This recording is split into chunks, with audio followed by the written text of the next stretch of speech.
Peggy 16.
Twitter was a mistake.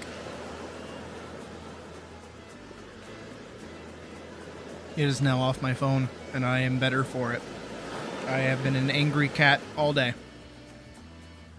I have been a very angry cat. I am not happy. I am none too pleased. Let me fucking tell you. Reset. Fucking audio capture bullshit. I am not happy. So a lot. I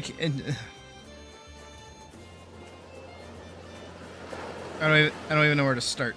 Really, I'm gonna be honest. Holy shit! People are fucking stupid. My God. Okay.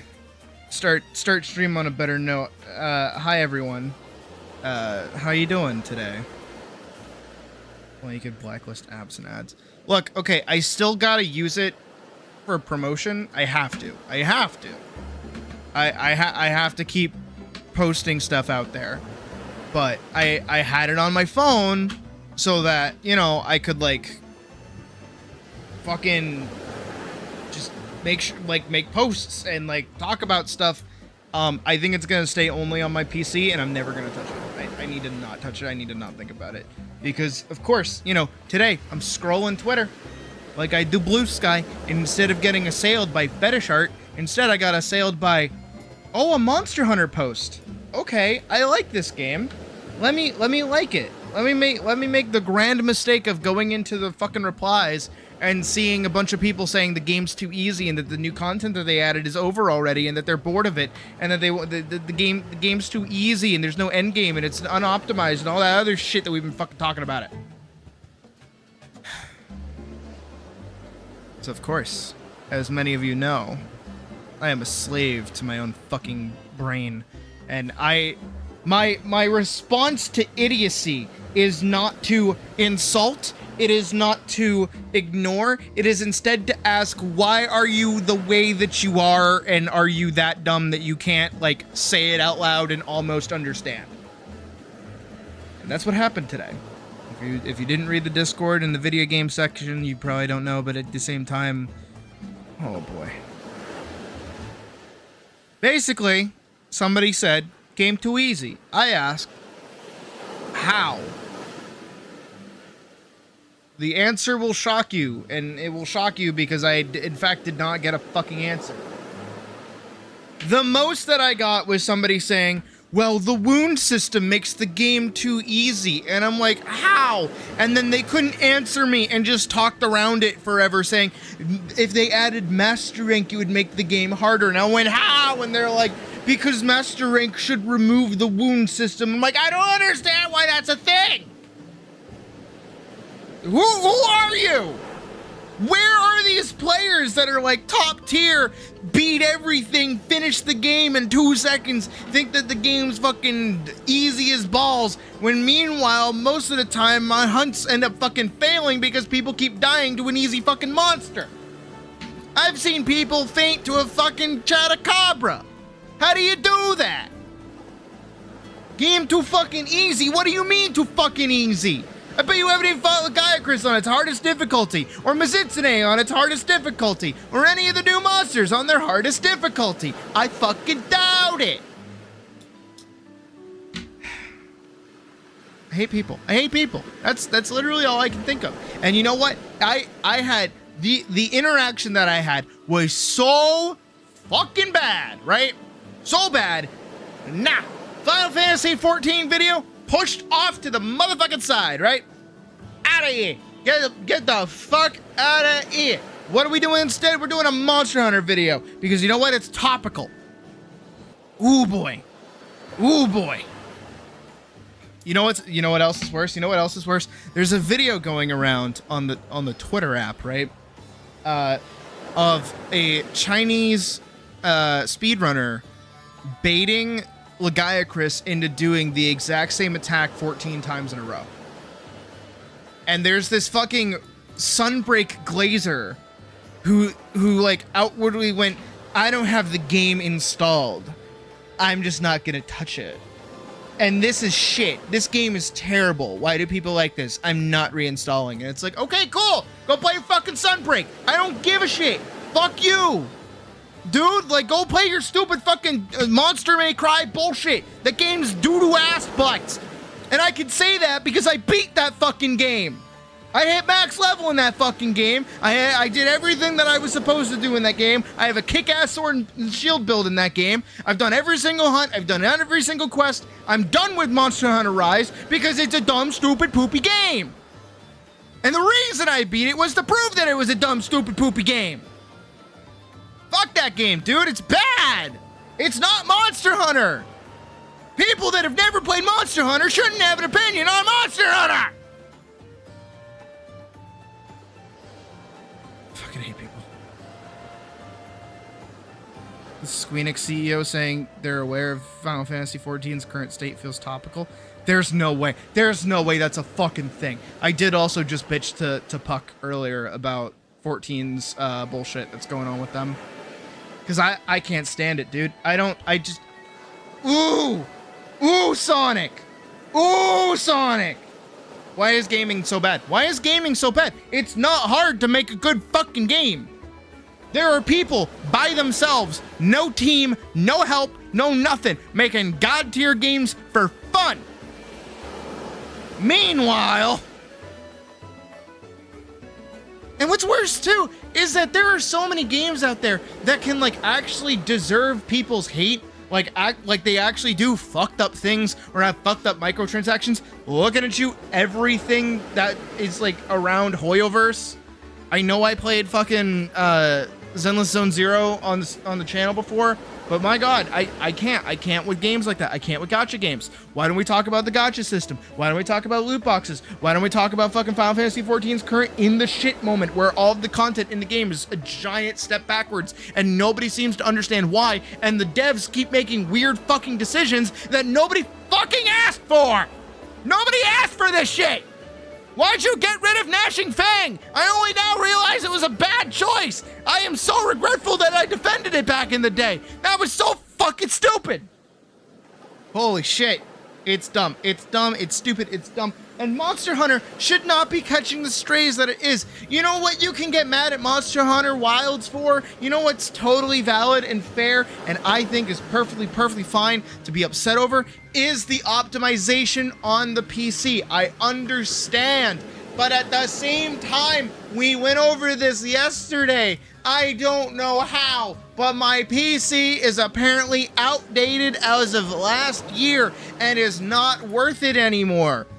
It is to the point where people tell people not to buy the parts that are in my PC because they're just bad. So guess what, dude? How am I able to run Monster Hunter fucking Wilds perfectly fine at high rate settings and barely get any frame drops? Because guess what? I don't give a shit about frame rate, but apparently people with fucking space stations that would rival the fact of a fucking military force fucking nuclear code missile bullshit that spent their entire life savings on the goddamn thing can't seem to run it for 5 seconds without seeing a fucking polygon. I don't get it. And every time I ask for an explanation, you know what they say? They say to add master rank. Fuck you if you want master rank added right now, because guess what? It doesn't change anything. It's the same shit.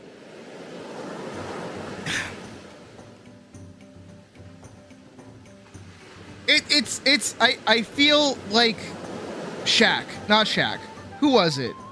Mr. T. I feel like Mr. T in that one drug PSA from like the 90s or the 80s or whatever, where he's like, I just want to shake some sense into you kids. I just want to shake some sense into you. It's like that. Like how fucking stupid are you to recognize that master rank isn't gonna change the current meta of the fucking game? You're not gonna go into master rank right now and not beat the game in a fucking week. It's not gonna happen. I said not beat the game in a week. You are gonna beat the game in a week. Like, so dumb.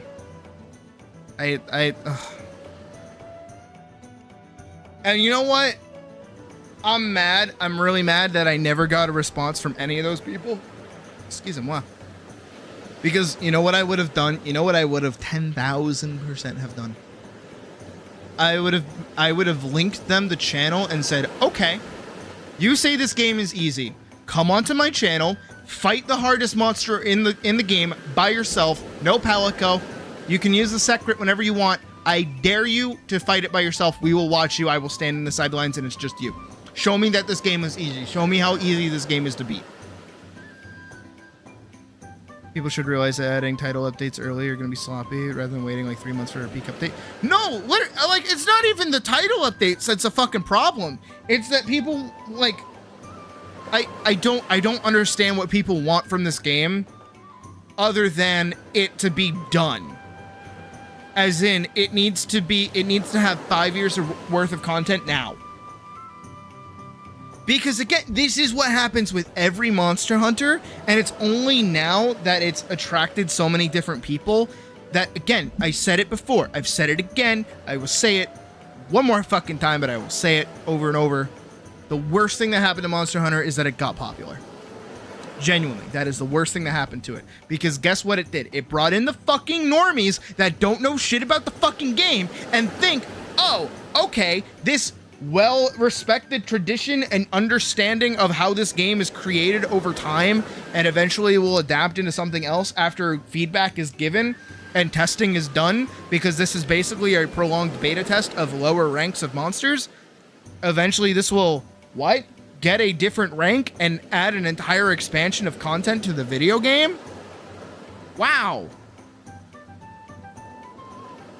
Again, I said it in the Monster Hunter video too, right? That if Master Rank was out right now, if Master Rank shipped with the game, right? What would that fucking add? Besides, like, maybe an extra 12 hours of content, we'd be doing the same shit.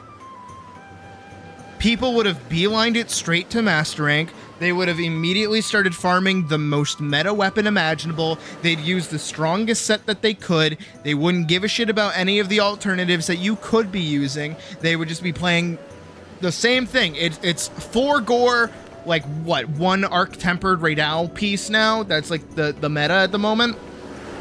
Like, that's what people are gonna play. That's what these people run. They don't even understand how it works, but they got it. They can beat any monster that they want in quote-unquote record time, aka 15 fucking minutes, and they think that's super short. Like, when it comes to difficulty in Monster Hunter, it's the equivalent of asking for difficulty in Dark Souls. Because what is difficult after X amount of time? Is it random bullshit that you never get the chance to attack? Is it you get 1 hit if you make a single mistake? Is it I have to work at this for over 40 minutes to do any amount of damage at all before maybe getting the thing that I want from this monster? Monster Hunter is not fucking Dark Souls. It is not meant to be an insurmountable challenge. It is meant to be, oh hey, here's a cool boss fight, do it a bunch of times to get all the stuff you need to make its armor so you could go fight the next boss. That's all it fucking is. That's all Monster Hunter has ever been. Monster Hunter was inherently difficult, not because of its gameplay. Well, it was because of its gameplay, but not by design intention. It was purely because of how limited the movement system was in the game because of the technology at the time. It came out back in the PS2, right? That's when Monster Hunter originally came out. Go look at Devil May Cry 1. Dude, that shit was wild. That shit was supposed to be a not Silent Hill game. I think it was a Resident Evil game that was supposed to be. And that combat style persisted over time because it became deliberate, it had personality, it had flair, they added new weapons, and what happens now is that we've entered the new age of gaming, where, you know, things need to be fluid, things need to feel good, otherwise they feel robotic and weighty. And Monster Hunter, when it made that shift over into Wilds, lost a lot of that cartooniness that allowed the game to be kind of dorky and be kind of over the top. It became a slick, sleek, gritty fucking game And then especially with the invention of Rise at the same time, made it an over-the-top anime battler. That's all it is. It's Monster Fighter, not Monster Hunter. And Wilds has taken a massive step in the proper direction that Monster Hunter should be going. That is a more grounded, you know, still over the top where it can allow itself to be, but it's still more grounded while also maintaining like a better feeling fluidity for the hunter. And on top of that, most people are coming from like more rigid games and suddenly getting way more accessibility and way more movement and way more, you know, options to have against monsters that allow them to do a variety of different things that they've never been able to do before. Offsets are a brand new thing to me. I'm not used to offsets. I think they're fucking cool. Like, been 30 minutes since the start of stream. Why have you gotten 3 ads? What the fuck? Damn. Vorkson's paying for my fucking phone bill this week, I guess.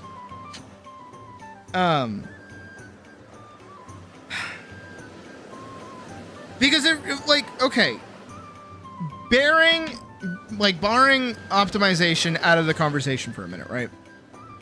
People are primarily focused on the end game and the actual, like, difficulty of the game. If you want Monster Hunter to be more difficult, there are basically 3 routes that you can go. It is things deal a fuck ton of damage, things take a shit ton of damage, or what's the third one? You never get to attack to begin with. Those are the 3 things that, like, kind of happen.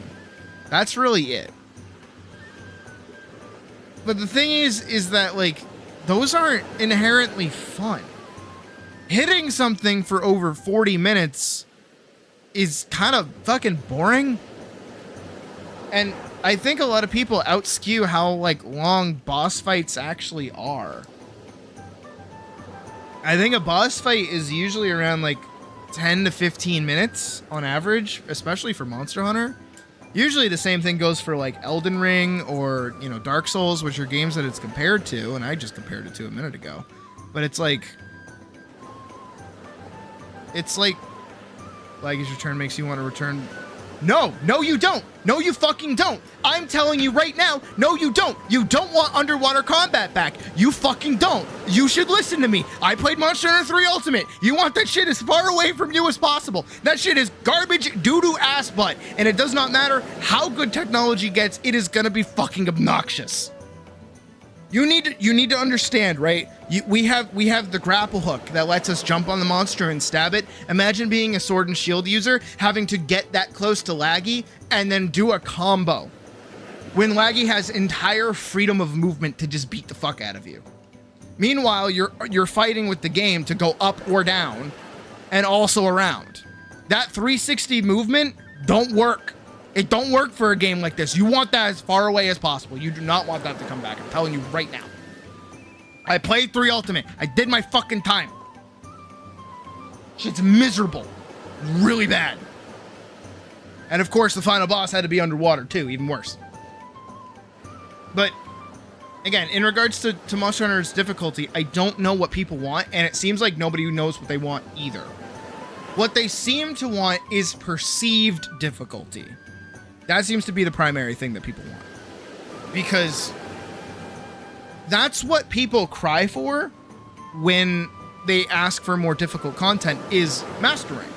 They say, add master rank so the game gets harder. And it's like, what does that do? What does that actually do for the game? It's perceived difficulty. It is a higher, not high rank, like, version of the game that adds more monsters and adds more content and completely separates you from the base game because it's a fucking expansion. So if that's the case, right? If Monster Hunter adds master rank, it doesn't do anything to make the game harder if you're not interacting with the game when it's not hard. If the baseline of difficulty is master rank, that means the game is easy if master rank isn't hard. And this is such a fucking weird ass conversation because it is just difficulty in games in general, right? Because it becomes like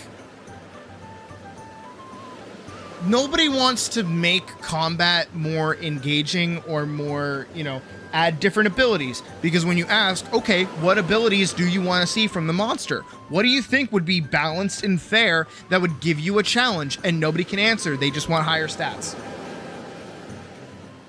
That's all they fucking want. And it's fucking dumb. I don't get it. Dude, I do not understand. And I genuinely would love anybody to properly argue with me on this, where they could provide why Master Rank being added right now would be good for the game. Because I still stand by the fact that if Master Rank was out right now, everybody would be done with it already. The game came out 4 months ago. Not even. Yeah, 4 months. No. 5 months ago. Came out 5 months ago, right? Came out in February. Technically 4 months ago because it came out on February 28th, which was the night before the 1st, but regardless. Like, I think Monster Hunter Wilds' difficulty is perfectly balanced for what it is. It allows people that don't want to engage with the higher tier fights to still get the cool armor that they want to get. Because you know what? Me and Vorkson last night were hunting the optional quest, which is an easier fight than the tempered variant of Lagiacrus, which I have also been fighting. I've fought all the way up to 5-star Lagiacrus, and let me tell you, that was a fucking nightmare. You would like to see Chotacabra use its tongue like a whip in fights? That would be interesting. See, but nobody thinks of that. Nobody says that. I don't understand why. And, not for nothing too, but so far, the content that we've gotten from this game and the amount of time it's taken for the content to be added, I'm super excited for whatever's coming next because I know it's going to be top quality. I mean, just, again, look at Lagiacrus. The whole underwater section is making people, like Shadow over there, romanticize the Elden days of going underwater to hunt monsters. A mechanic that I never want to see again. And I'm glad that it stayed far away, because it's really, really bad, and they're never going to do it right, because it does not fit in this fucking game, I'm telling you. I am so telling you right now, it is so bad. You don't want it. Why? Again, people are asking for it and are theorizing that it's coming back, because it's so good and it's so fun for people to be doing that because they neutered it and made it like actually worthwhile and like not annoying. But at the same time, like, it's such a weird fucking conversation to be having about the game, because you have people that say it's too fucking easy. You have people that say I can't run the game, and then you have people like me who say it's fine. What is the problem? What's the issue? And I feel like I can't get a straight answer out of anybody. And yeah, we've had some people that have actually gotten cucked by technology, I understand. But then you look at the fucking content that people have, well, not the content, but the computers that people are trying to play the game on. I go, no, I understand that you can't run it because your computer's not super great. Sorry, Badger, I don't mean to call you out like that. But I mean, but that's the case. Like, yeah, if you're gonna run Monster Hunter on like a 2013 gaming laptop, you know, a new AAA game that came out for the PS5, you're probably not gonna have a great time. That's not it, Badger. That's not what your computer is, Badger. I'm just saying in general, like a laptop from the ancient days of 2013 probably isn't gonna do too hot. Even my PC from 2013 probably would have died. I got a new one back in 2021 when I was going to college, and then I upgraded it over time. And when I say over time, I mean in the span of a week, because the guy had me going like all over the fucking place. Still mad about that. But again, like, I want to have like a proper conversation with somebody about Monster Hunter's difficulty, and not only that, but also its content as well. because I entirely agree that the Ardian weapon system is bad. I do not like it. I don't like interacting with it. I like using any other weapon than the Ardian weapons. I personally think the best way to fix the Ardian weapon system in general is to basically make them like upgrade, and that's it, right? I think that you should be able to upgrade max leveled like gear that you've already made, so it gives you more reason to make more variants of each weapon. I think that would be more beneficial, especially with how cheap it is to buy material, not buy materials, but like make weapons and stuff like that. You don't see what people are talking about? No, I know. That's the thing. It's like I don't get it. I do not understand. And if we go here, let me Monster Hunter Wilds. It is still sitting. Hold on, I gotta pause it. It is still sitting with recent reviews at 18,000 reviews, overwhelmingly negative. Hold on, let me read some here.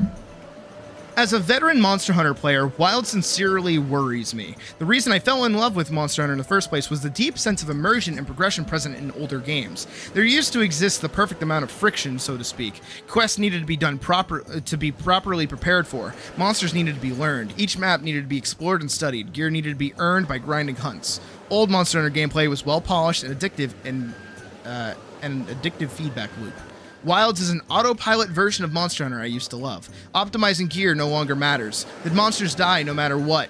There's no need to learn the maps. Your mount automatically takes you to the monsters, which are now permanently visible on the map. Monsters just give 2 or 3 times the rewards they used to. So no need to hunt a monster more than a few times for the weapon you want. In trying to innovate, Capcom broke the feedback loop I knew and love, and I hope that that before they release the expansion, they remember that Monster Hunter was great because of friction, not in spite of it. What do you mean, though?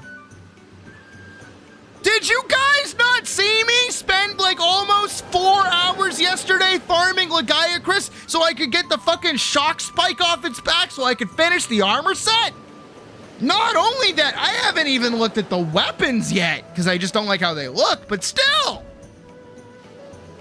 An autopilot version, optimizing gear no longer matters? What do you mean? I still have to set up my gear to set my gem slots in all my proper settings so I know all the gear skills that I have so that I can go hunt monsters at a reasonable fucking expectancy. The monsters die no matter what? I'm sorry, how many fucking quests have I failed because dumbasses keep dying to them? No, they don't die no matter what. If anything, they're fucking sponges at this point. There's no need to learn the maps. Dude, just turn off auto run. Go into your settings and turn off auto run. It's not hard. It's really not hard. And automatically takes you to the monsters, which are now permanently invisible on the map. What do you mean, dude? Do you want... I understand that people want to go back to the fucking... I understand people want to go back to the old days of the segmented maps for whatever fucking reason, instead of the basically open world that we have available right now, which I actually way prefer. I think the way that the maps are handled are perfectly fine. And you know what? I do agree that having the monster permanently on the map is kind of reduces the amount of exploration that you do. But at the same time, that was in Rise. That was technically in World, because all you needed to do was load into the map that you know you're gonna be fighting, and then like you find 3 or 4 fucking little things, and you're like, okay, I can permanently track it now. That's all it fucking is.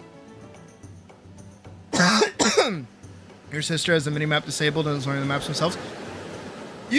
Again, I think this comes down to the same thing that I've been talking about with this game in general and all games that have been coming out that I think are fine, but everybody else seems to fucking hate, is that you need to give the game a chance. You can't just hate it like I was gonna hate Monster Hunter Wilds. I genuinely was. But then I took the time to understand the systems. I watched tutorials on all the weapons. I took my time, enjoying the story. I took my time enjoying all the hunts.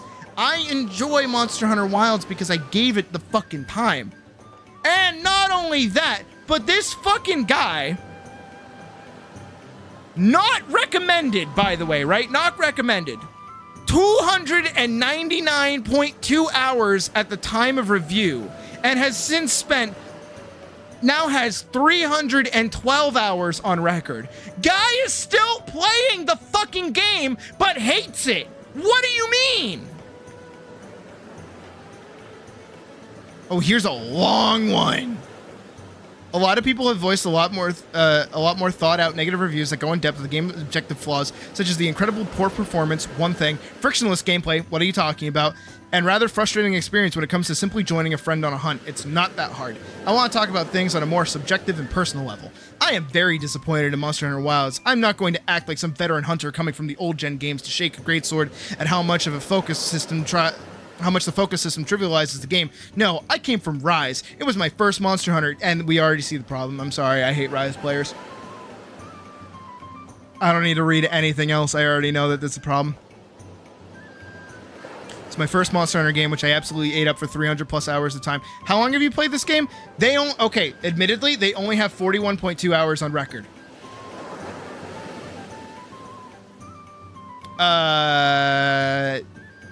300 hours well spent in the game. When I got a good enough computer, I went a game back and played World. Bad game. 600 hours and 100% achievement save file later, as well as a couple fresh starts for fun. It's one of my favorite games of all time. That, you have a shit opinion. I'm sorry.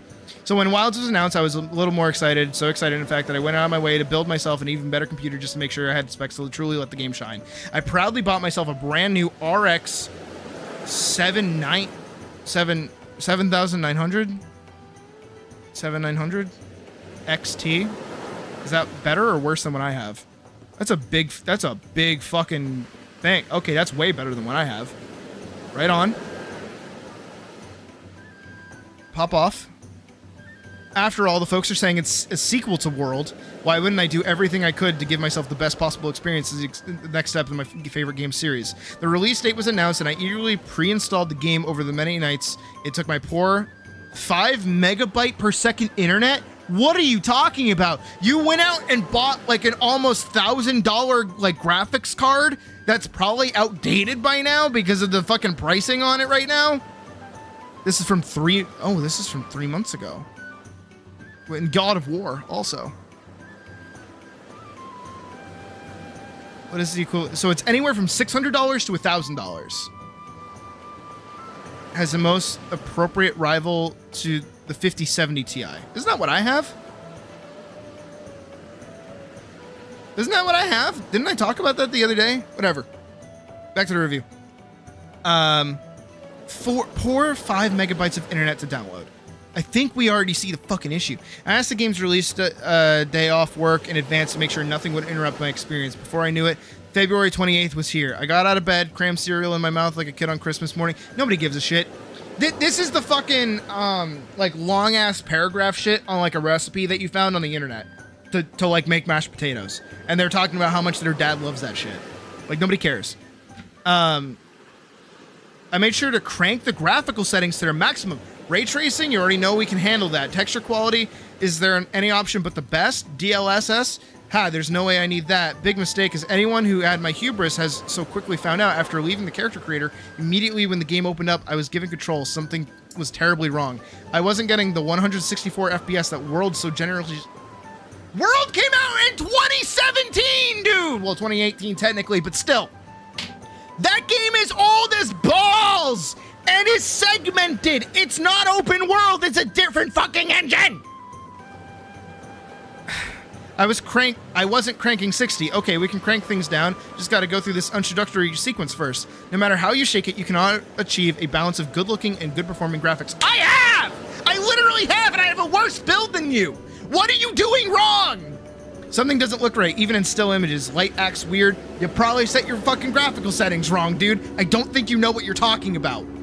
Models don't look fully rendered, textures look low res, and God forbid you get some particles in the shot too. I think, because here's the thing about the game in general with its optimization, right? It's made in Unreal, as far as I know. The engine that it's made in is not designed for open world games. So it is on the back end, like revving up everything as much as it possibly fucking can, right? So every model, every background, every texture, everything is being in real time updated and processed by your computer. That's why when we first jump into the game, it's pretty laggy and it takes a minute for it to understand what's going on because it's loading everything. And that's a big problem with its optimization in general, is that it's doing that in real time. So especially when you just open the game, you give it no time to sit for a minute and load everything, and you're trying to play the game at maximum settings. I genuinely want to know the rest of this guy's build, because if he just shoved in a good graphics card and called it a day, what about your CPU? What about your cooling system? What about your VRAM? What about all the other parts of your computer that matter and important? You're playing also with shitty Wi-Fi, so you're probably gonna have a bad multiplayer experience. Crank the settings way down for marginally better performance, but now the game looks just like a Play-Doh version of what already wasn't great at its best. What do you mean? I play on high settings and I'm perfectly fine. But okay, maybe I'm just too much of a gamer here. Graphics aren't everything, so let's focus on the gameplay. When I get to it, eventually, the story-related travel sections where you sit on the back of your secret and listen to people talk is way too boring. That requires so much time spent in the game to get to those sections to begin with. And they are, like, honestly few and far between if you're actually taking the time to redo fights and go do like little missions for people. Because I'm sorry, the opening section of the game where you have the cutscene, you meet all the characters, you're on the secret, and then you take some time before you go fight the monster to pick what weapon you want. Where is that mentioned? Where is your time fighting the Chadacabra mentioned? Like where is that? That's the gameplay right there. How well did you do against the Chadacabra? Did you do okay? Listen to people talk is way too boring and the way too frequently. Maybe I'd like them a little more if the scenery you're encouraged to take in actually looked any good. But that's getting off topic. Maybe you should have run the fucking... God... I hate this so much. Maybe you should have, like, you know, restarted after that, because that's probably what the problem was that he was running the game at ultra settings, didn't realize his computer probably couldn't handle it, so he lowered everything but never reset the fucking game.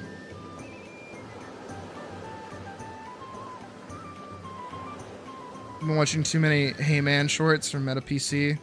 This man's build, I swear, was talked about on one of them. Yeah, like... The full effect filled cutscenes such as monster introductions look, well, really good. The curated lighting is on point. The performance is somehow suddenly brilliant. And for the briefest of moments, the game looks like everything I've built it up in my head. Then the monster lunges at you, the camera pulls back, the vignette fades, and you draws your weapon. Something's not quite right with the fights. Rise and World's monster engagement felt like you and the monster were really going at it with one another. Still does. You're talking about Rise, dude. You're talking about Rise! It's Monster Fighter! I hate this new wave of Monster Hunter players. They don't know deliberate action. I can't stand it. What weapon did you use, by the way? I want to know. Monster were going at it with one another. If you overcommitted to a big attack and didn't score that adrenaline-pumping stun or KO, are you a hammer player? Are you a hammer player? The addition of stun or KO. He's a hammer player. There's no fucking way.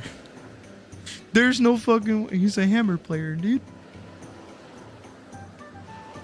There's no way that you're playing hammer right now, my guy. There's no fucking way. Of course it would be a fucking hammer player, dude.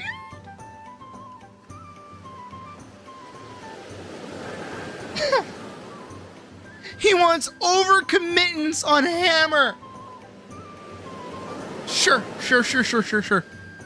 You were getting the most direct and time-honored punishment for playing the game wrong, getting decked. You play too sloppy, attack too recklessly, and run out of wire bugs. Run out of wire bugs! Dude, one of the most game-breaking fucking movement mechanics in all of Monster Hunter history. And the carts start to pile up. What do you mean? Rise was fucking baby easy, dude! Its movement system and its parry mechanics for every fucking weapon was on, like, the fucking meta, dude! What do you mean? The games before Wilds did not want you to play wrong. Now, of course, there's a long-standing debate in the Monster Hunter community to answer the question if the games are getting easier or if we as players are getting better. That one, you are getting better. If you've played Monster Hunter games before and you get shipped all the way back to low rank, you're gonna stay in fucking low rank, dude. Ugh. Low rank is easy. It's the tutorial of the game, dude. It's the story quests that are supposed to introduce you to all the areas and show you the cool new monsters. And then afterwards you get in the high rank and you get to play the game. Where do we leave off? But there is a very obvious answer with Wilds. The game is easy. You're in low rank! What do you want the game to do? To kick your ass? To look at you once and you die? That's how you turn people away from the game. I'm sorry, I gotta out Puck like this, dude. But I've played Monster Hunter with Puck. Puck plays fucking light bowgun.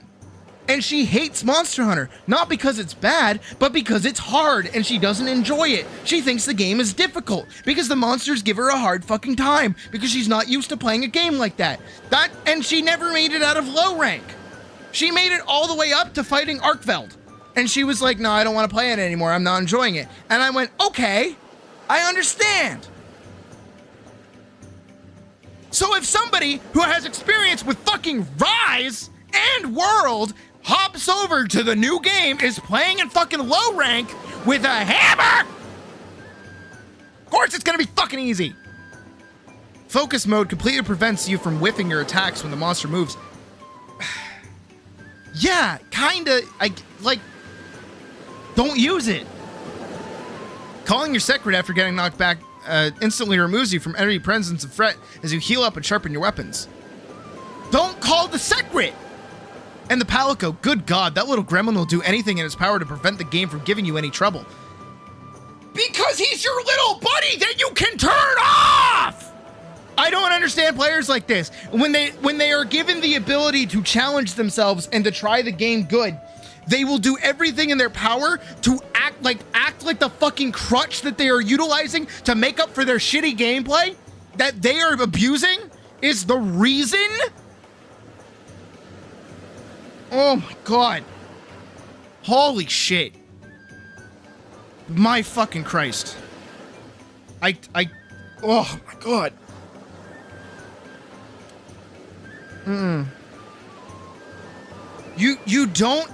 You do not get to say. You don't get to say that the secret makes everything worthless. You don't get to say focus mode makes up for you whiffing attacks. You don't get to say that the Palico keeps you alive, because what that means to me, if you're saying all of that, is that you need those three things to survive because the game is doing everything in its power to give you a leg up so that you stay playing the game. You're in low rank. You are not in high rank right now. You are clearly bitching about low rank and you are getting bodied by monsters.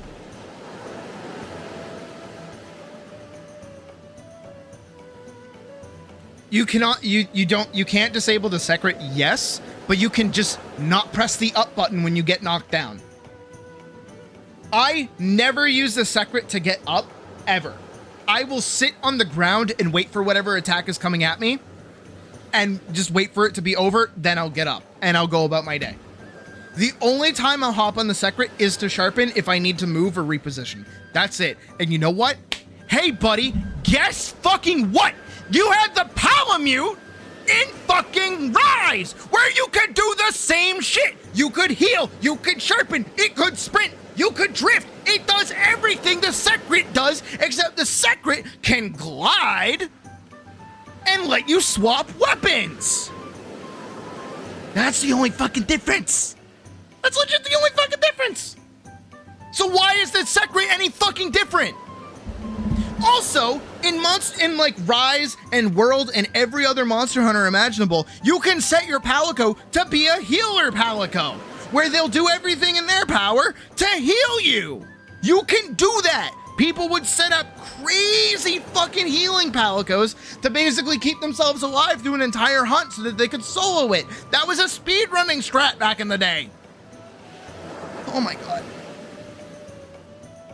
I love reading these because yes, they piss me off. Yes, they make me really upset. But at the same time, the reason I get upset is because I know that these people don't know what the fuck they're talking about.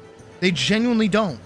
And they like talk up this big, they use a bunch of big fancy fucking words to basically say, I'm bad at the game, but the game doesn't let me be bad, so that means the game is bad. How dumb is that? Like, am I wrong in that reading from this? Am I wrong from taking that away from this? That them needing to actively say that getting on the secret makes them, you know, not have to worry about anything means that they had to use that mechanic. Why are you using that mechanic? If you don't like the Palico, disable them. Like, I don't understand. I like my Palico healing me. It makes them useful. Like, am I dumb? Am I wrong? They'll always be ready to heal you, cleanse any status effect, break you out of a stun, or even trap the monster if it decides it feels like doing it. Yeah, it's helpful. It's your little buddy. Previous games with similar Palico skills balance this by letting you only have one or two of these powerful abilities at once. No? You would specifically set your Palico to do the thing that you wanted it to do, and then you would hope for a good roll in, like, hiring a Palico. You didn't get to customize them besides armor, and that was kind of it. What are you talking about? And even then, you had to earn them by doing separate missions on top of leveling them up for peak effectiveness. You still kind of have to do that. What do you... whatever. The new wound system on the monsters also give the player way too much power in the fight. You can decide where and when you want that pivotal flinch or knockdown. Not all the time. Sometimes you feel like your Palico is trying to get you sometimes, because Lucy has moments where they just watch you get pummeled, and I know it's laughing because of Hunter mortality. See, but that read right there, Forkson, is like, you've given your Palico way more personality than 90% of the Palicos I've had across my entire like run of playing Monster Hunter. I never swap off of the main Palico that I made in any Monster Hunter, and I pay for it because they are usually the worst job imaginable. They're usually the most general job. They don't heal you. They don't do crazy damage. They don't do shit besides gather for you. That's really it. You can decide where and when you want that pivotal flinch or knockdown, depending on the weapon. It depends. Like, I'm sorry, if you're using Gunlance and you try to use like the focus strike without proper setup, you're gonna get bodied. A lot of weapons have like conditional setups that you need to make your fucking focus strike work. Look at Switch Axe. Switch Axe just sends you into a flurry of cuts. You don't get a guaranteed flinch or a guaranteed knockdown, and 9 times out of 10, the monster is going to move out of your way unless you already have it down. So long as you can land a hit, which due to the focus system is easier than ever, just don't use it. It is such a crutch for you that you're complaining about the game. The game's combat feels like it's going down a slide. It's over before you know it. You can only really do it one right way, and climbing your way back up to do it again makes you question why you're even trying. What do you mean, do it the one right way? Change what weapon you're using, dude. Oh my god. Time in between hunts isn't that swell. The game's several populated areas and wide open locales make things feel confused, clustered, and way too spread out. Following the game's main story is rather simple since there's always an icon or some text telling you exactly where to go or what to do. No Monster Hunter has not fucking had that. Every Monster Hunter is pretty much the same fucking thing of, here's a yellow fucking speech bubble. Go talk to that person. They'll give you a fucking quest. And then that little quest is going to have a little icon next to it. And you go do that. Especially because, again, I know he comes from Rise. Rise, literally in the Gathering Hub and across the entire game, has little icons that directly tell you this one's going to advance your Hunter rank. This one's going to advance the story. This one's going to upgrade something for you.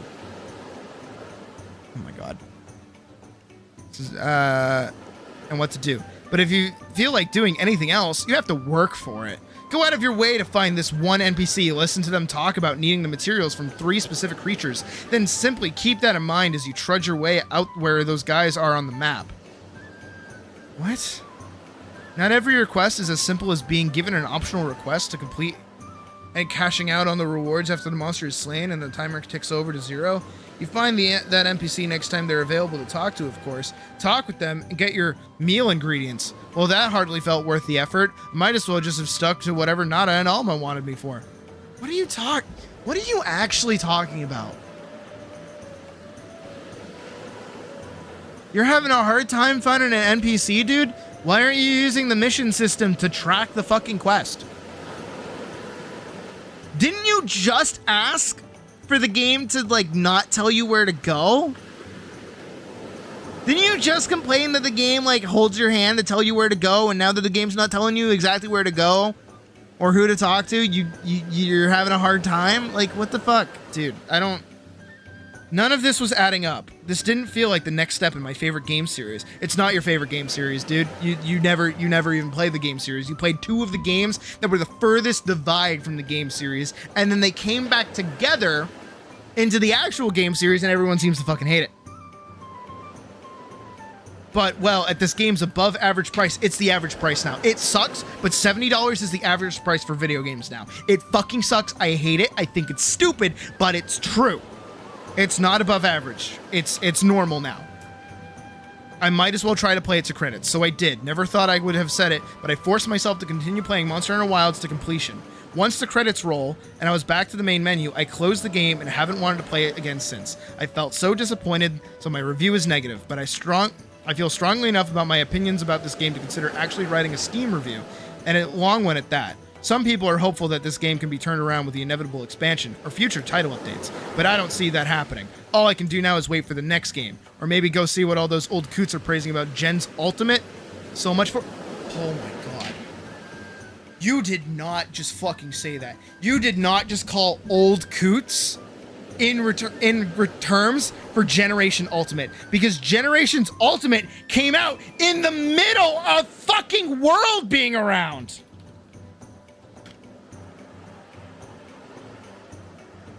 Generation's Ultimate released for the Switch in 2017. Monster Hunter World came out in 2018. It came out a year before. It is not old. Even Monster Hunter 4 Ultimate that came out in 2015 is not fucking old. It is not the same shit.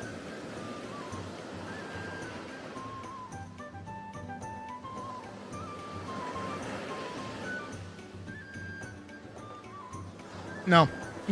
How are you this dumb? And also, on top of that, again, they spoke nothing of their actual experience, other than the fact that they hate the game. Look, here's the thing, right? There are plenty of games that I'm pretty open about hating. Like, I don't like them, right? Like Monster Hunter World, for example. I hate Monster Hunter World. I will never not hate Monster Hunter World. There's nothing that you can do to change my mind on that. But I can tell you exactly why I don't like Monster Hunter World. I don't like the fucking gritty realism of it. I don't like the removal of the fun designs. I don't like the way the hub system is set up. I don't like the multiplayer system.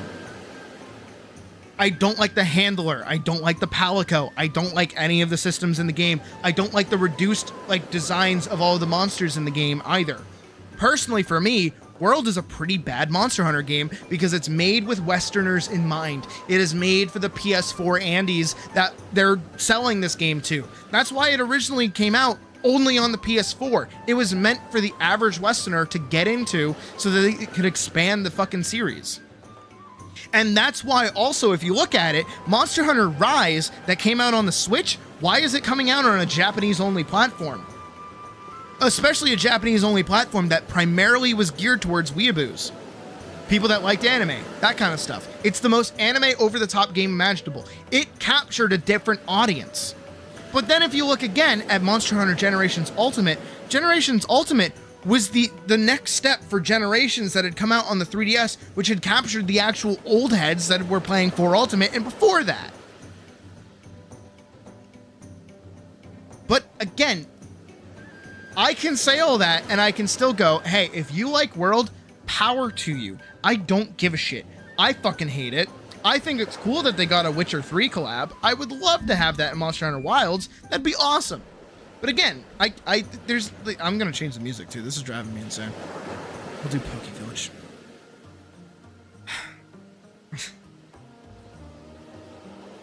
It's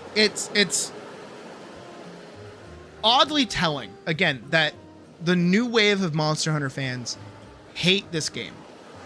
They can't seem to fathom that, like, maybe their computer isn't that good. Maybe they need to, like, give the game a little bit of attention. Maybe the game is meant to be easy when you're playing through low rank. They didn't even make it to high rank. They got to the credit roll. They got to the end of Zoshia, a fight that you do solo by yourself. And they hated that? They hated Zoshia? How do you hate Zoshia? How do you make it to Zoshia and you hate it? How do you not enjoy the fact that throughout the entire game, your hunter is aura farming? How do you not find that fucking awesome?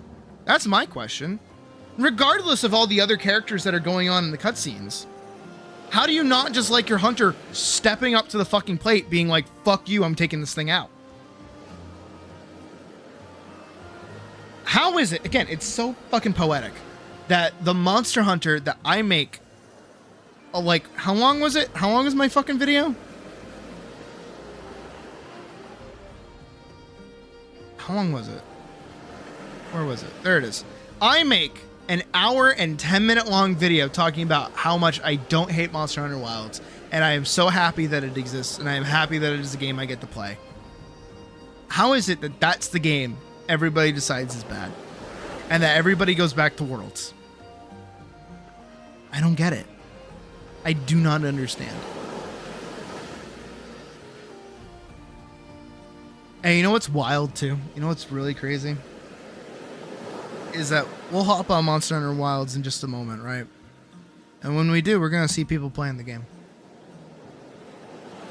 Game not dead. Game's pretty good. And you know what? I'm entirely comfortable with when the game doesn't have any more content in it. Not even doesn't have any more content in it. I just mean we've done everything that I wanted to do. I'm entirely comfortable putting it down and coming back to it later. Because you know what? I prefer that in a video game. That's why I used to like Final Fantasy XIV. Is because I didn't have to play it every single day to keep up with stuff. I knew that at any point in time, I could log on and play the content that I wanted to do. But now, can't really do that anymore.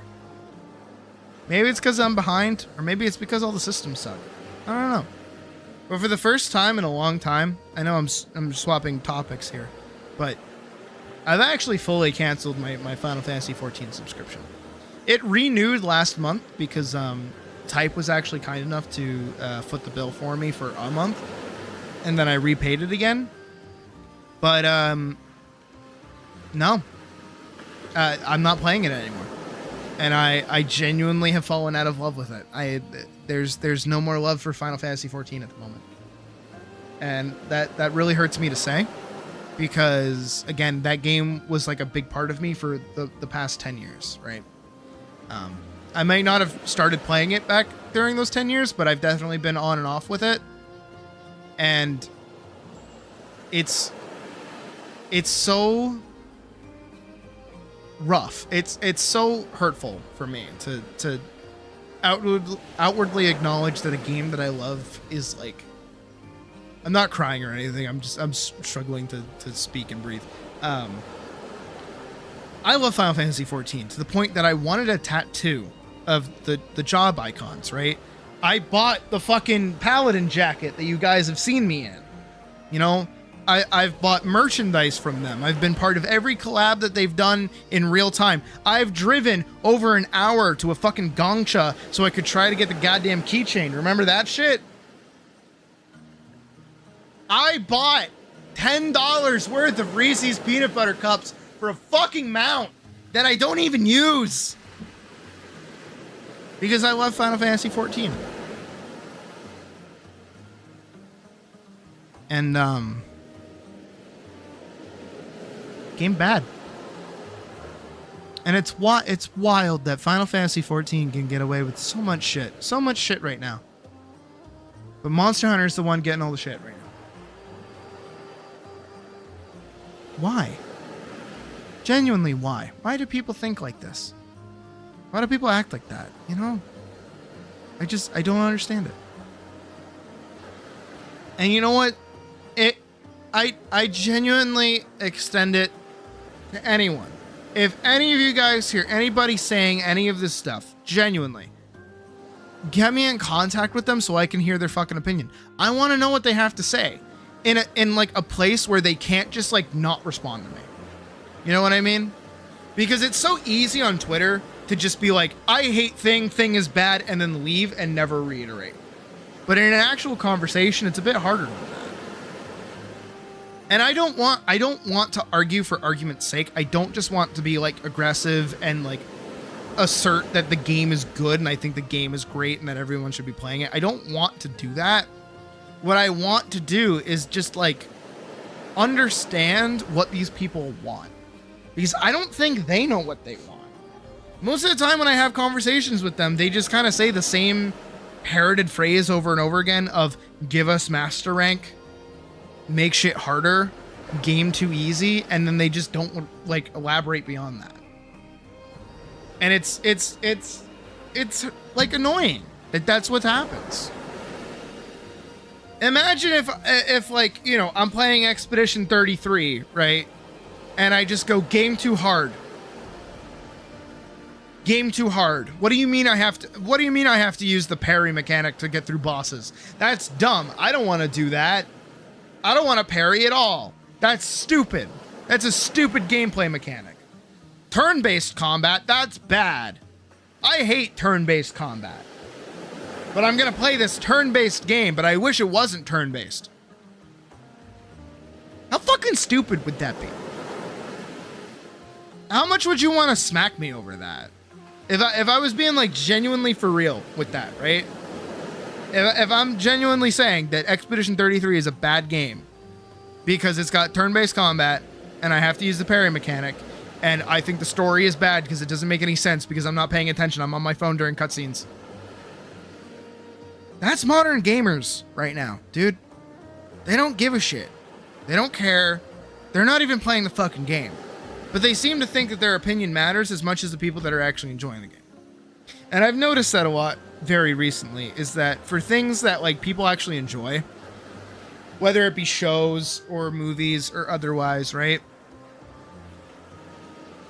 The people that are the loudest are the ones that hate it. And then the people that like it are usually the quietest. Because they don't care. They're just enjoying what they've got. But I am a streamer, YouTuber, and furry on the internet, and I have to be using the shitty websites to be promoting my stuff. So I'm kind of screwed to see it one way or another.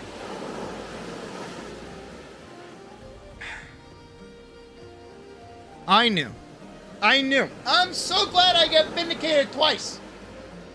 I knew Monster Hunter World and Monster Hunter Rise was bad for the game series. Because the second they go back to what they do best, not good enough. And you know what's going to happen? Watch this. Watch what happens. Monster Hunter Wilds, going to be fine. Because it's just Steam. There's still Xbox, there's still PlayStation. Those players are doing fine. Monster Hunter right now is in the shit, yes. It's not their fault. It's the gamer's fault. It's legitimately Steam gamers' fault. They just kind of say the same thing over and over again. And personally, where I've had no experience with it, and seeing those that have experience with it struggle to even like communicate why they're having that problem to begin with, I say in about a year, right? In an actual year, when either the update is announced, or another all the content is basically done in the base game, right? And the expansion is coming out or has come out, right? People are gonna start playing it again. All these people that hated this game are gonna come back, right? They're gonna say the same shit.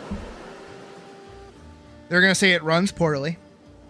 They're gonna say that the end game is bad. And they're gonna say the game is boring. And that the game's too easy. And then what's going to happen is that the game is going to reach the end of its lifespan. It's gonna go World, or it's gonna go Rise, where there's no more content coming out. The game is completely done, and a new Monster Hunter is announced. That Monster Hunter is then going to be very excitedly waited for. Everyone's going to be super excited for it to come out, because they're gonna do everything that like Wilds didn't do, and they're gonna be excited for that. Then that game's gonna come out. People are gonna beat it in 1 day, 1 to 3 days, get bored of it, say the exact same thing about Wilds, and then they're gonna go back and play Wilds. You wanna know why I know that? Because that's what happened with World. And as much as I hated World for what it was, people didn't like World when it came out. World was actually like kind of an underperformer. It wasn't that good. It wasn't that much of a hit. It was underwhelming, but Iceborne came out. People played that. And then Rise came out. And then people went back to World. Played that. And then they didn't really care anymore.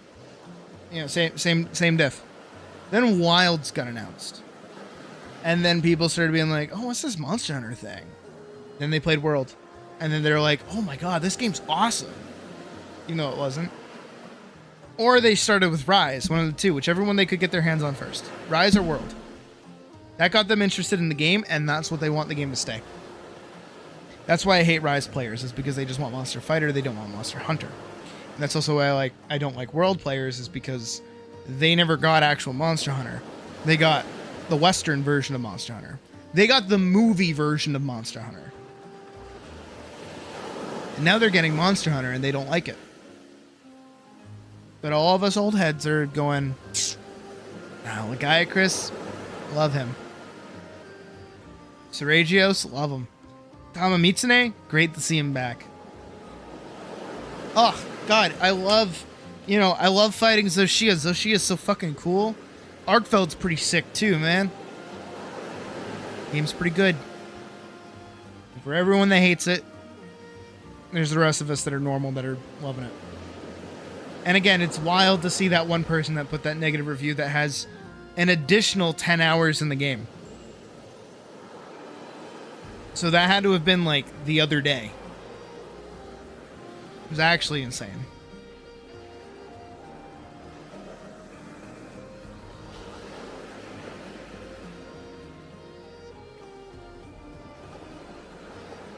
Holy shit.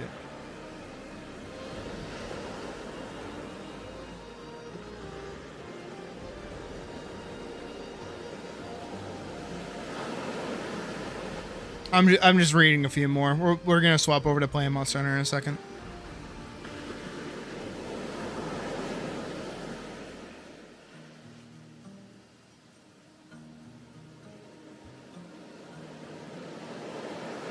I don't know. Hey Raymond, how's it going?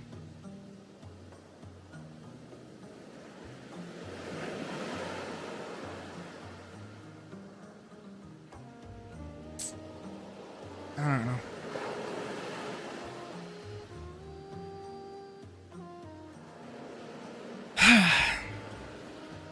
I think people just want Monster Hunter to be Dark Souls. They want the game to be overly hard and difficult. That's not what Monster Hunter is. Hey Cat, how's it going? Having a good day? That's good, Raymond. I'm glad. Alright, I'm gonna boot up Wild, so we're gonna actually play a game. You know, just like an hour and a half into stream. Also, so I want to run this by you guys, right? I do want to run this by you. I'm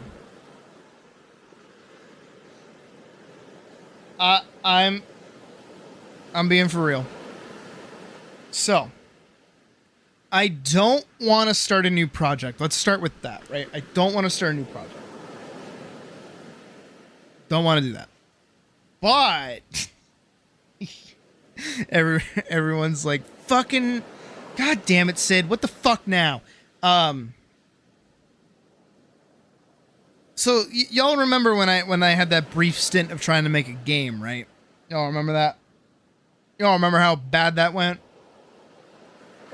Now, I bet you're expecting me to say, what if we do it again? But I'm not going to actually say that. That's not actually what I'm going to say. What I'm going to say instead is, what if we did something similar? But instead of a game, what if I was trying to learn how to 3D model?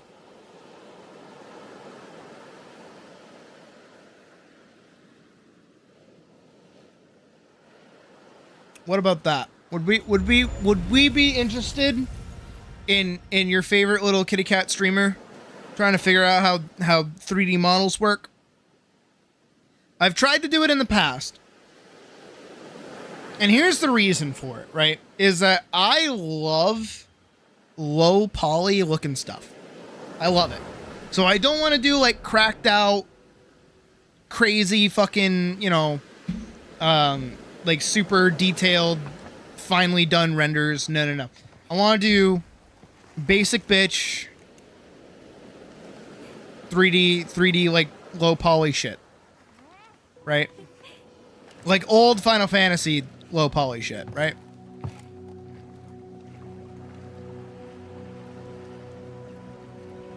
Would you guys be interested in watching me do that? Again, it would be very tutorial heavy. I'd be watching a lot of videos and like learning as we go.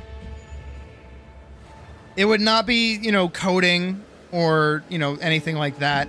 But my main goal, and it's the reason I even originally started to try and do 3D modeling to begin with, is that I do want to try and do 3D animation.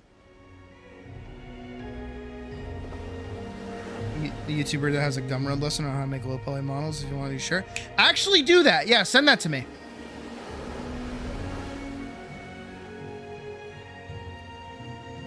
Because again, here's the thing, right? Is that 2D animation is kind of a bitch.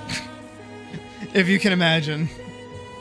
And I love doing it, don't get me wrong. But if I can make it just slightly easier to animate, I would. I fucking would. And I think, again, I like doing that part, like humanizing the learning process a little bit and showing that I'm also not infallible. Because you guys are whimsically aware I am not infallible. I am very fallible. I am super fallible, if anything. She's going nuts. Oh, I also joined a random lobby.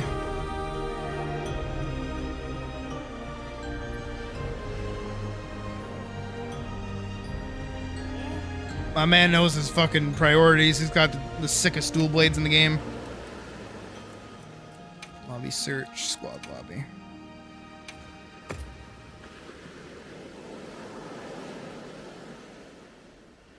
All right.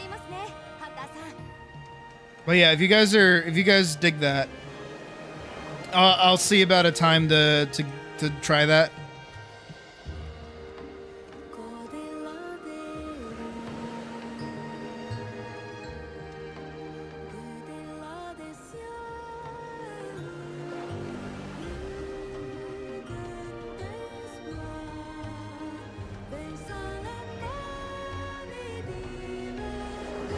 Wait, I wonder.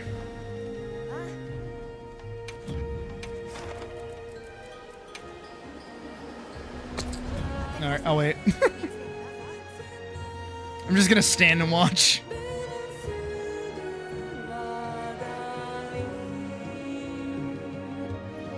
I do like how much my hunter is like starting to look like me though. Just like outfit wise and stuff.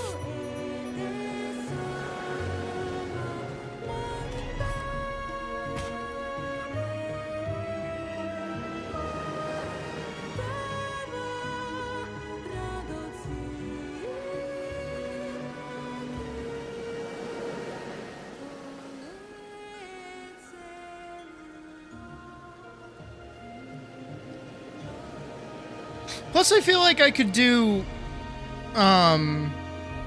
if I did a 3D animation, I feel like I could do the golem fight that I'm doing right now, like, cooler.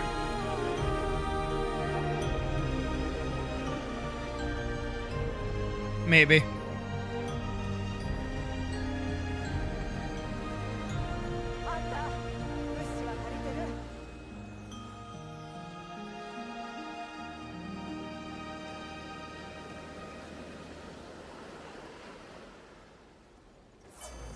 Wait. Still got 36 minutes on food.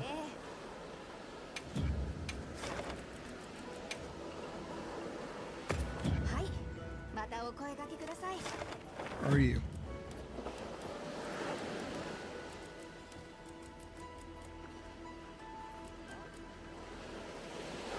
Oh, you haven't even started the quest. Okay, gotcha.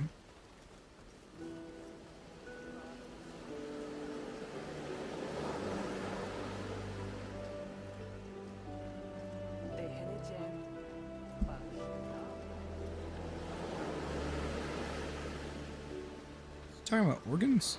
Oh, it's Eric.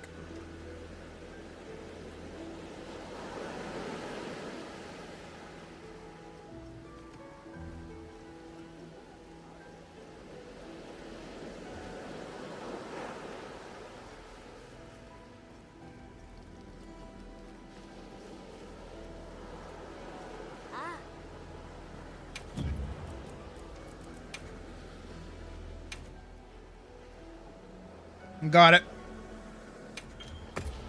Malfunction apology. Nice. Nothing else there. Nice. Better.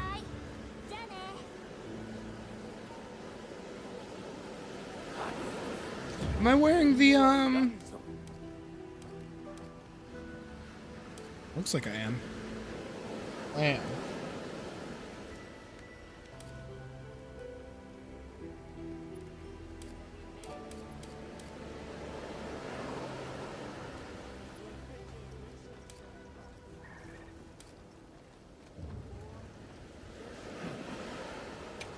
Also, I feel like there's something better that I could have put on than burst.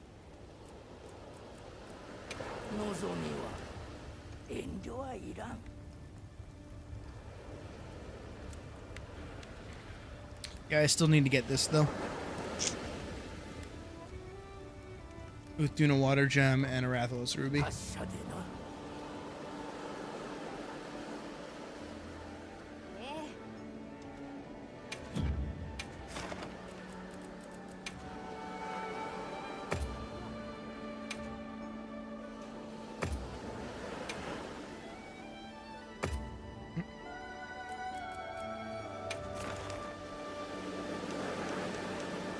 Nothing good.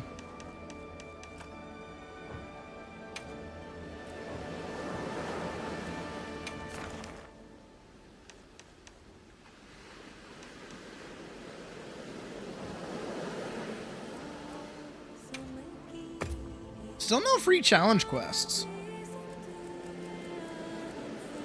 Oh, but that does remind me. Not you. You. Yes, Silent Flash is back.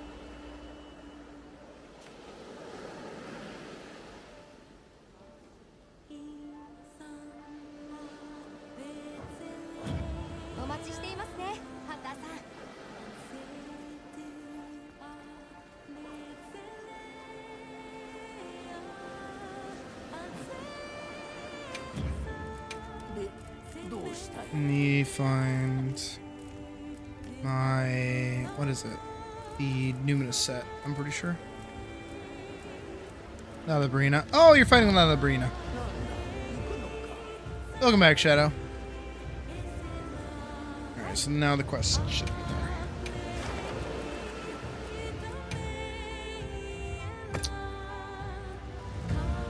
Right, almost there.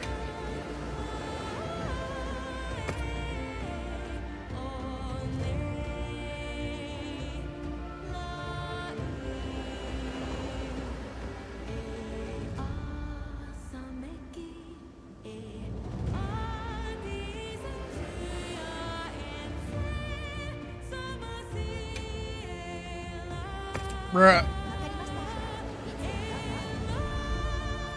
We wait.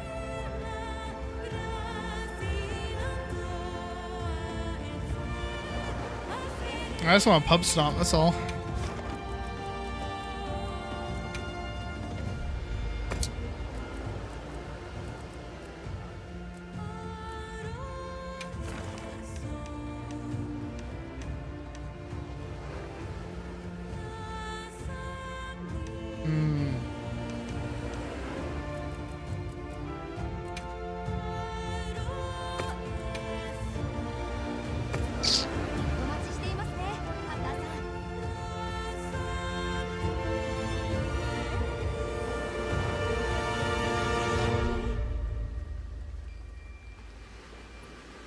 I'm really excited to hear the summer variant. Yes, there you go.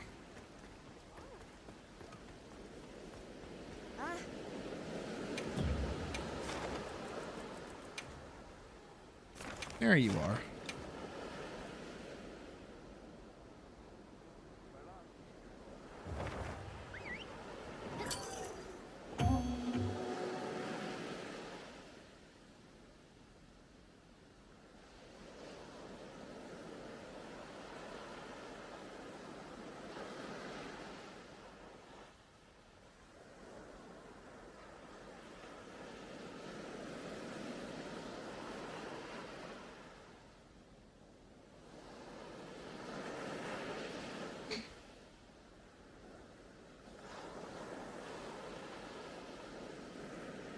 Another drink.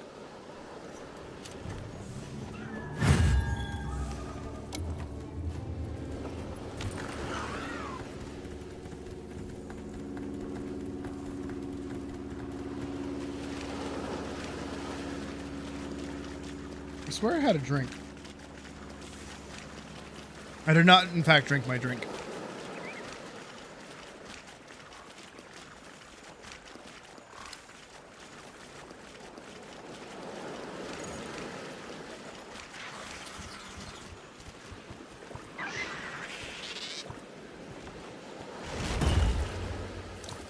All right, I'm here to judge.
That's not pissed off anymore.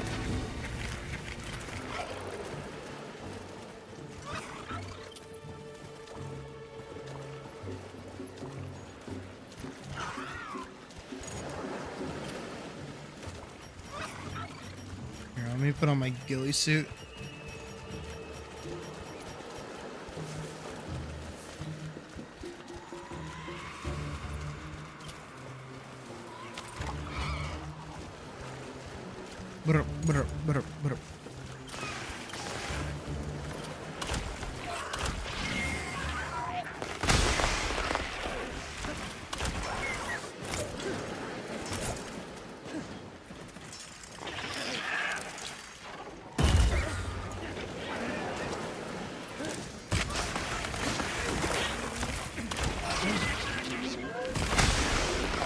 I'm not here, Mr. Labrina.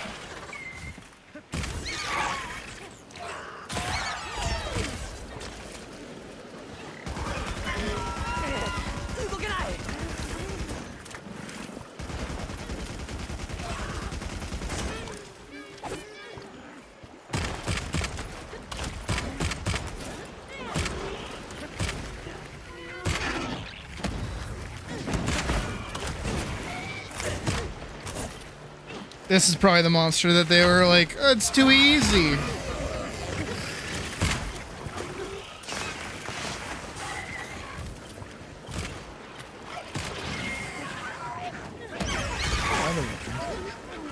Sort of shield.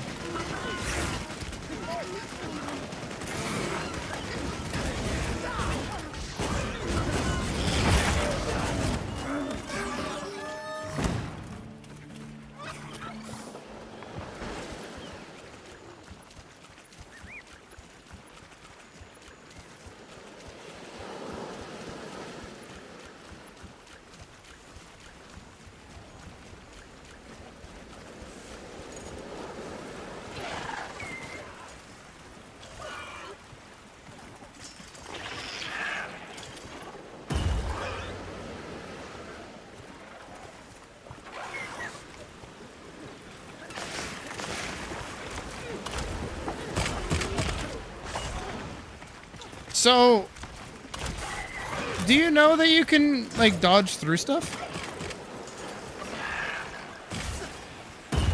If you're in Arc Demon mode, right? So when you go into Demon mode, you build up that gauge. Then when you're out of Demon mode, you're in Arc Demon mode. When you can do the little slidey dash when you're not eating stamina. If you dash through an attack during that, you'll, like, dash through it and be all blue, and then you get like a special dodge and dodge combo.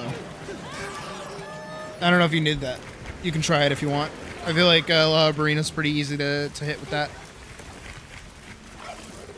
Yeah, like Gillian meant to more off.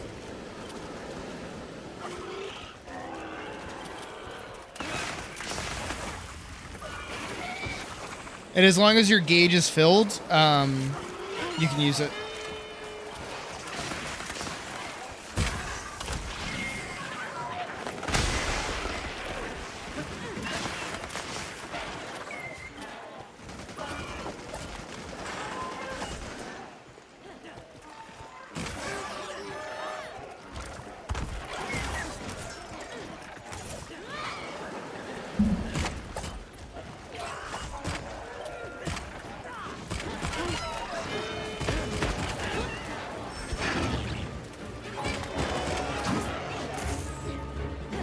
If you're rolling, you don't have full demon thing.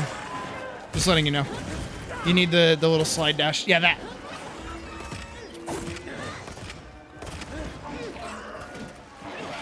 Are there ones? There are no ones.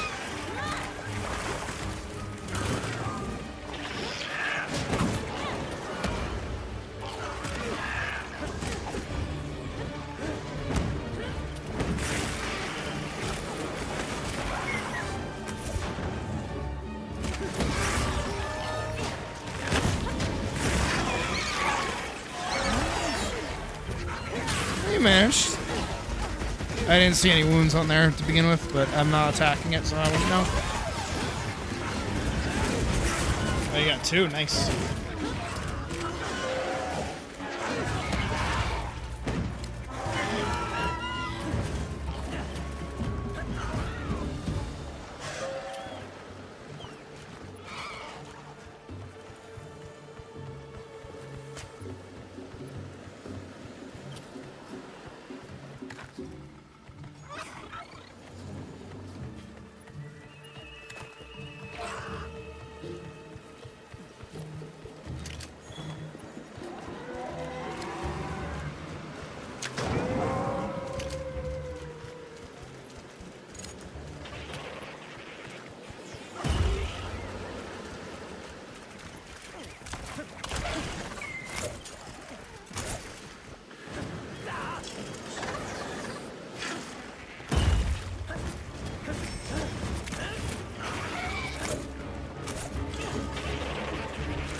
Actually, if you can get the timing down when it does that like wind up, you can go into get from there. Weapon control? What is it called? What is it actually called?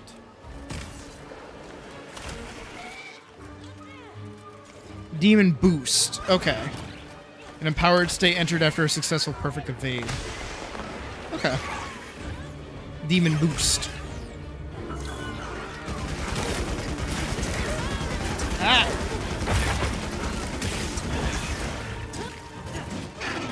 Nice! Look at me, I did fuck all.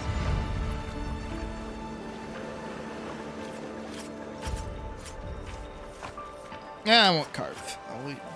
I'd say I'd leave it all to you. I'm gonna grab a monster really quick.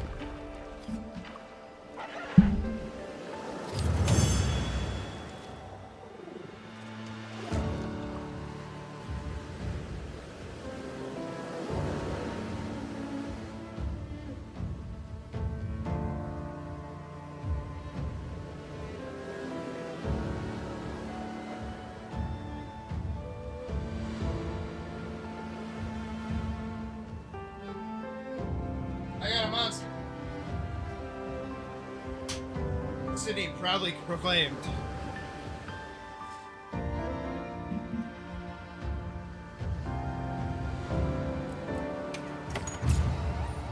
I like that my victory screen is me when I was paralyzed on the ground.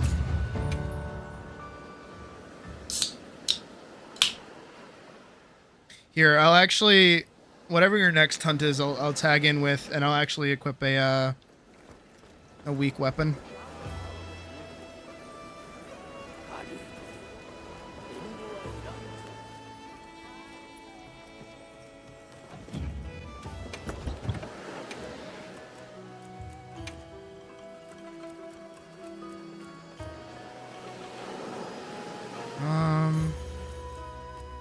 Is rarity 6 good enough? No, rarity 2 might be good.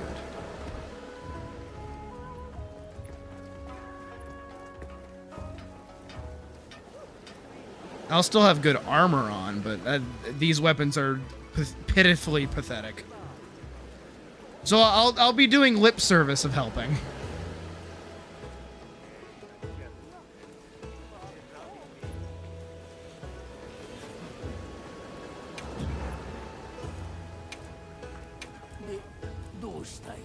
Alright, you're at... What did you just fight? You just fought Labrina.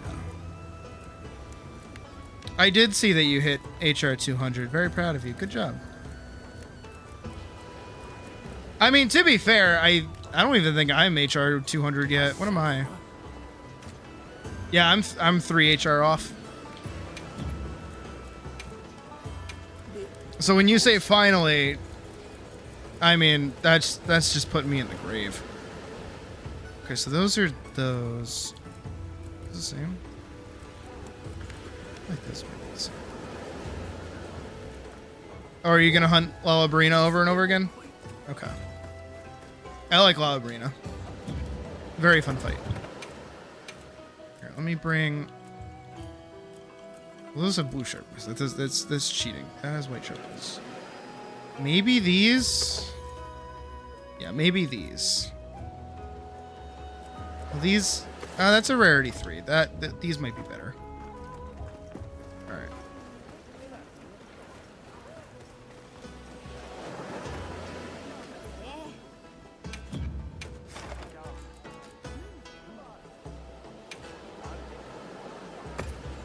Yeah, I'll probably get it today when I fight Seregios.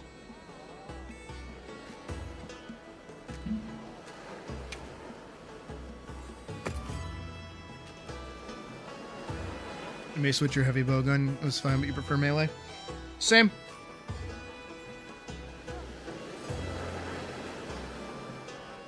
You might like bow.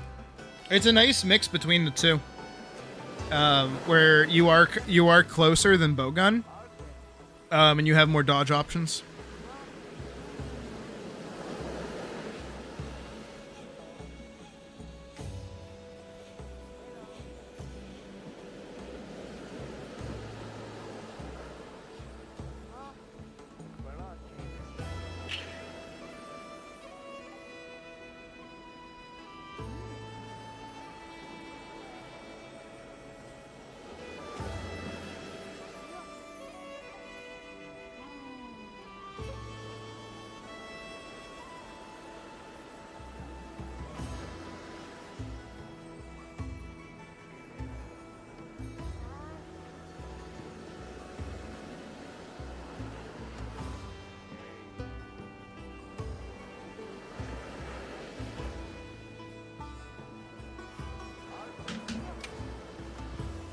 know what I could also do?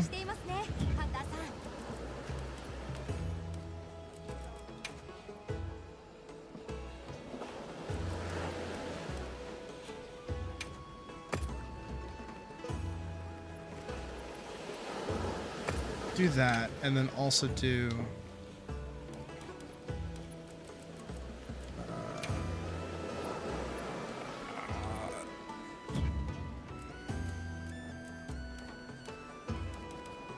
member list. Here it is.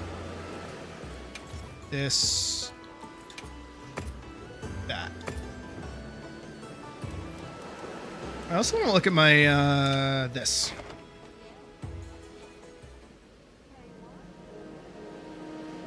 I feel like I want to change this. Na, na, na. Oh.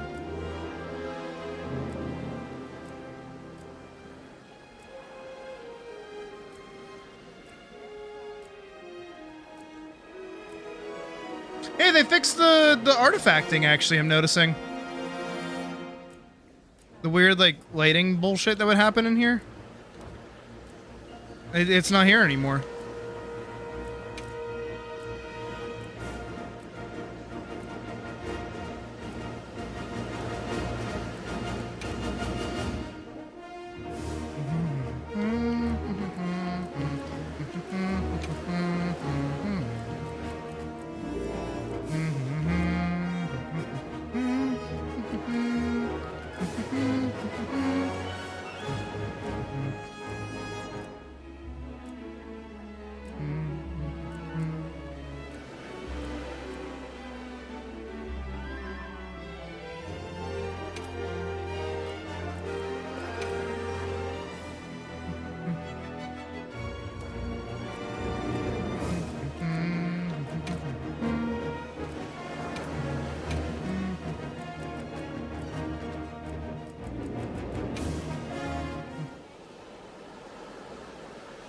I like looking at my hunter profile.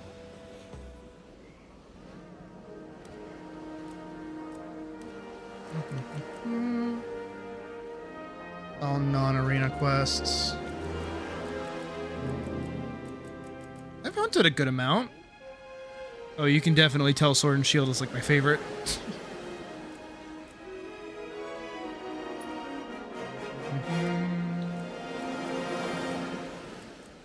I'm missing this one, obviously. I'm missing this one.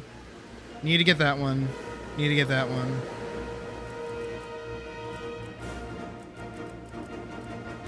Yeah, need a lot. And I also want to start crown hunting as well.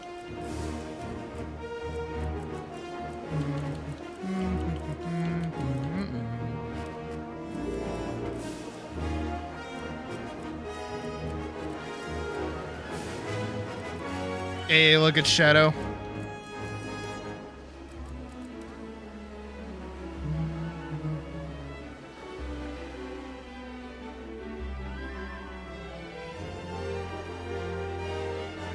I like my card. I think my card came out pretty good.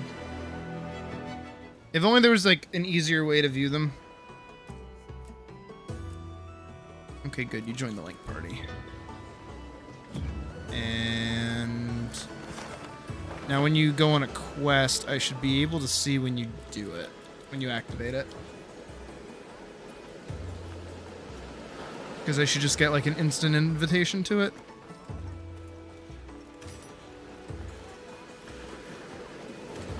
Oh, you know what? I should change these as well.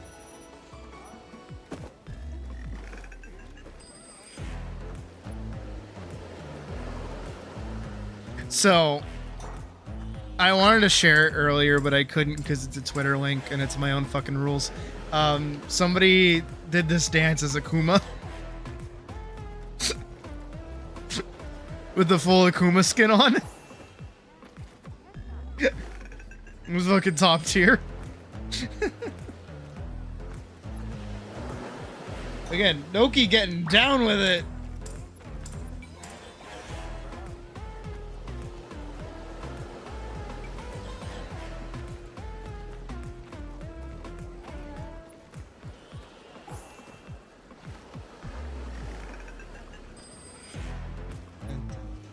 Lava fight! Oh shit. Oh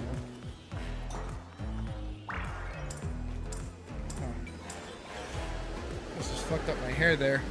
I have a bad habit of like tying knots in my hair. And I almost just like had one set and not come undone. That probably would not have gone over well. The downside of having floofy curly hair.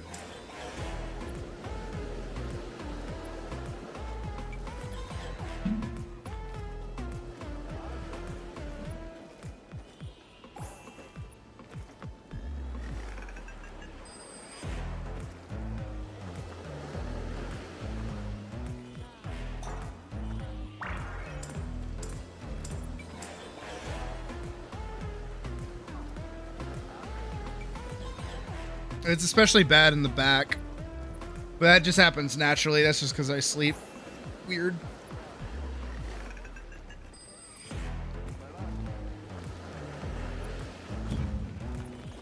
I like how everyone's just like walking past me, ignoring me. Oh, look at Noki, just go.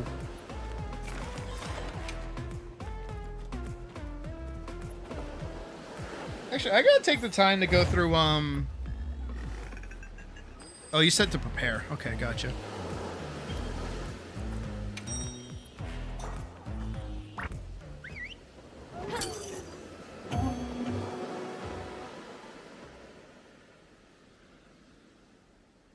Alright, here to help.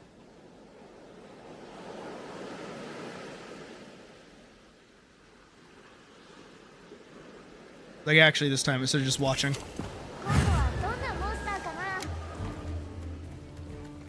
No, you're good. I just... I usually just depart and go and then hope people join in afterwards.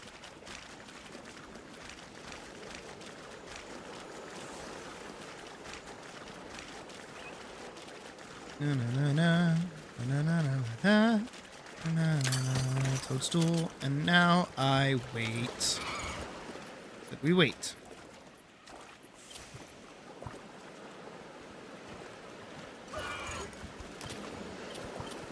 After you, Badger. After you.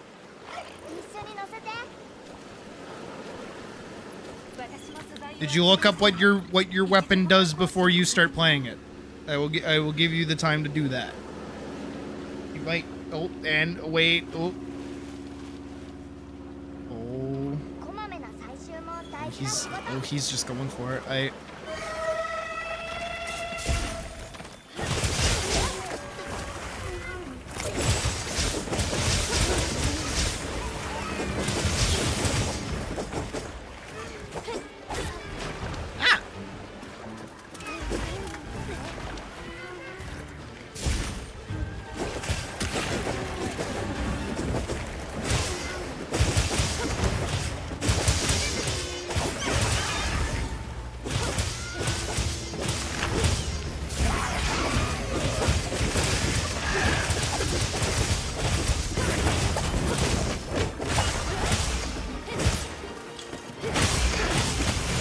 Yoink.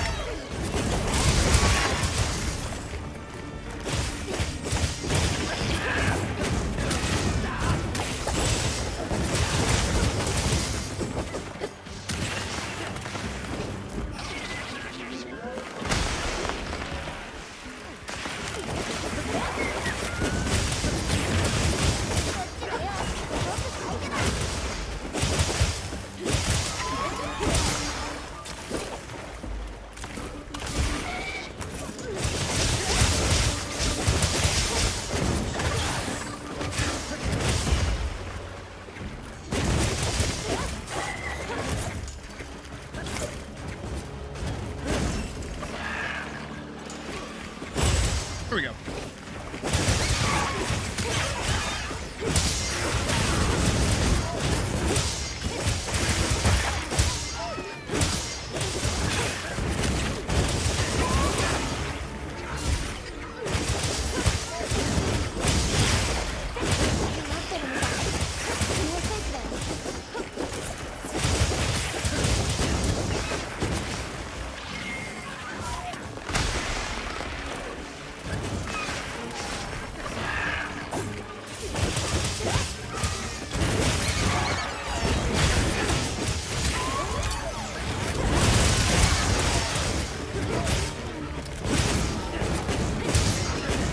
here. I can hit it. Got it.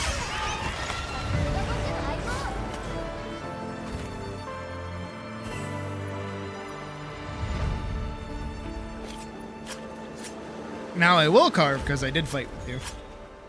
You know, you should use the laggy or Seregios armor. I say Seregios armor. It's more varied. Use Lagiacrus if you're fighting something that's weak to thunder.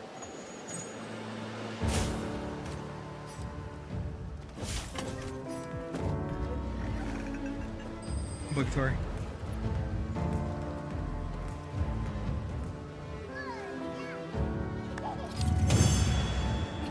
Labrina.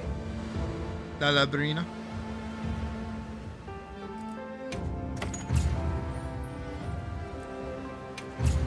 Wonder if that was my problem back in the day. Alright, Badger, really quick, before you set up another quest, do me a solid. Right? Go to your map. Like go to your world map. And then go to the Scarlet Forest. See if you can't find a Lalabarina that's on the air, like on the map itself.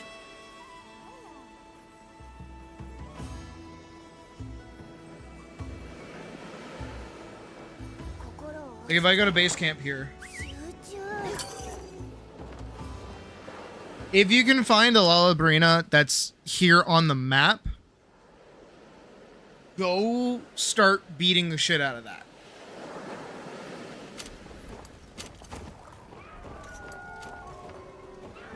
Well, there you are. Because I'm wondering if I'm learning mechanics in this game after, you know, 150 hours. I'm thinking that if you fight stuff out in the world, they have better drops than if you do optional quests.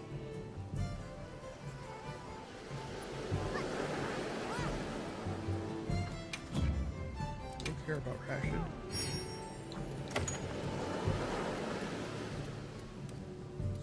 Quests.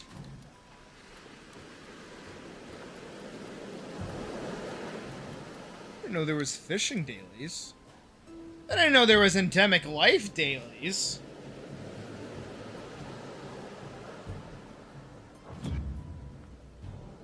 Huh.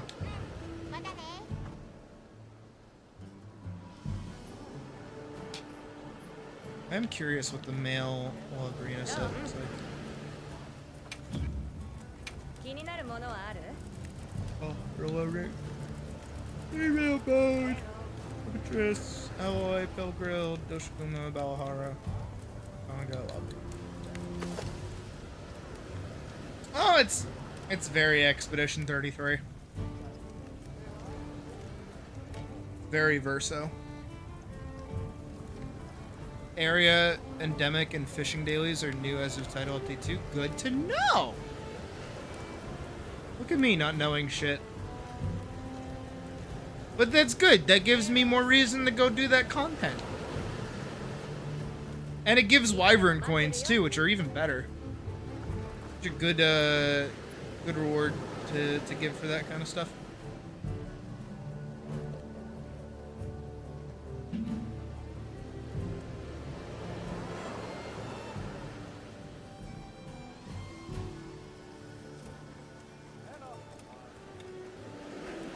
Here you go.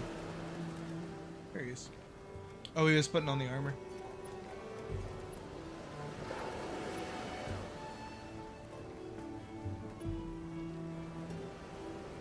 Very Assassin's Creed.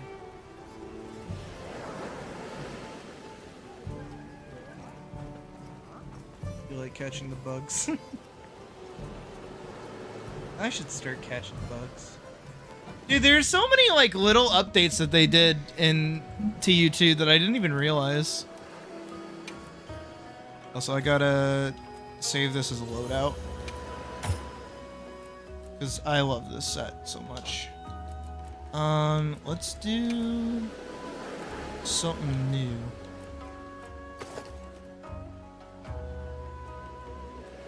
I actually fuck with this with the colors. Woo.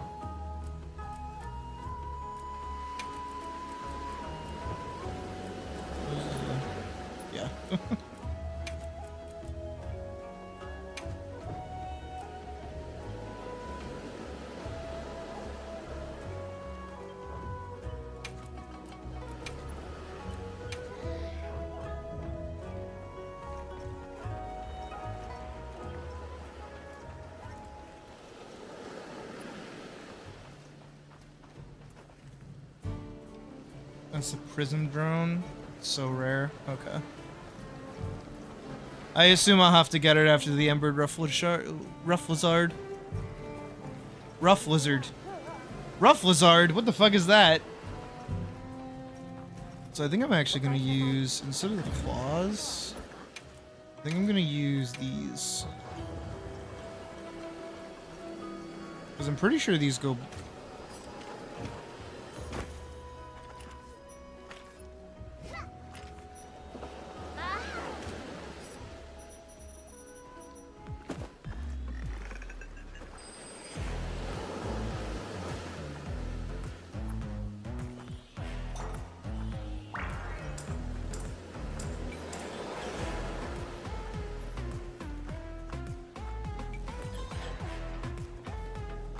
I dig it.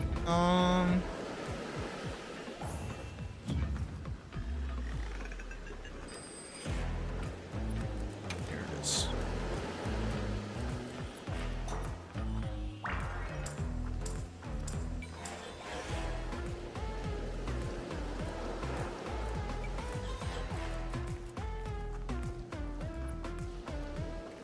Are there any arc-tempered monsters that I want to see? Zinogre.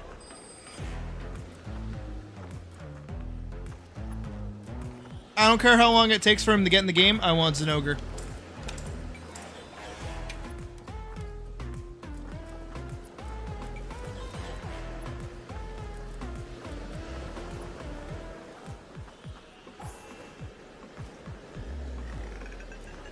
Trying to think of more emotes to throw on here.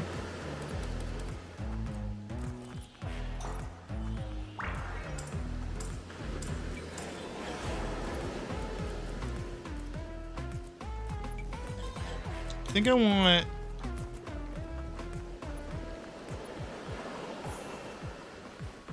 this one, and then this one.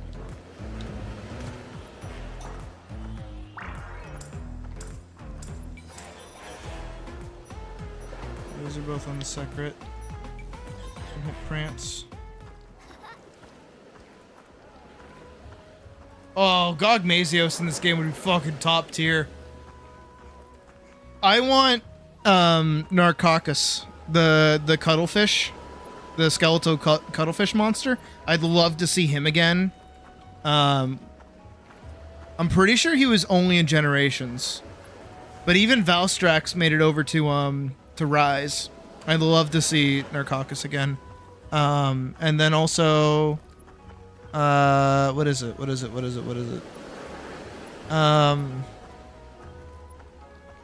The blue Teostra. I forget what it's called. I think it's Lunastra. I'd love to see that. I know it's just blue Teostra, but even still. You're not seeing any natural Albrina? Okay. Then you could just do the optional quest. But keep an eye out. Just for testing purposes. You want to see a Chatacabra and have it rock everyone's world by being harder than Zoshia. Honestly, that might totally be a thing at some point. I remember, I forget what quest it was. I'm pretty sure it was in 4 Ultimate.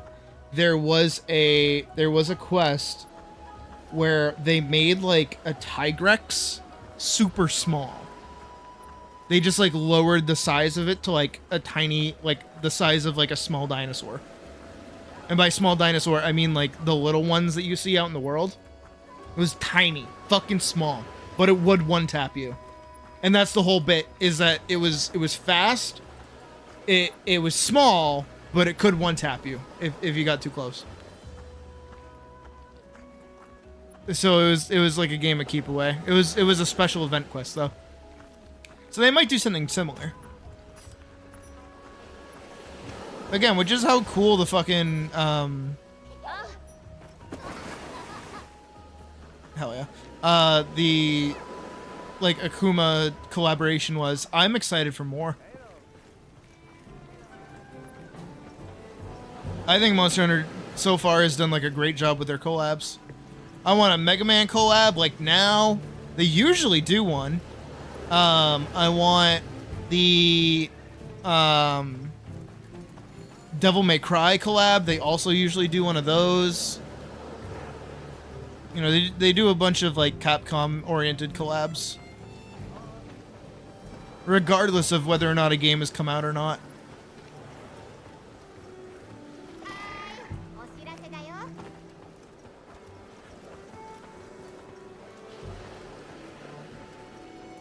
Oh yeah, there is the Fender one. I'm excited for that too.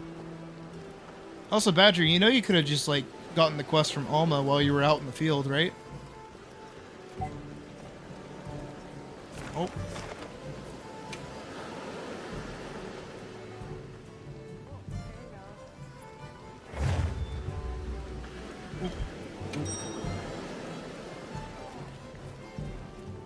Nah, when that Fender one comes out, I'm gonna be really excited. I would so get that guitar too. You didn't know? Oh, yeah. Alma follows you around and you can get quests from her anytime.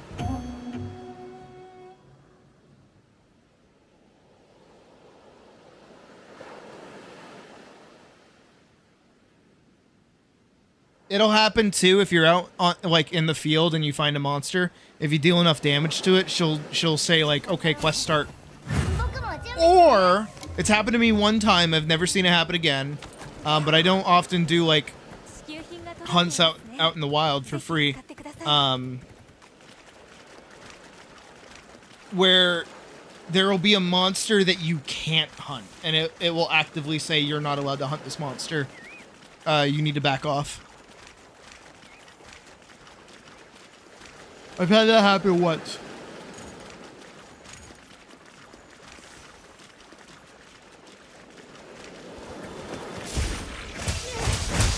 Oh yeah, no, I love Alma.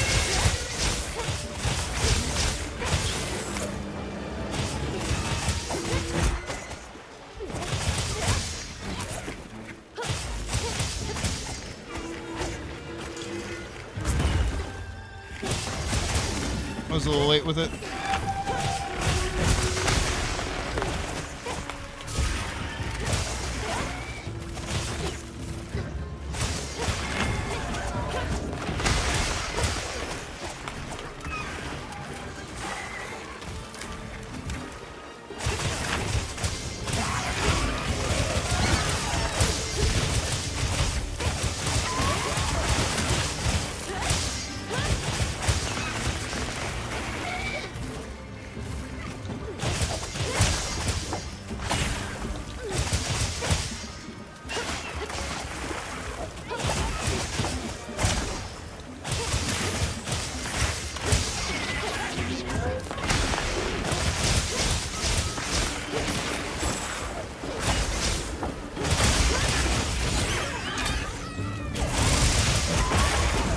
So, like, what about focus mode is helping me, like, land my hits here?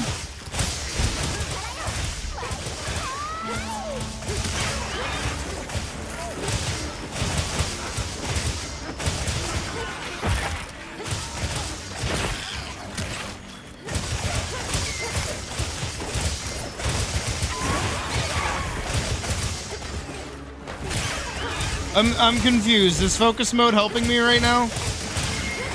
I'm just not pressing the button.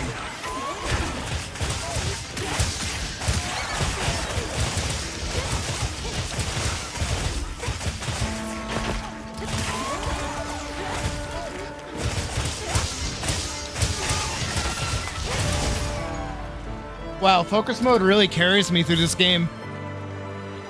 I never whiffed once that whole time because, you know, I was using focus mode.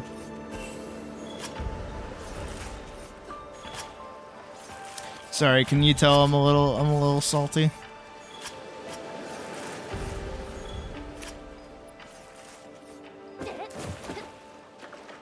Focus mode, am I right? Man, it makes this game so easy.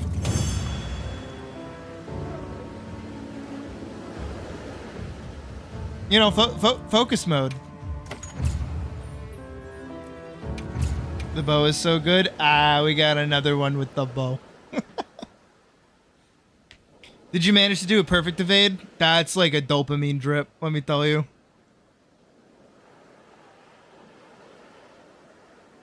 Nah, the bow with the perfect evade, fucking nice.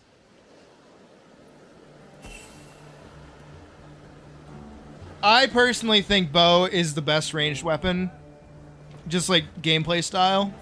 Personally, I feel like it's way more active than the other two bows, the bow guns.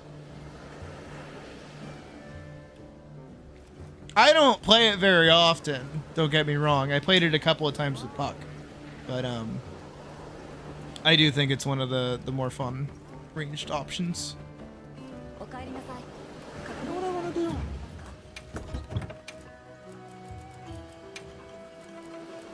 I'm not teaching you anymore, so I don't feel super bad. Swapping to insect glaive.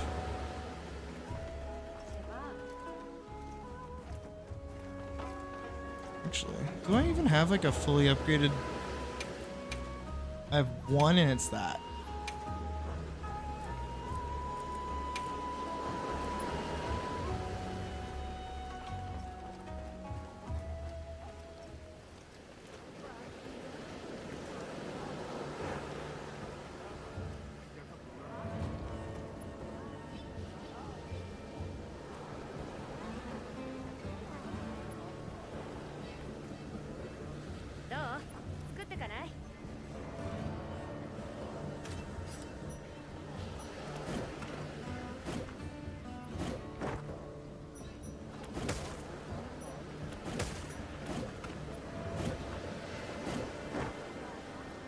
That's actually kind of cool.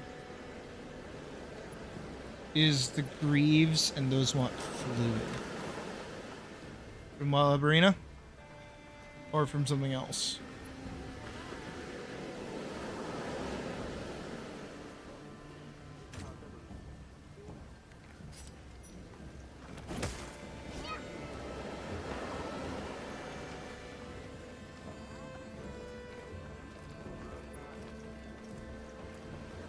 Agreed, honestly.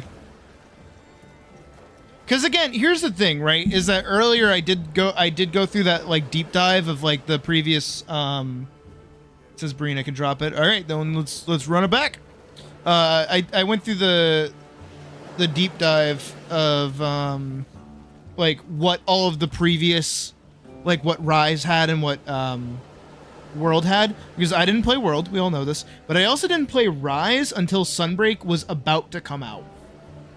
I played Rise on release and I found it a lot of fun until like the spectacle kind of worn off, and I was like, actually I'm not fucking with this too much.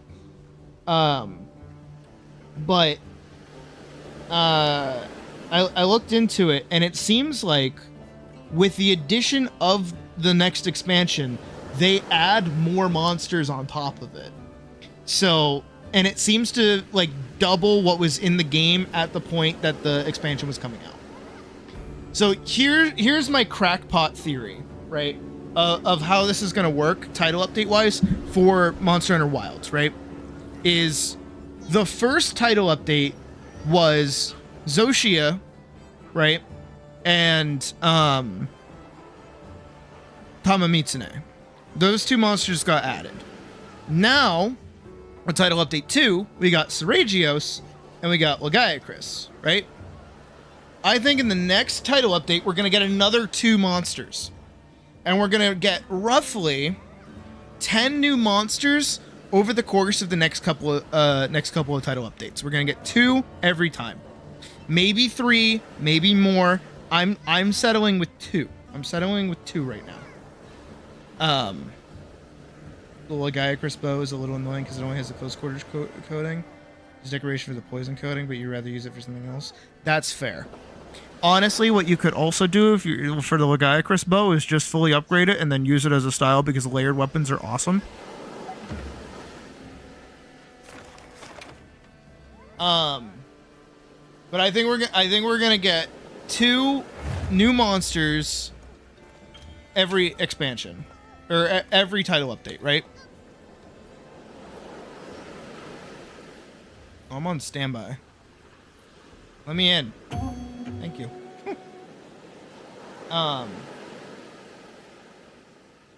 So I think by the time that Monster Hunter Wilds' expansion is coming out, we'll have an additional 10 to 12 new monsters. So that means from our base roster of 23, we have now shot up to around 33, right? Which doesn't sound like a lot, but that's also how much World had when Iceborne came out. And then it shot up to about 70 after Iceborne. Because that's when actual monsters start getting added, because then they get the treatment that they deserve, right? So I think we're in for 10 new monsters across this, the game's base expectancy, right? Then we're gonna get way more once the expansion comes out. I think right now, like with most Monster Hunters, they're testing new systems, they're working on balancing, they're playing with a lot of different stuff.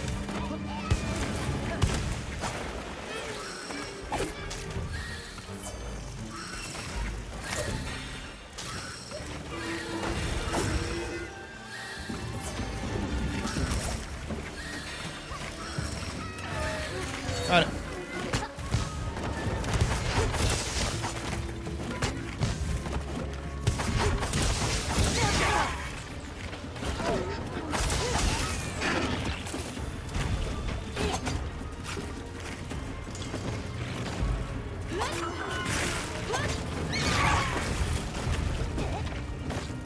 I agree. I would like some new monsters added to the game too. Like some original ones.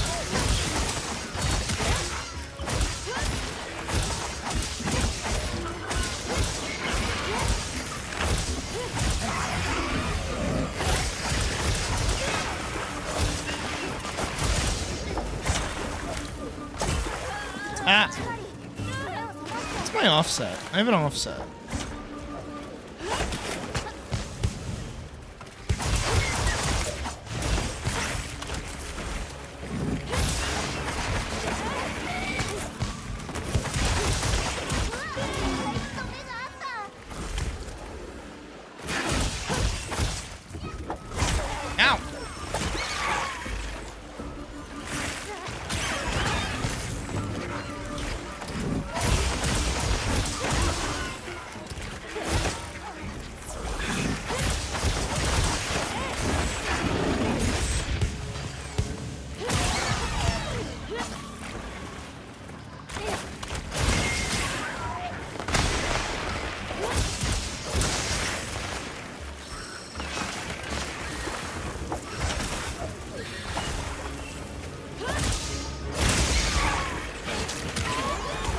Don't mind if I do.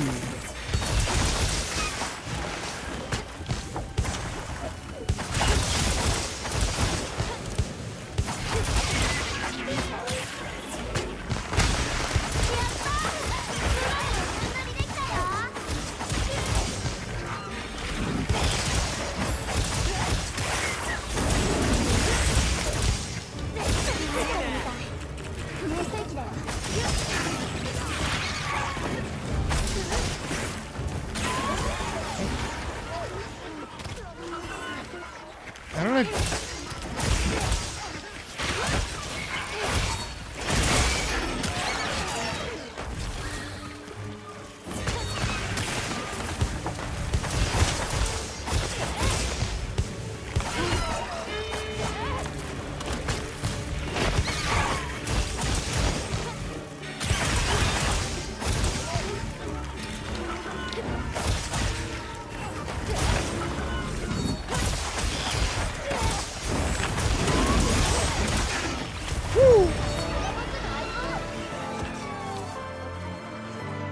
Glad I kind of know how Encyclave works.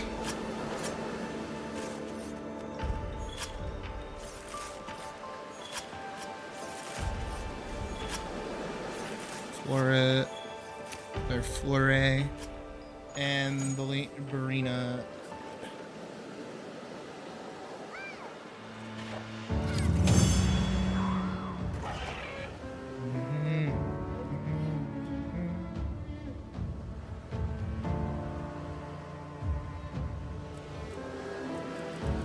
Are you after monster fluid? Is that what you mean?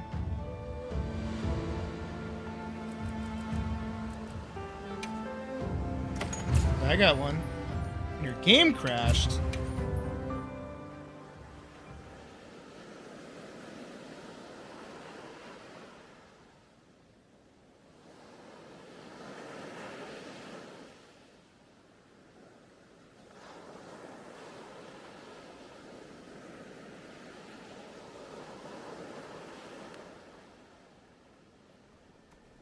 Oh no.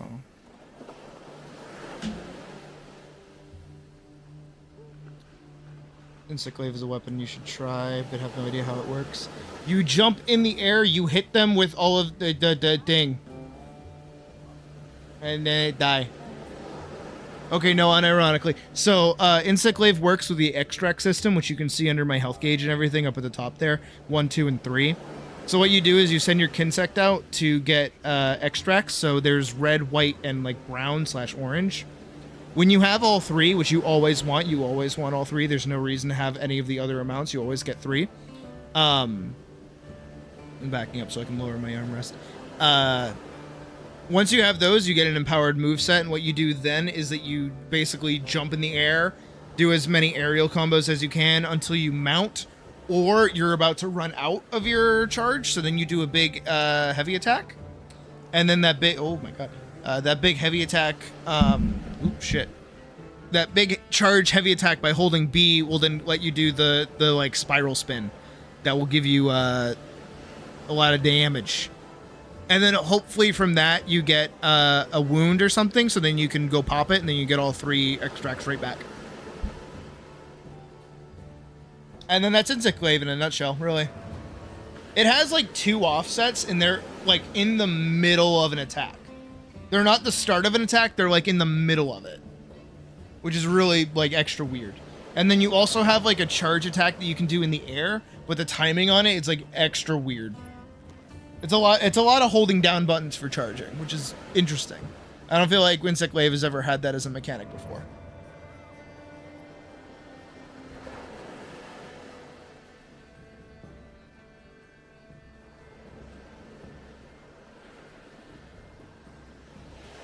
Waiting to see if Badger will hop back in.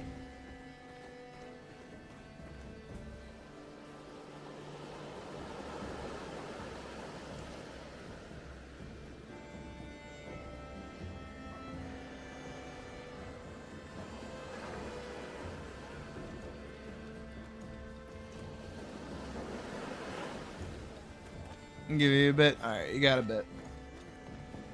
We're just vibing today, really. I just want to catch, like, footage for the Monster Hunter video that I'm going to work on tomorrow. That's the whole point of right now.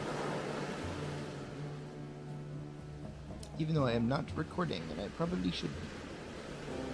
I'll hit that button.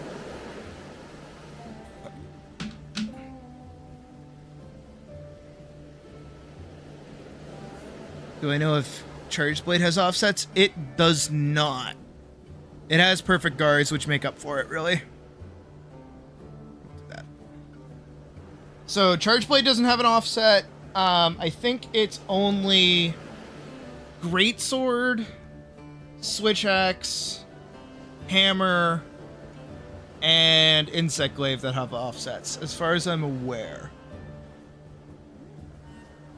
I think that's it. I think that's all you can do them with. So.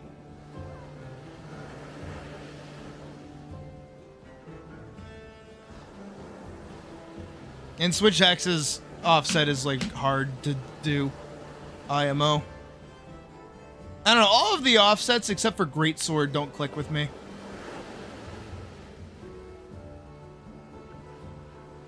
Healing Mantle can now be used. I don't even know how I use that. I didn't have it selected, did I? I must have had it selected, I guess. I usually have it selected.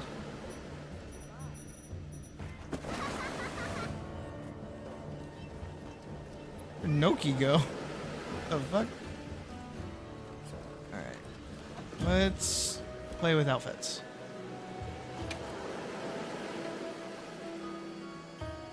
Wait, you know what I can totally do now?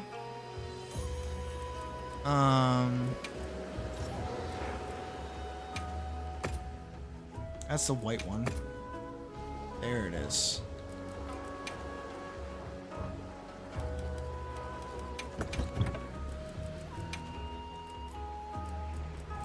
I could technically use a really good set of dual blades. Which one was I using? Was it these? It had to have been these. Ass.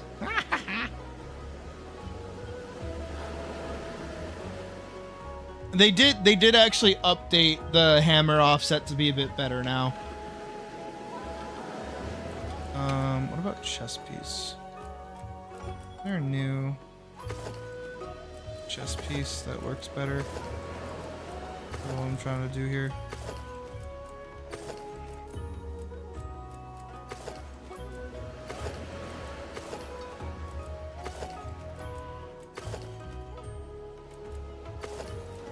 Doesn't look like it, unless I can change the blue, but I doubt it. Wait, I can change the blue. Wait.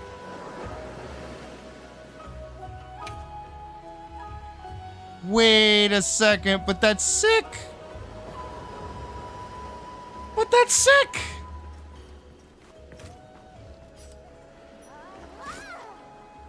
Oh, but that's sick.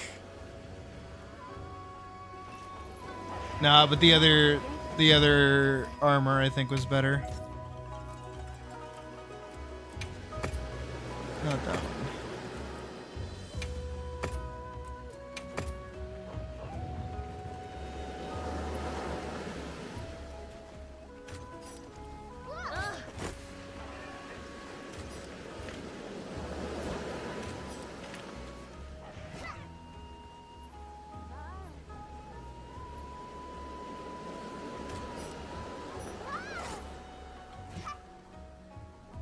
That's so fucking cool.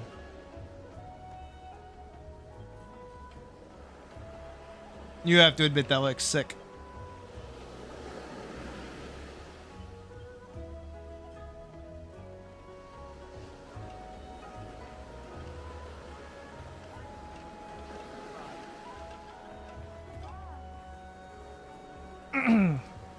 So an offset is an attack that basically acts as like an active counter. So here, I can show you really quick an offset.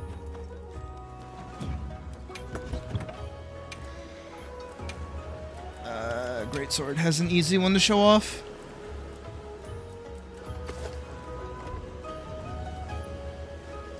If we go to the training area. Yeah.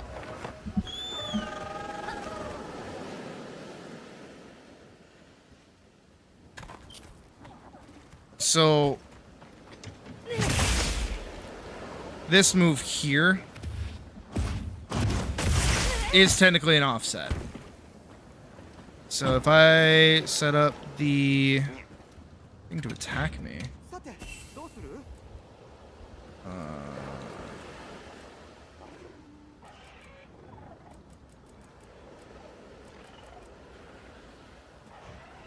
do I set it to attack?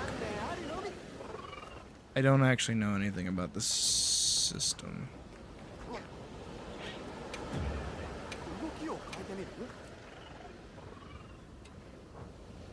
Okay, so it's soft or hide. Setting select mode. Okay, smash mode.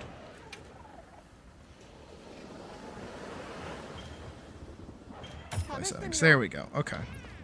So now it'll attack. Right. I'm gonna walk up and block.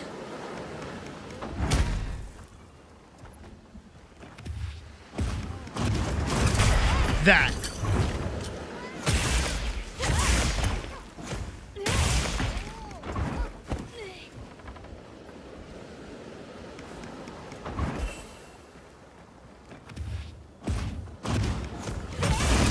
That.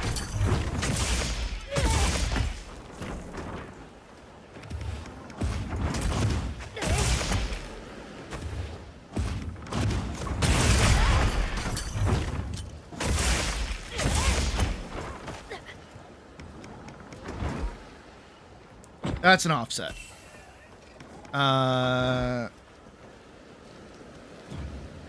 So greatsword gets one, and switch axe gets one, and hammer gets one, and then the one for oh wait,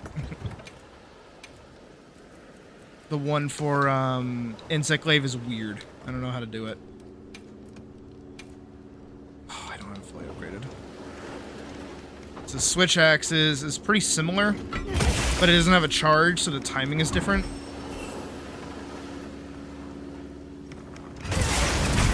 There we go.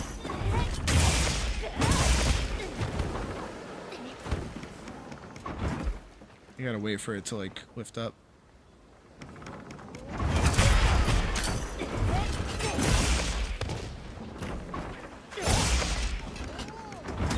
Ow. And then also, Charge Blade has, well, Switch Axe has this, which is a guard counter.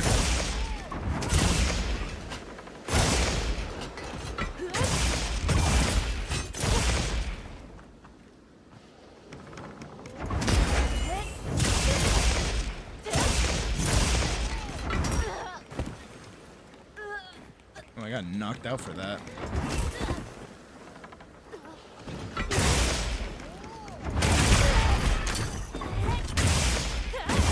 Actually, I'm curious what the bee looks like.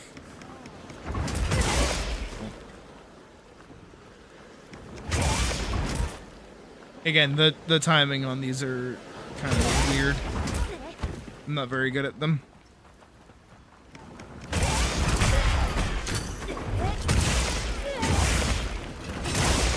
Okay, it didn't matter which one first.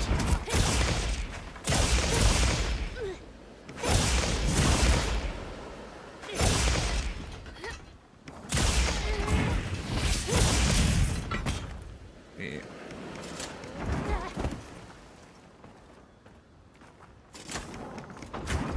So what can I do after?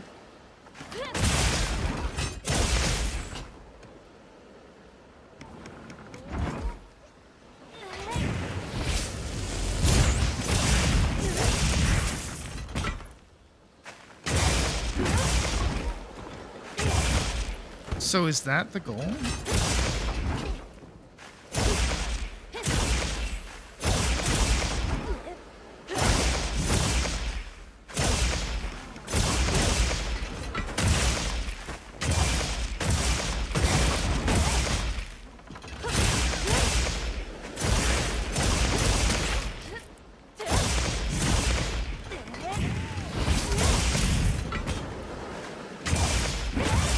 Oh wait, combo's better. Okay.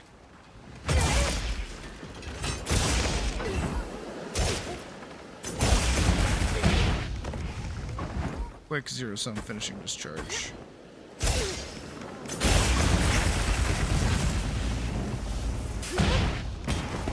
And there's nothing you can really do after that. And you're also kind of out.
Duly noted.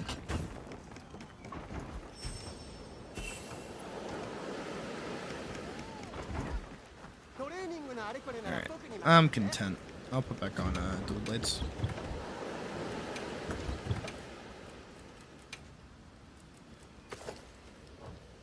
Actually, do I have... It's not max level, but I have it.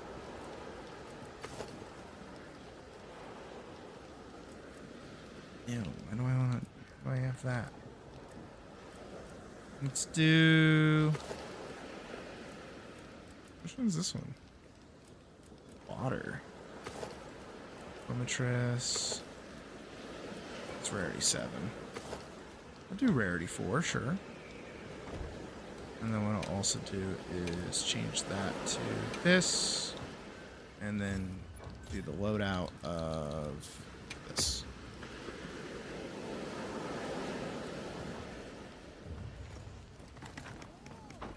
Now I look pretty.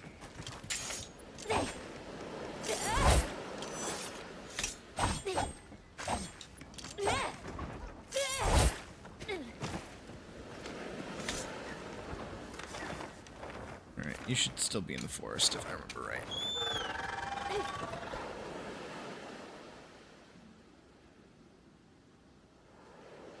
But yeah, that's offsets. Only a few weapons have them. Just like how, I think only Charge Blade has guard points. I don't know if, Lance or Gun Lance have guard points. They might. I forget. I don't really play either. So where are you? We're in members list. A while ago that you joined. Just go through members list. There it is.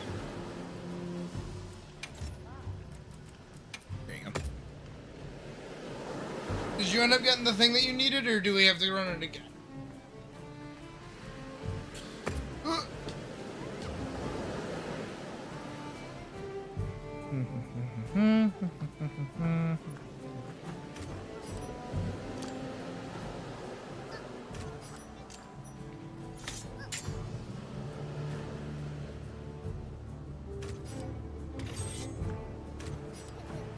You don't know if you did.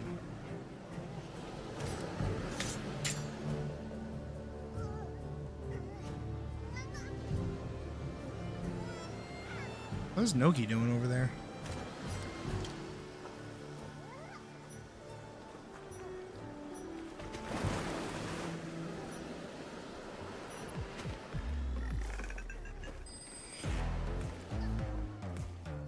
I'm such a fucking menace with this dance. You did not. Alright, we run it again. Actually, I have to wonder.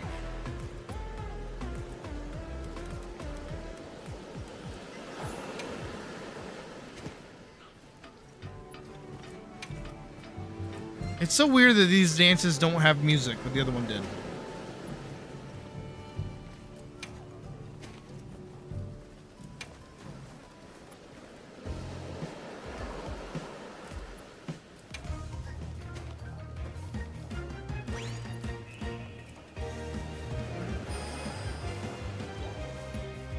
That might just be where cats go. Who knows? They are glitching over each other.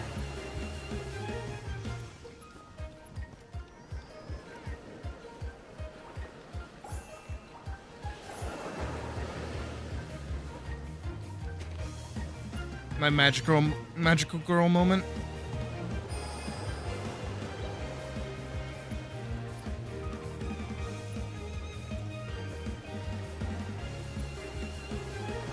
I feel like the dance is like extra weird because like I keep glitching the move to the ground.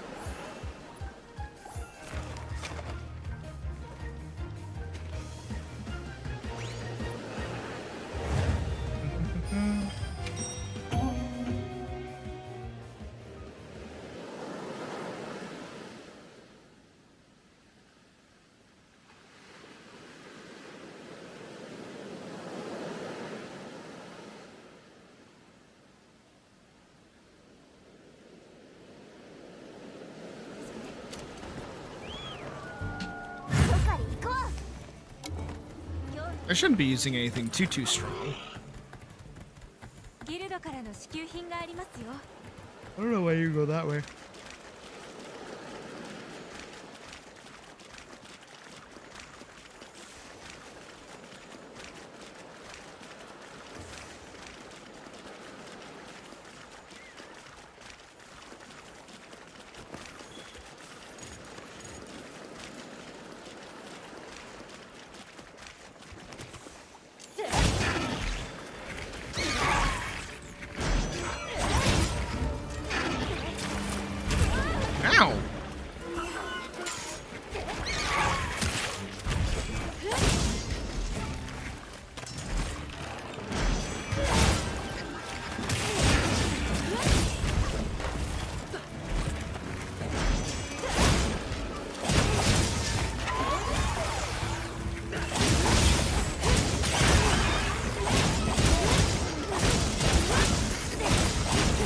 It never changes.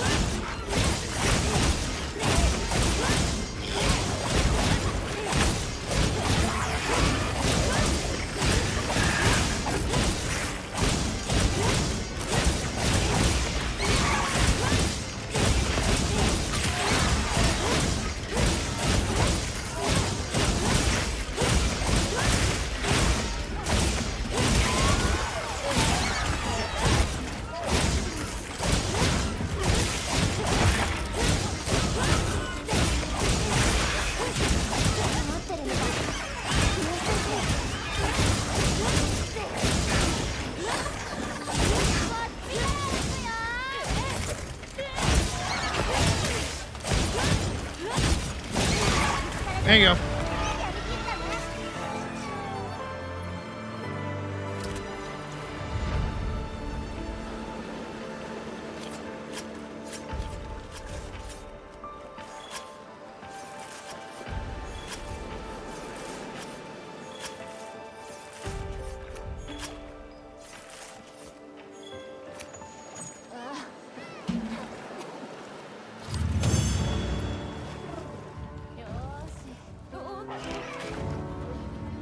Yeah. Longsword is a little broken.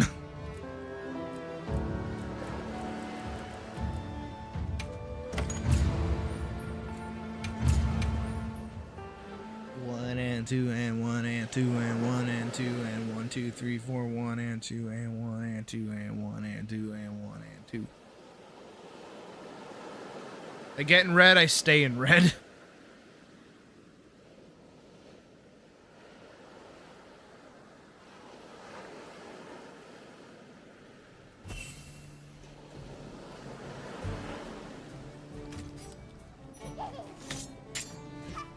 I'm gonna have to get used to down being emotes.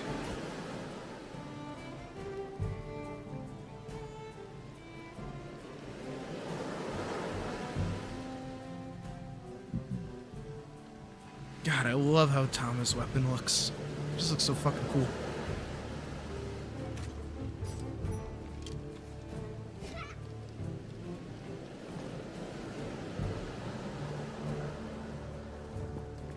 Did you get your fluid?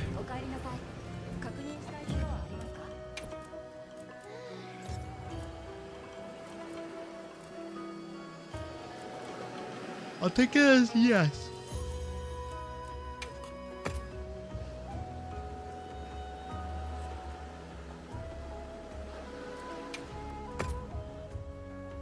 Oh yeah, this set.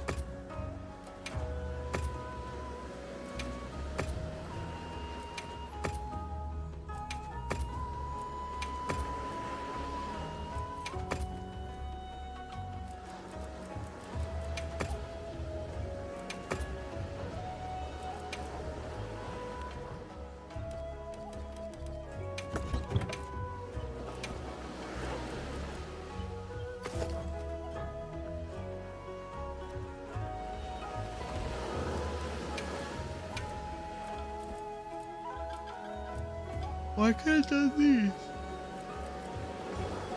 Oh. Why am I yawning so much? So who's adding me? What the fuck?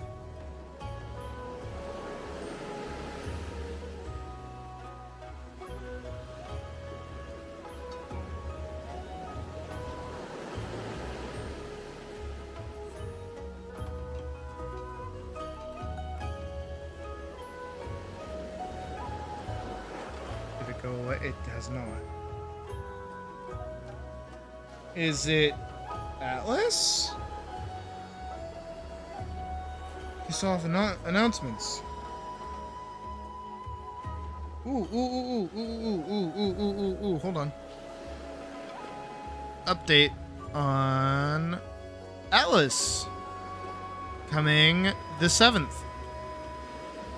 So, guaranteed things to expect for this update. Let's read these patch notes, shall we? Hard mode Crescent Grove 20 to 25. New loot and gear to collect, new enemies to fight, updated skill system, new skills to collect. Endless general skill book, removing the 6-slot limit. Okay. Fishing, new quests, 15 pages of character slots, up to 105 slots.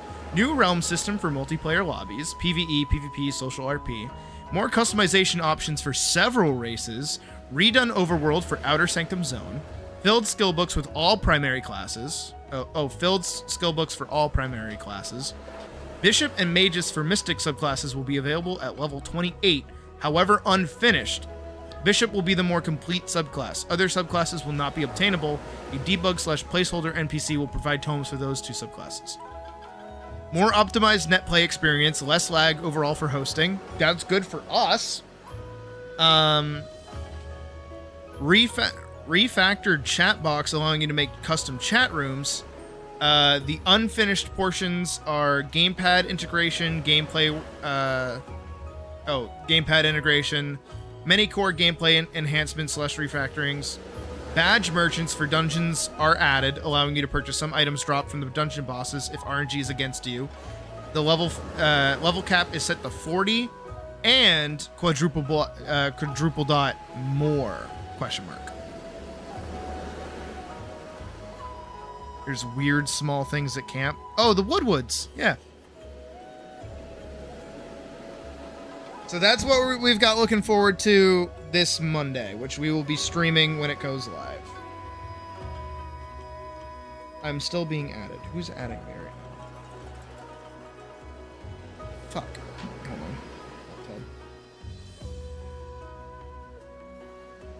No, it was that. It was that. Guess it just didn't click. Okay. But yeah, so we've got all that to look forward to. And the level cap got increased to 40?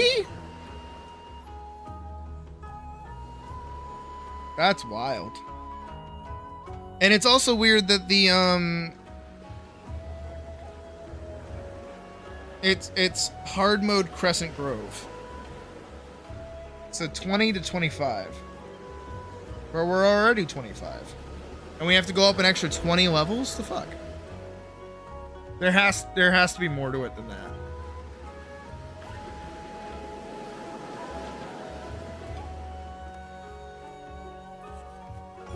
But yeah, we got new quests to look forward to. We got new shit. And we'll be doing that all week next week. From Monday onward. I wish I could take Monday off, but where I took a bunch of days off last week, probably not going to be allowed to do that, so I won't even ask.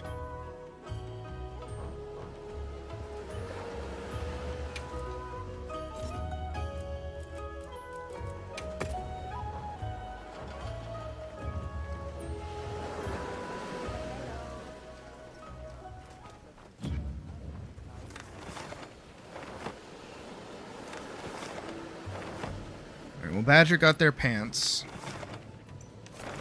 Well, Badger, I'm going to leave you to enjoy your new armor set and keep doing quests. I'll probably tag in a little bit later, but I do want to try to upgrade my my stuff a little bit.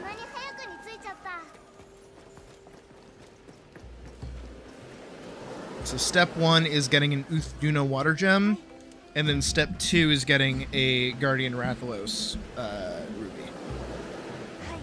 So I need both of those.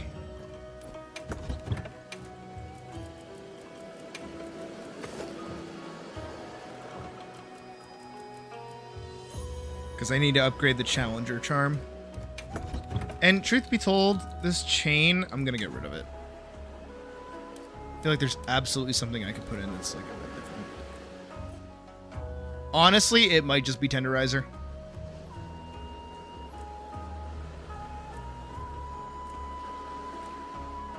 Yeah, I'm gonna put Tenderizer. But I need one more physique gem. We might go roll some, maybe? Oh, but there's a sheath gem that I could do too.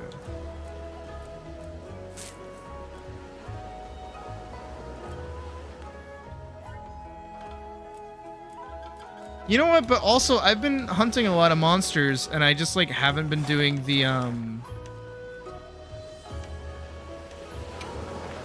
melding stuff.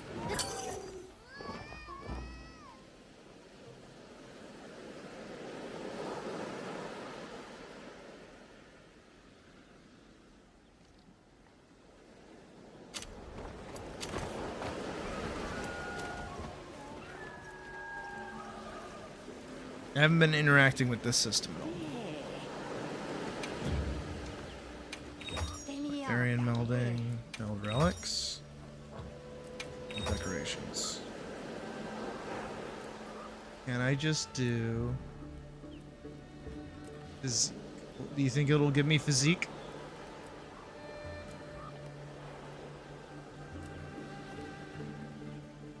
Yep, there it is.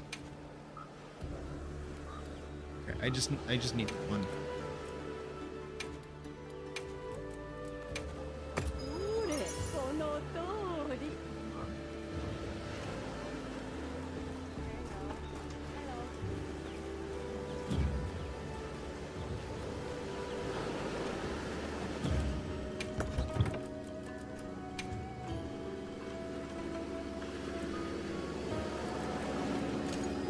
There we go.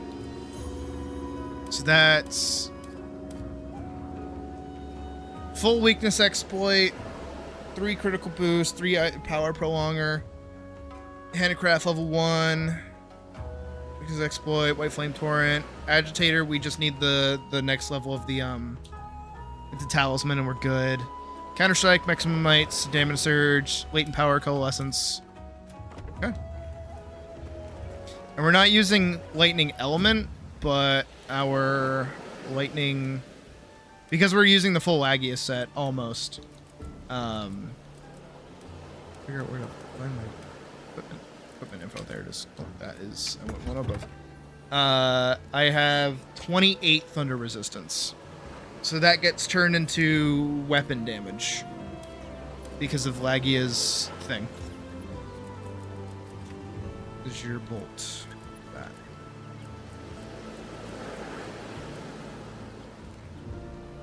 Increases additional thunder damage and moderately extends the duration. Affinity is increased. So it just gives me more affinity. And I think I do like an overload of electric damage.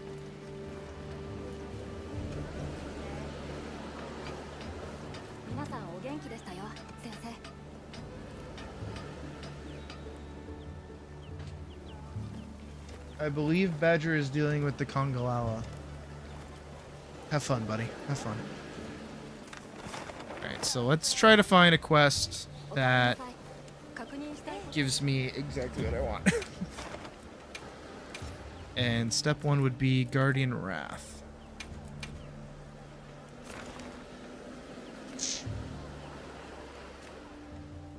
The 5-star Guardian Wrath. Let's hit it.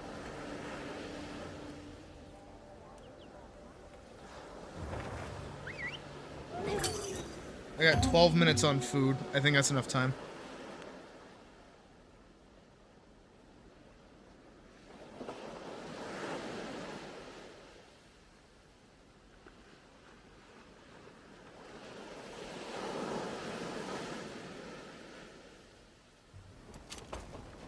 Also, my package is still in China.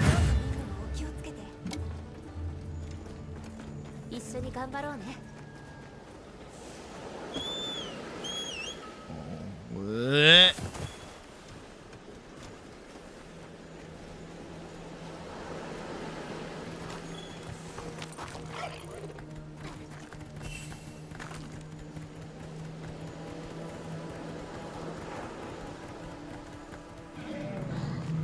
What's coming down here? Oh, it's almost dead.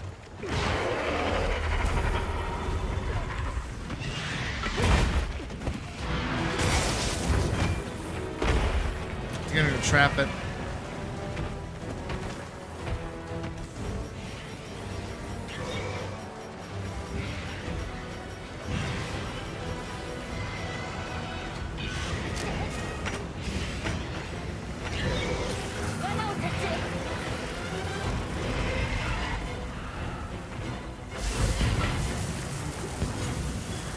Okay. I didn't have to do jack shit.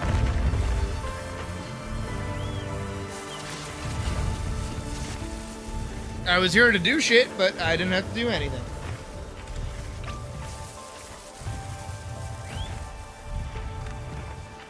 Give me exactly what I need, I think.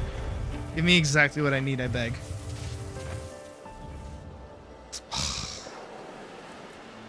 Only I would be upset getting a plate instead of a ruby.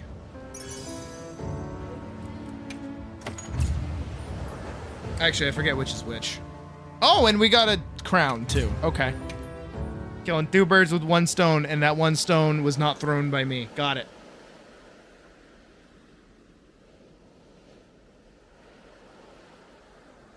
That's so fucking silly.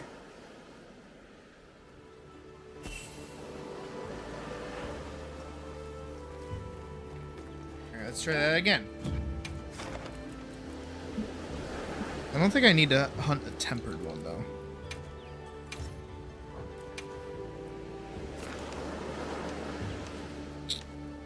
And none of those have one.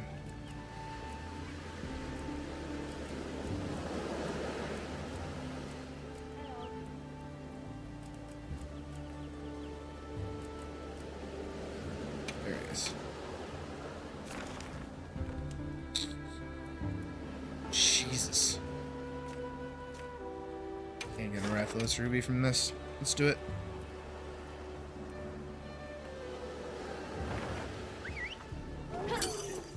I think I know what I want for food.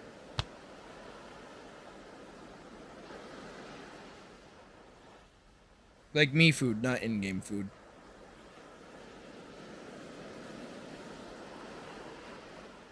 You know what, here, let me also do this very quickly. Or I won't actually have time.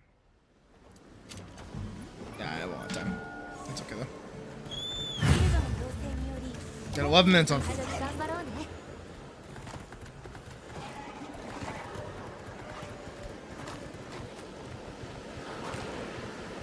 Let me down, let me down, let me down, let me down, let me down, let me down, let me down, let me down.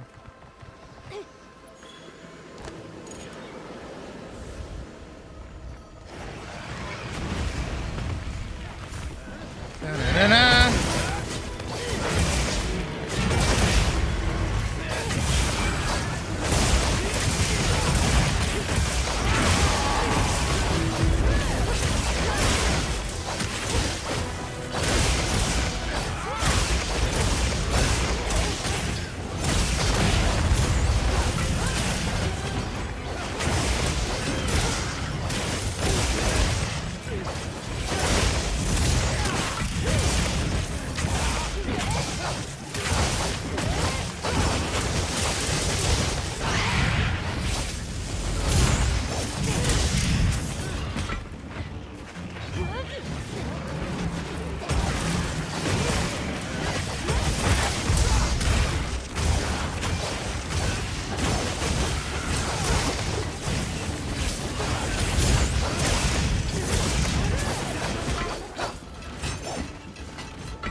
That's fucking naughty!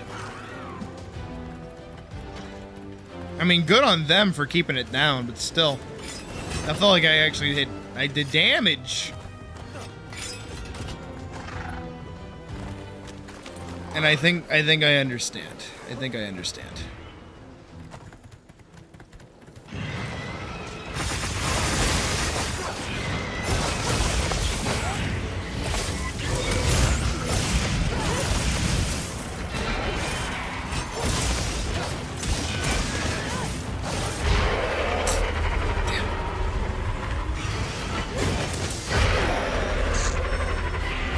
Let me out of this.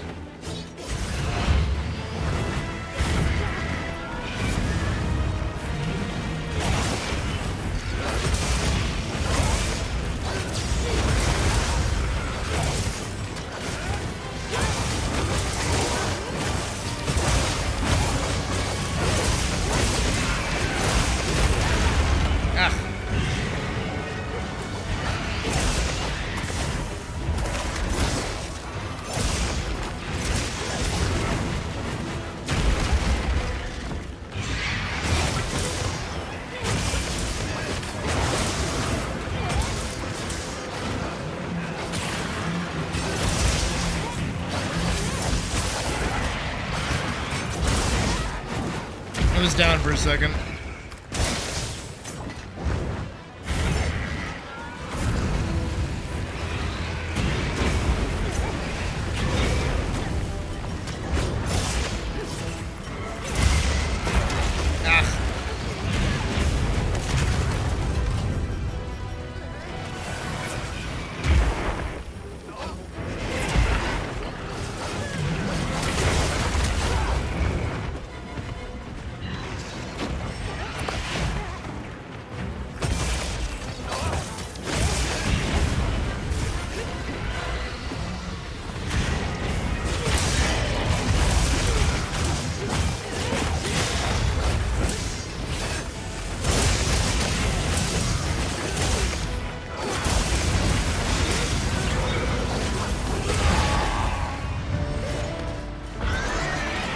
Got it.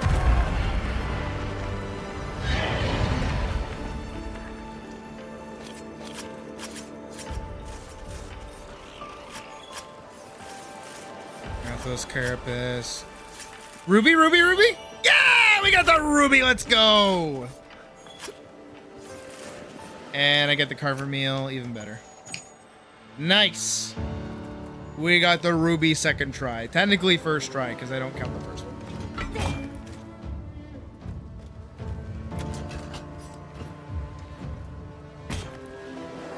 Oh yeah.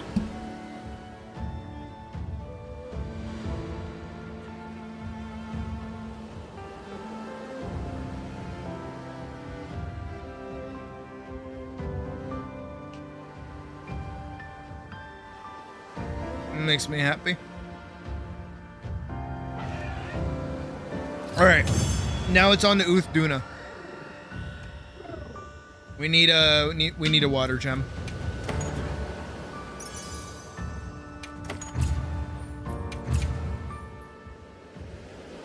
That hunt took them 20 minutes. Game easy apparently.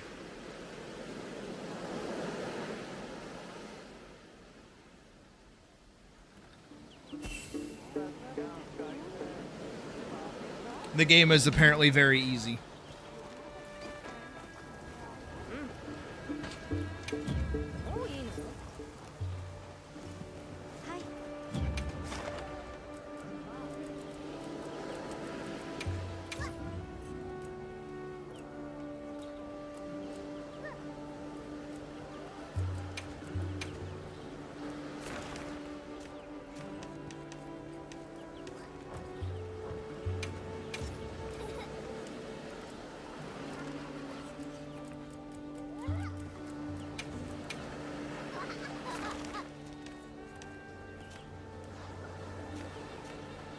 Shit.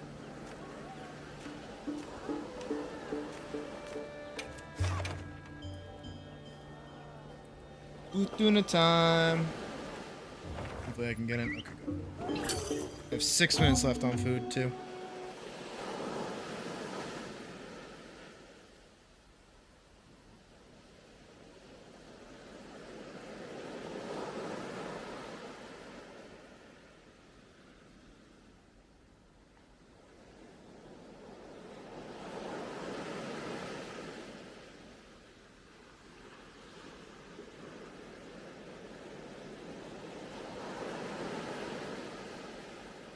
Shit. I'm smacking around my mouse.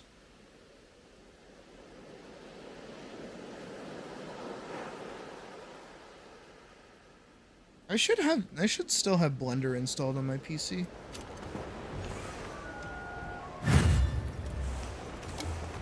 I have a Mega Potion.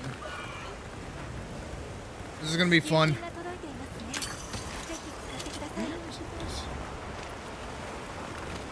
Oh, I did.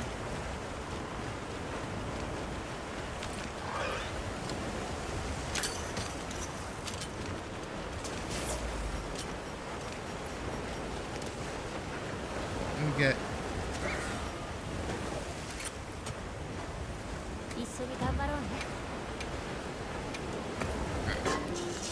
Here's for cheese!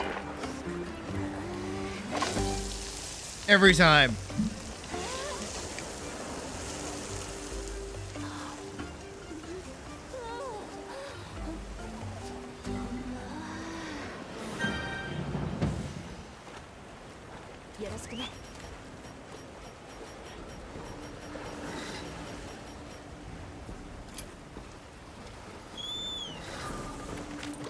Let's do this thing.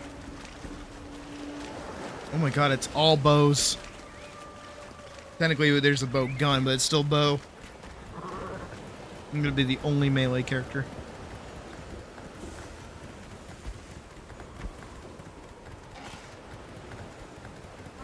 Probably not good that I have, like, no healings.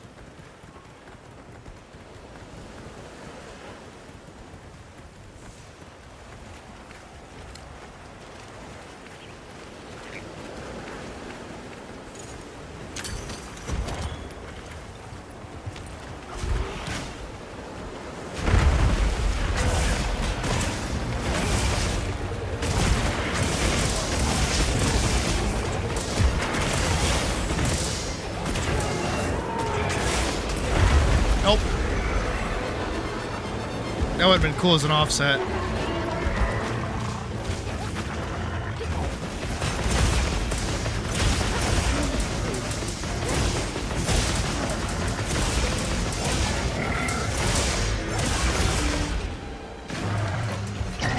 Now would be the time to run.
Yikes.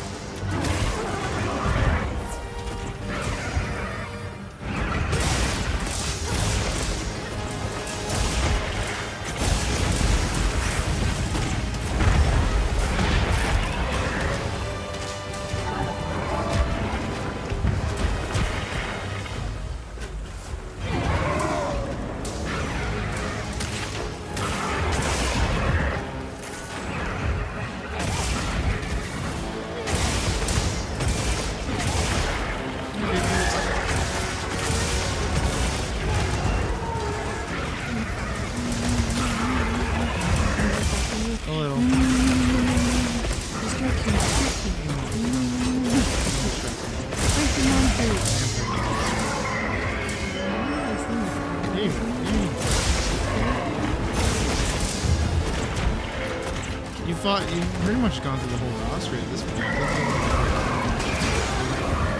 Where you go to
people are efficient.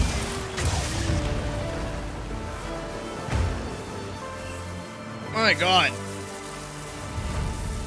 Put that thing in the fucking ground.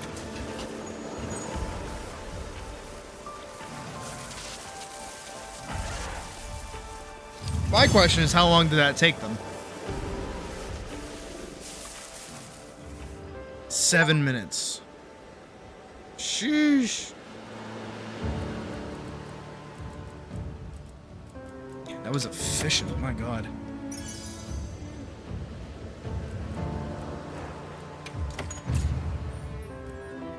Capture Pro, 3 new titles, Harpoon Prince. Yeah. Buffs and heals acquired. Yeah, I threw a single powder because I didn't have potions.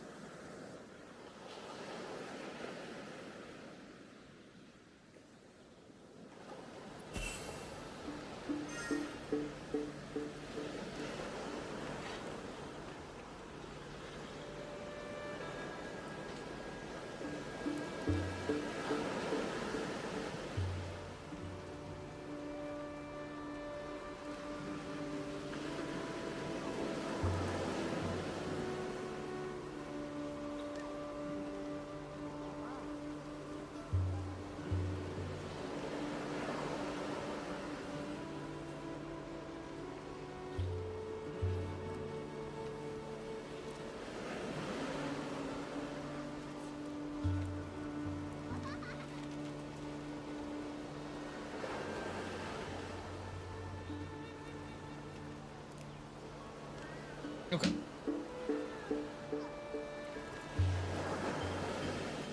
So that Uthduna was a bit of a bust.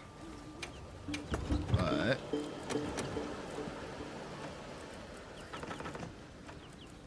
it's time to do it again. Because that's Monster Hunter, and that's the fucking loop that I get stuck in every time. Let's see if anyone's hunting it. They are. Yeah, session was fun, of course. Let's see if anyone's hunting regular Uthduna.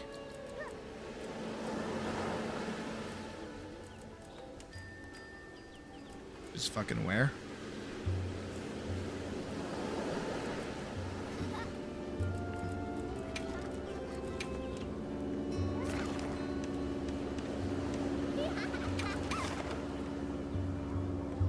There's a slightly higher chance that I'll get it from this one.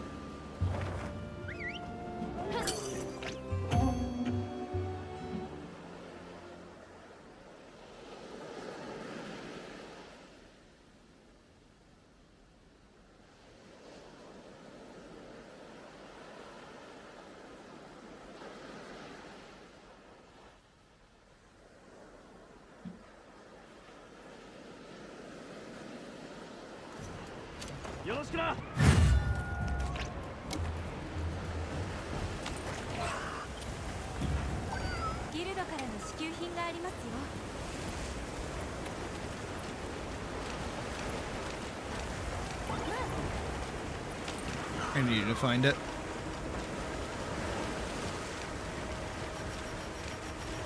I'm up on food. We got potions. I think we're good to go. Let's hope it drops, and then I can fully upgrade this armor set. I think it works good. I think.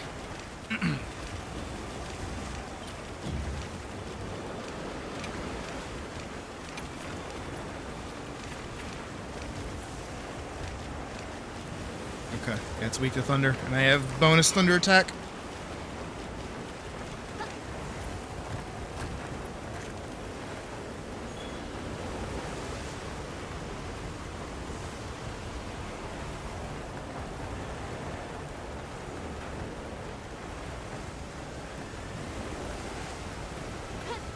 Alright, let's kick this thing's butt.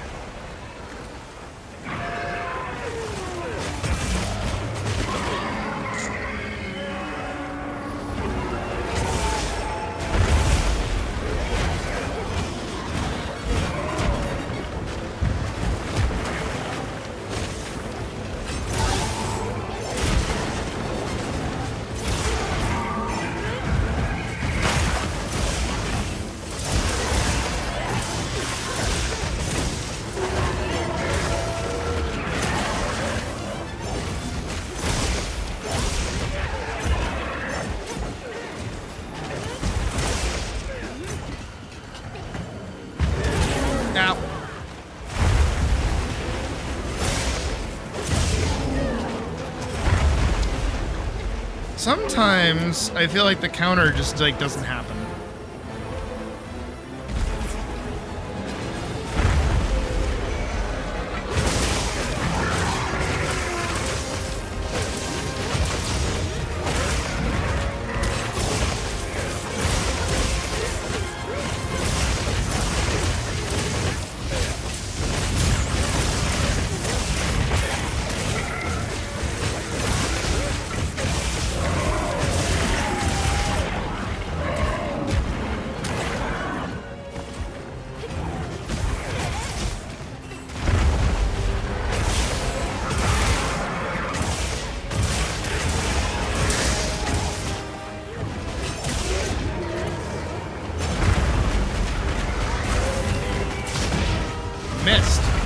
Missed like crazy.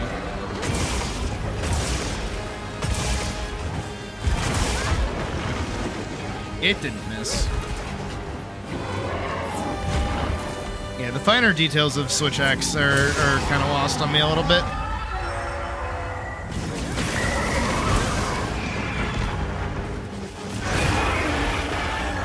Damn, with a roar.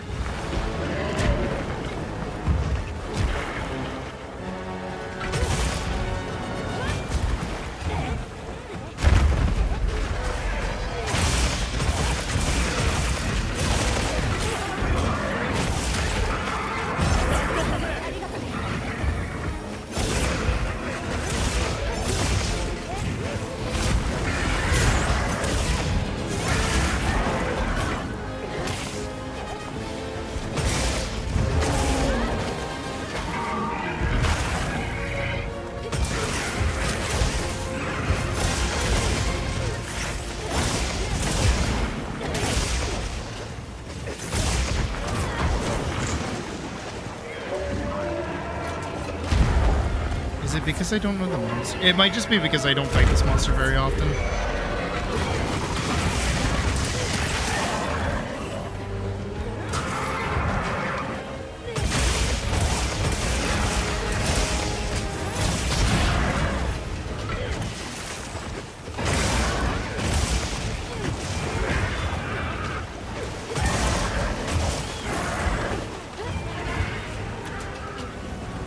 It's almost dead, though.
Miss.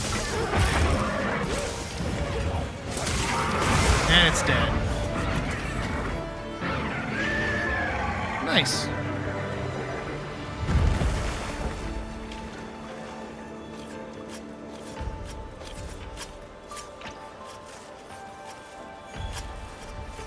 Give me a water gem. Give me a water.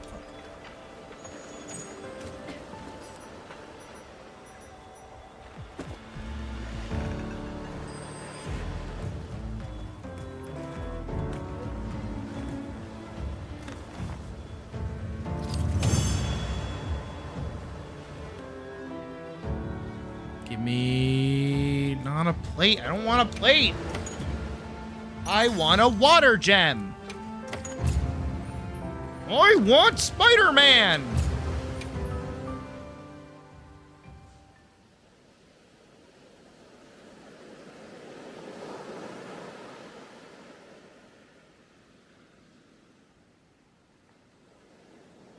Well, at least I'll be able to make the armor now.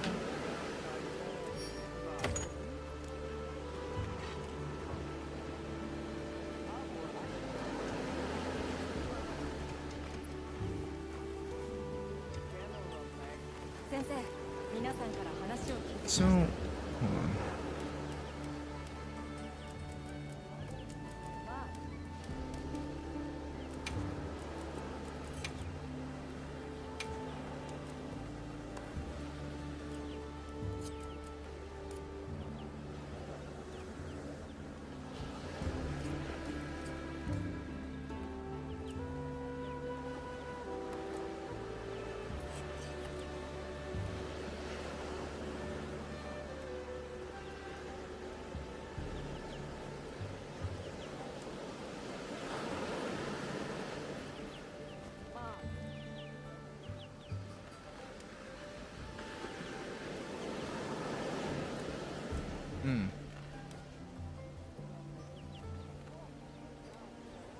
Sword mode, double slash, rising slash.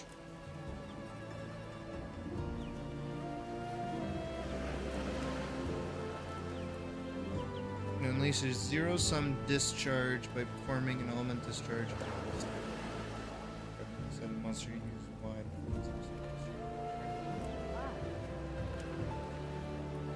Attack powerful, available in sword mode, dealing extra damage.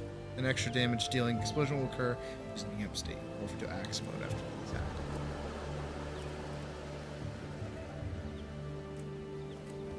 Okay, I get it.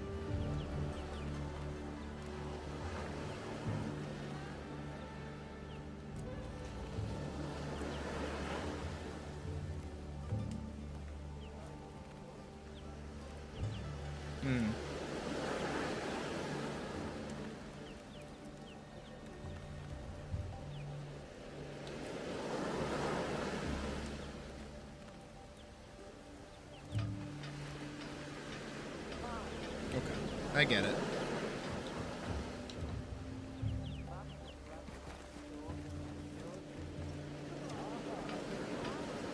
Let's do another.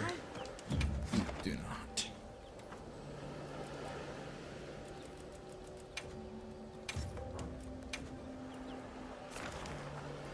Holy shit.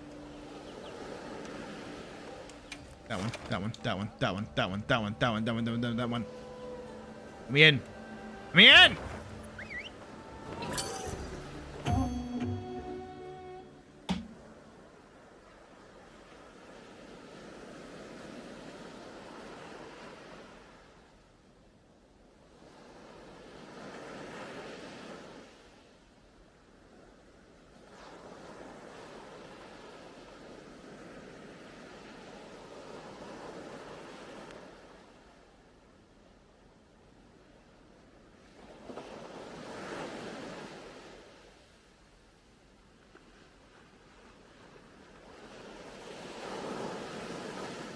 In.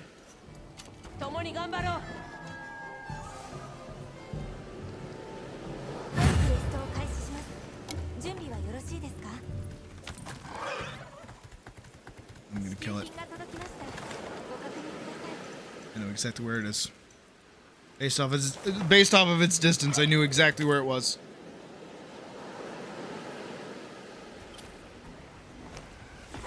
Yes. 敵注目。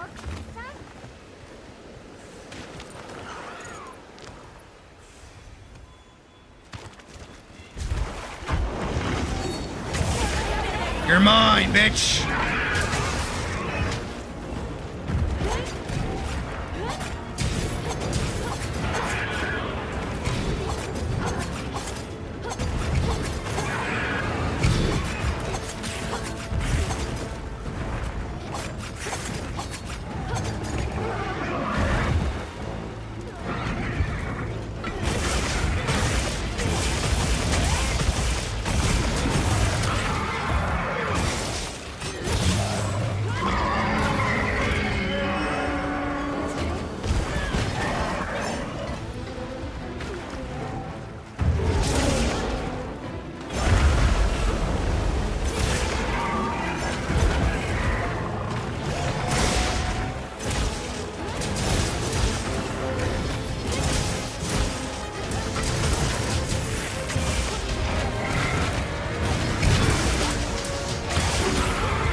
Alright, I'm learning.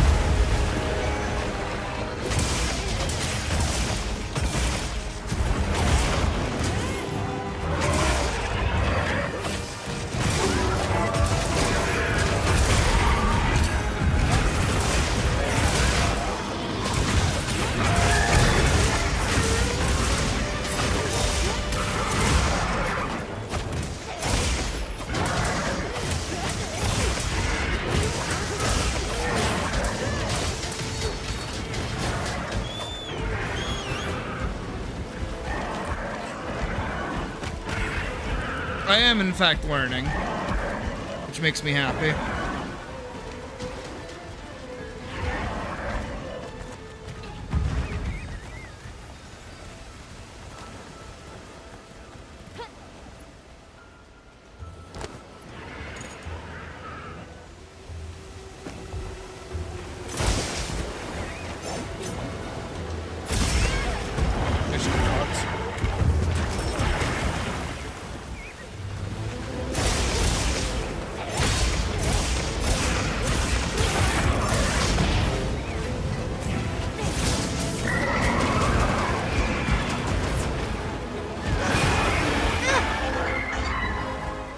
Roar too.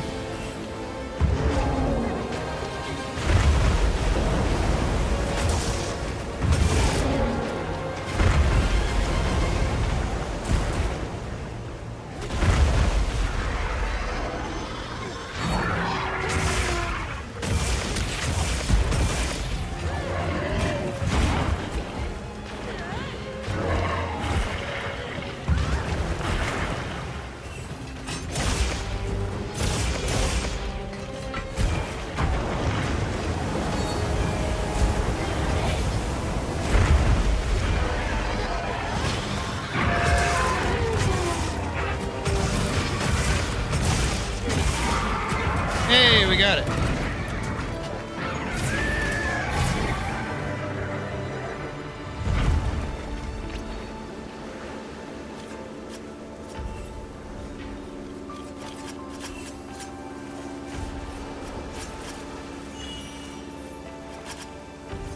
And we got the water gem like off the first car.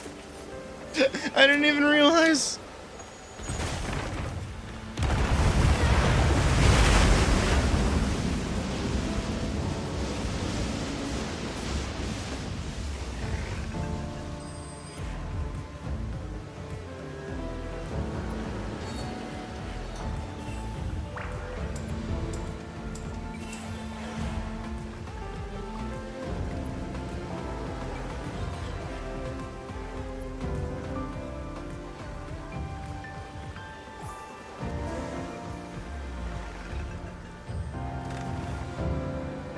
Not too shabby.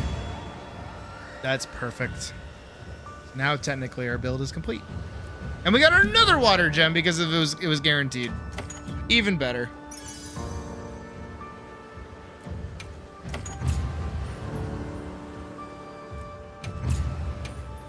I'm almost about to crack 200. Almost about to crack 200. But this is also the build that I wanted to take into fighting Seregios.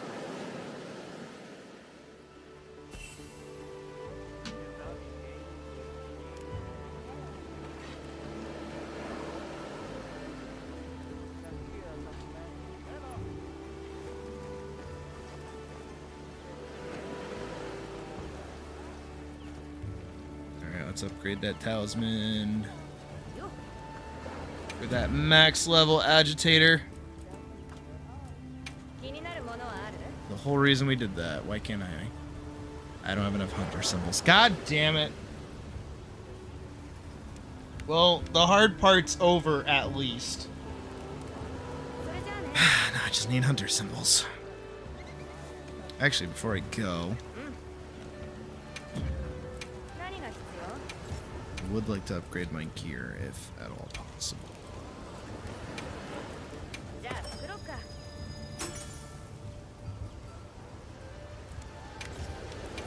I don't want to use all the heavy armor spheres, but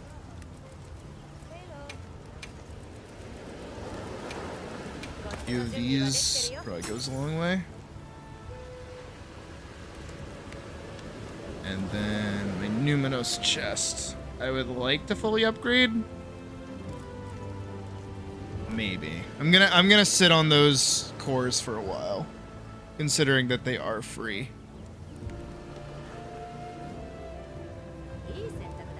Alright, let's do Seregios now.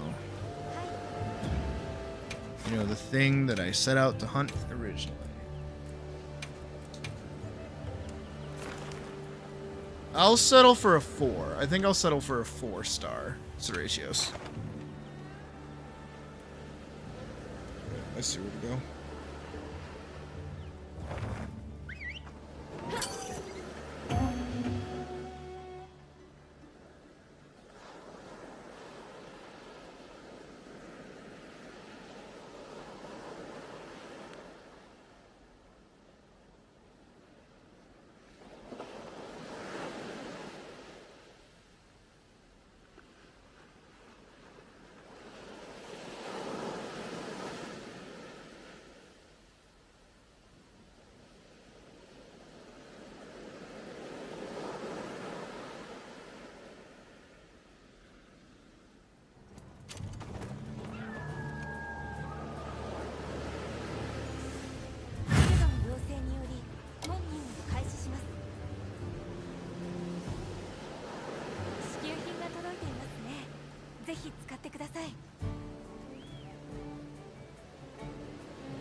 Alrighty.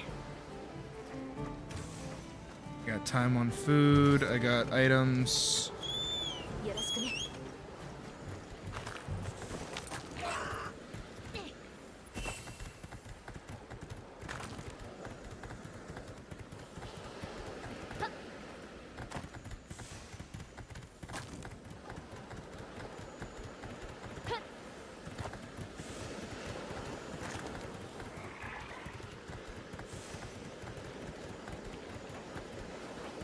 There's a tempered chat of copper.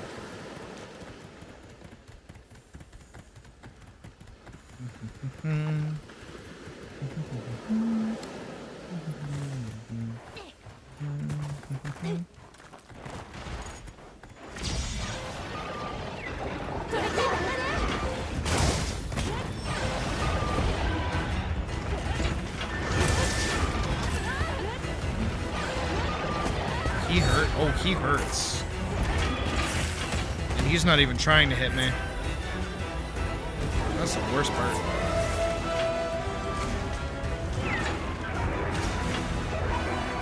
Oh, look at him go! Boom, boom, boom, boom, boom, boom.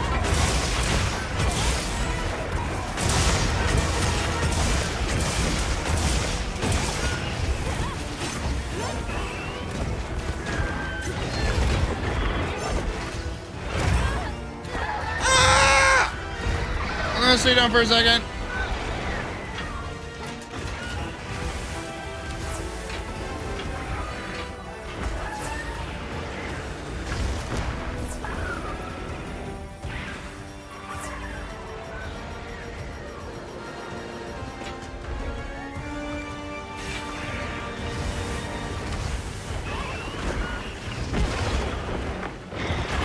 He's strong.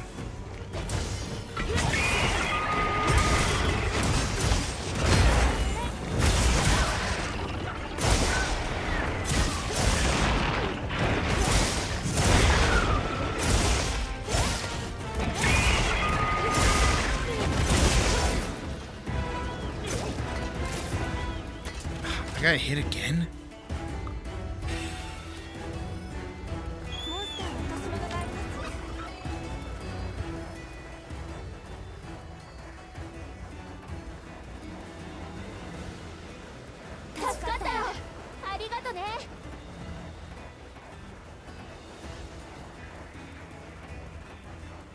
Where'd he go? Yeah, I might as well too.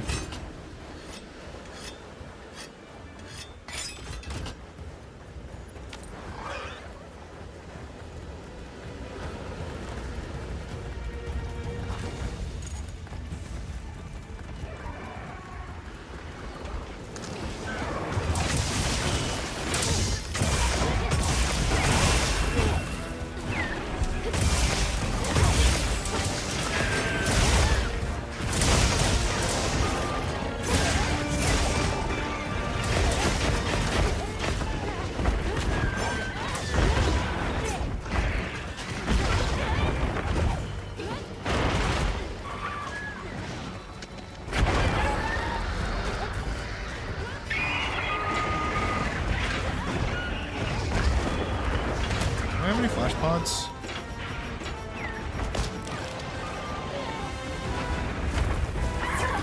These are fun. Somebody else does.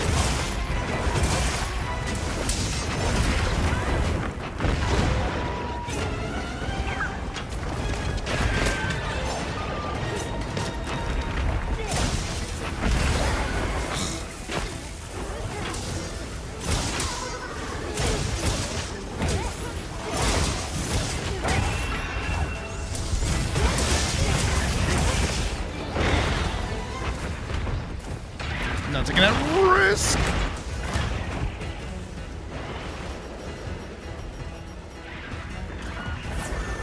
He's scary.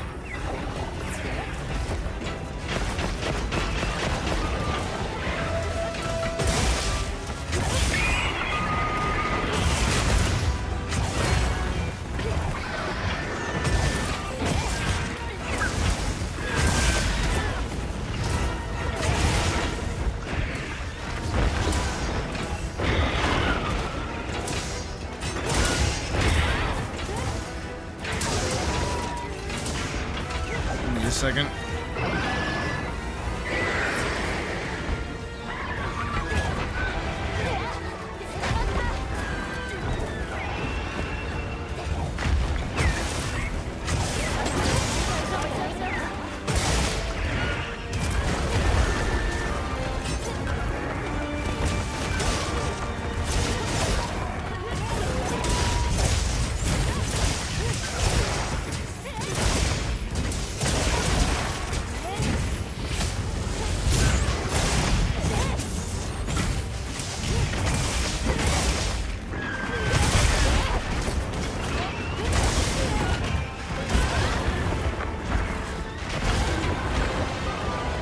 Get out of there.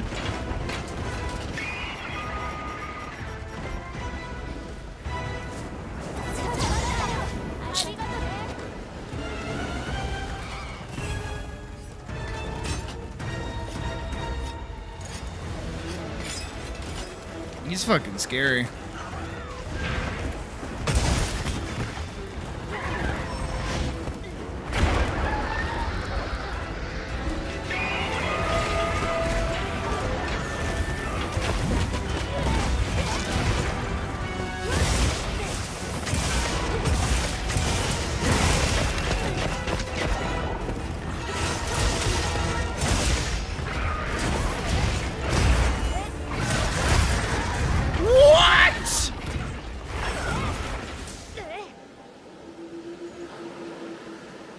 I got one tapped. Easy game, by the way. Easy game, by the way.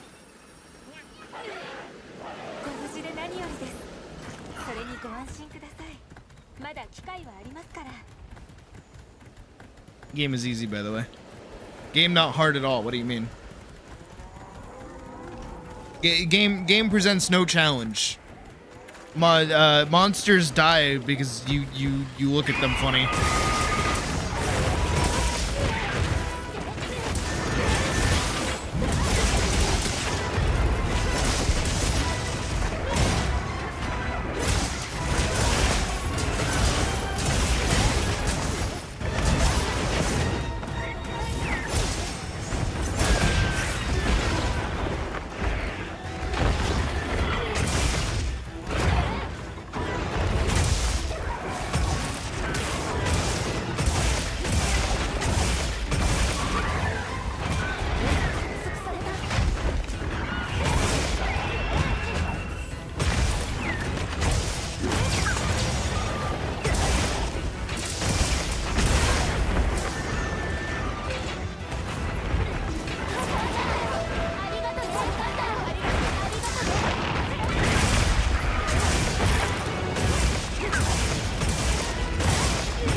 Stop!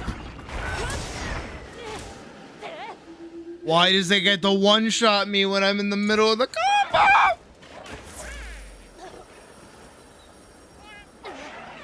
We're learning. I don't want to cost us the hunt. How long have we been at it? 15 minutes? Okay. I gotta not do that again.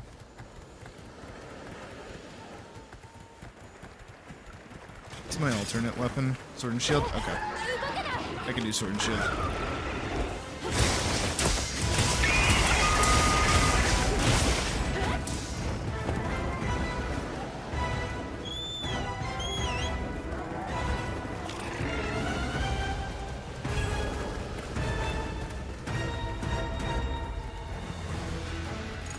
I can do sword and shield.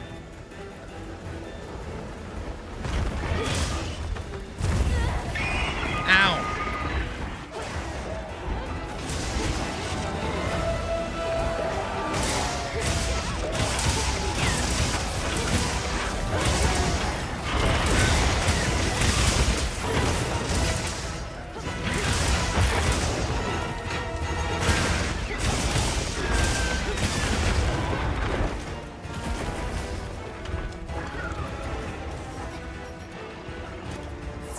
Did not need to drink that, but I still drank it anyways.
Alright, yeah, we got this. Honestly, this build with sword and shield isn't that bad.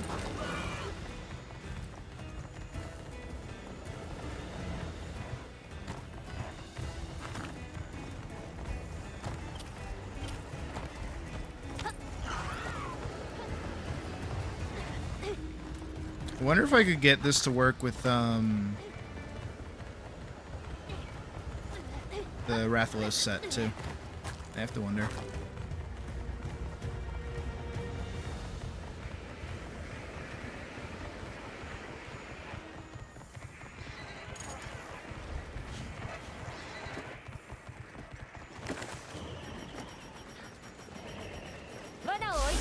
Nope. Not even taking a chance.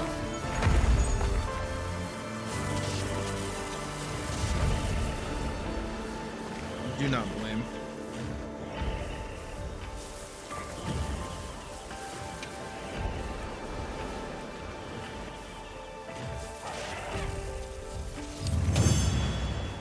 Not bad.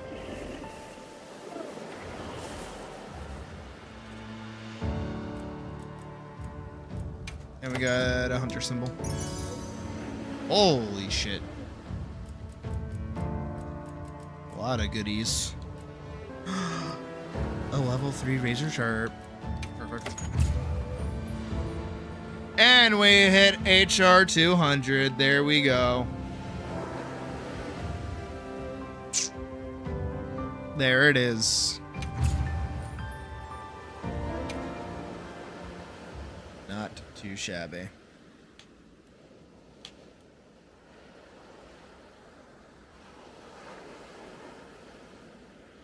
I said we'd hit it when I fought Seregios, didn't I?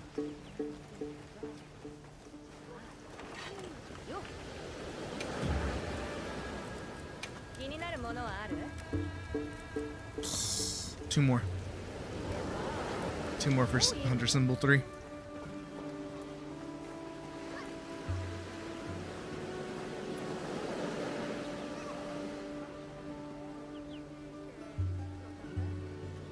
Just laggy.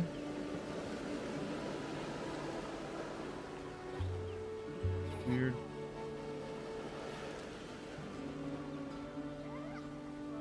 Huh. You guys have been saying shit this whole time, but my chat was not updating for me. I am very sorry that I have not been looking at chat. I have been looking over, but y'all been quiet, so. If I play Wilds tomorrow, you'll be able to join. Well, I'm not streaming at all tomorrow.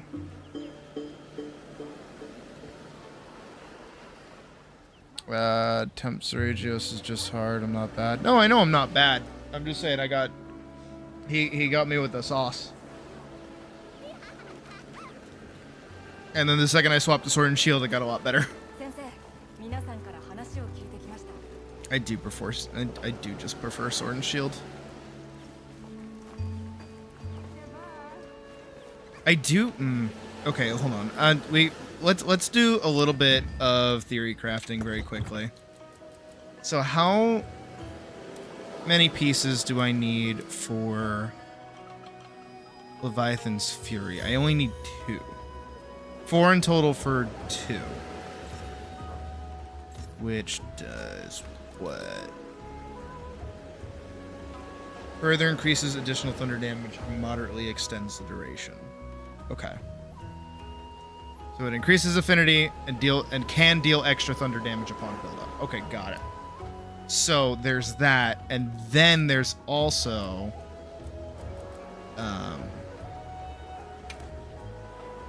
so wait, that's one.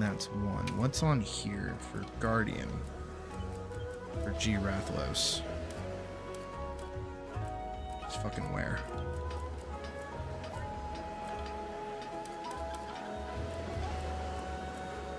Folger,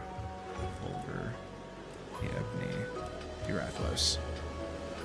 So that has 2 1/1 for gloves. That also gives 1 weakness exploit. Oh. It gives 1 part breaker, 1 for Scorcher.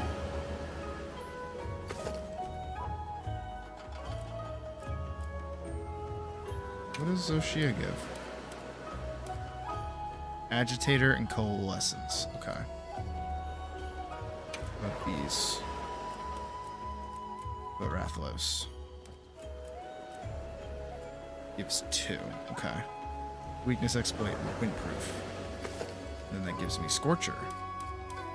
So now I not only have Scorcher, but I also have Azure Bolt. So now I deal Rathlos Flare. Chance to deal additional fire damage after landing an attack. And then... yeah, because I have Guardian Protection, Leviathan's Fury, Scorcher. Right? What about Wasteland Torrent? When used with Scorcher, does not stack, but adds extra fire damage.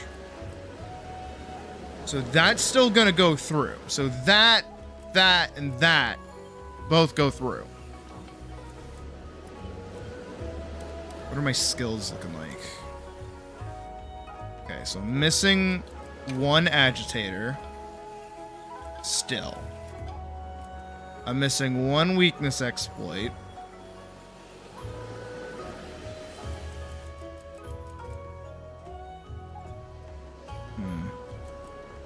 But I do get critical. I do get max critical. If I take out that critical, I lose all of it. Got it. Okay. What's Challenger do? Challenger's agitator. Okay, got it.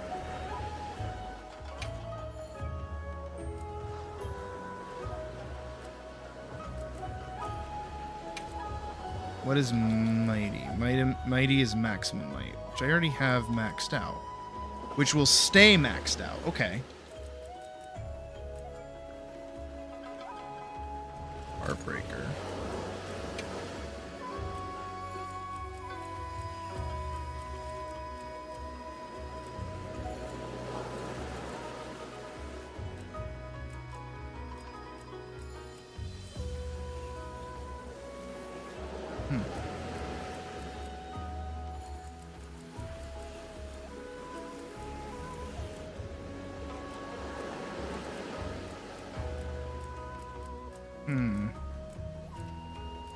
I could go get more physique jewels and give myself full constitution. Which would then mean that my... Oh.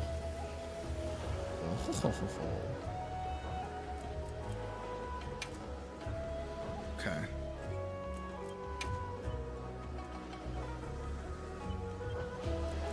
Is there anything that I can take off?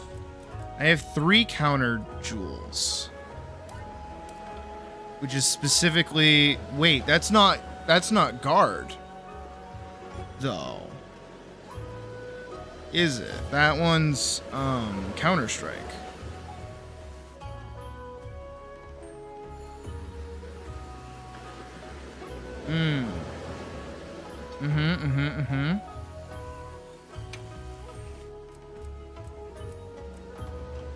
What if I go Heartbreaker? And then we put 2 into Weakness Exploit. There should be a 2-star for Weakness Exploit, no? No, because that's a 3, right? Yeah, it's 3 for 1. Okay. I feel like there's something else I could put on then.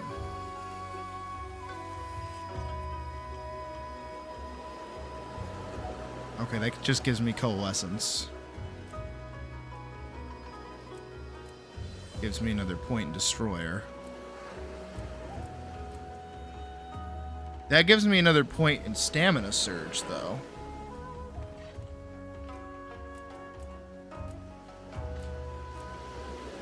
Performance.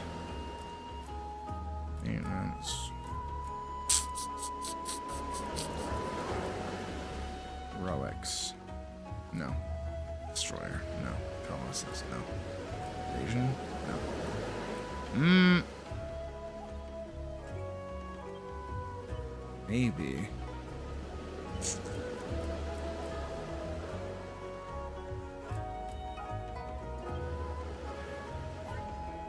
That's just Evade Extender. I don't want that. Here we go. Here's all the random shit that I fucking have. A lot of destroyers. Few evasion gems. Okay. Okay, now, alright. Yeah, it's only that reduces Counter-Strike by a little bit, but I think I'm okay with that.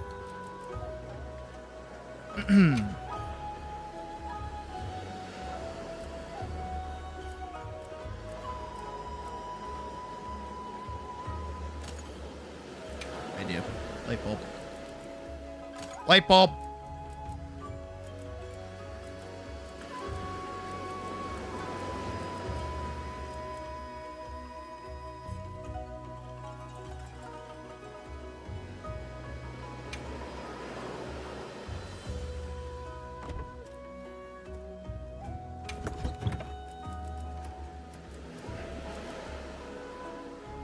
What if I get rid of that in exchange for thunder resistance?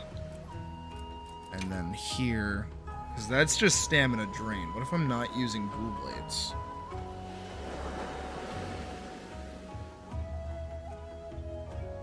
Yeah, what if I'm not using dual blades?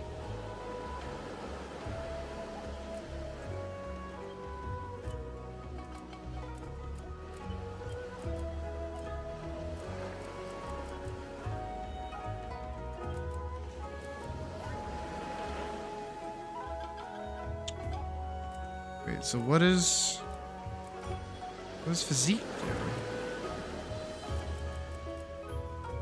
Reduces fixed stamina depletion by 20%. Okay. Okay, so having that isn't terrible. Having one physique gem. So for everything, critical boost, level 1 handicraft. I don't feel like I want that.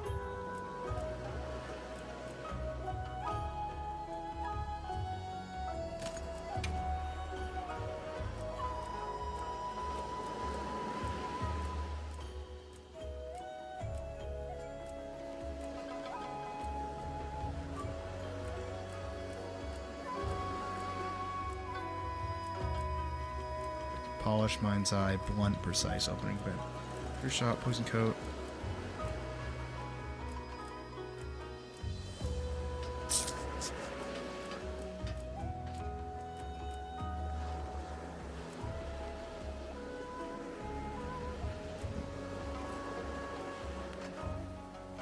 I'd rather have guard. Truth be told.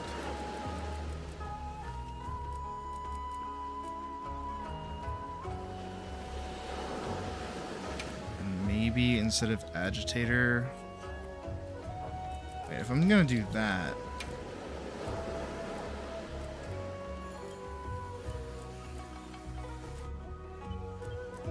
I should do that.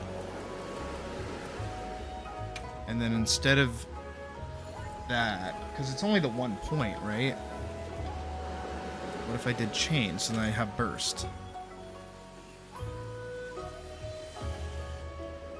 Okay.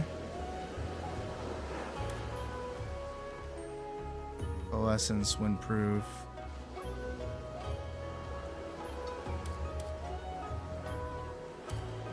Okay.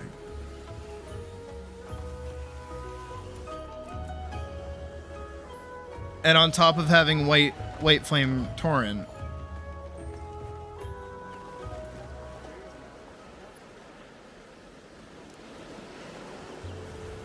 I feel like that makes sense. Let's go test it in the field. Like actually go put this to the test. Which is tempered Seregios. Let's ruin someone's day. I'm joking, of course. I don't actually mean to ruin someone's day. Oh shit, that was the max level one, huh? Uh-oh. Mistakes may have been made.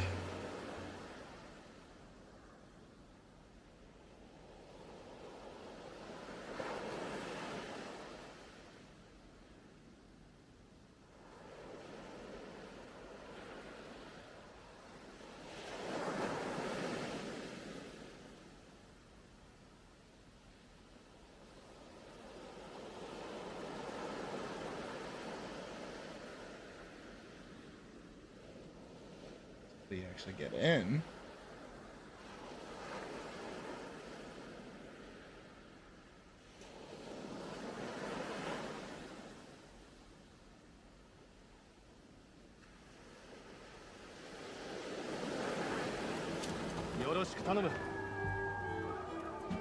Okay. Got food, and that guy's almost dead. Somebody left the quest. Not even a single feint yet, though. Interesting.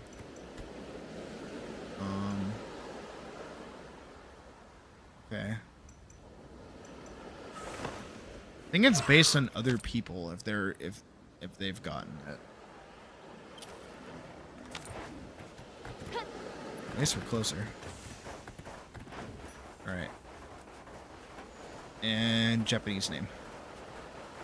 Let's do this thing. Putting this build to the test.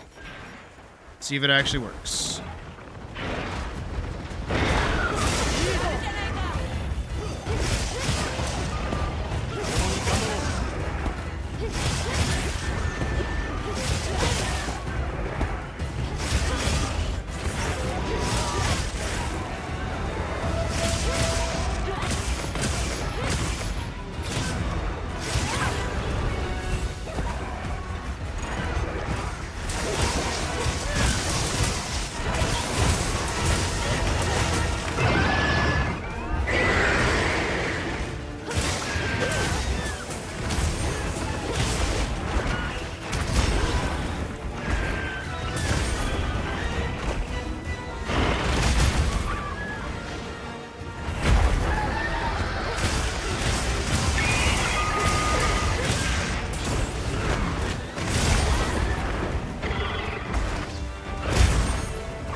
Okay, not bad. Doesn't feel bad. モンスターの反応がいまいち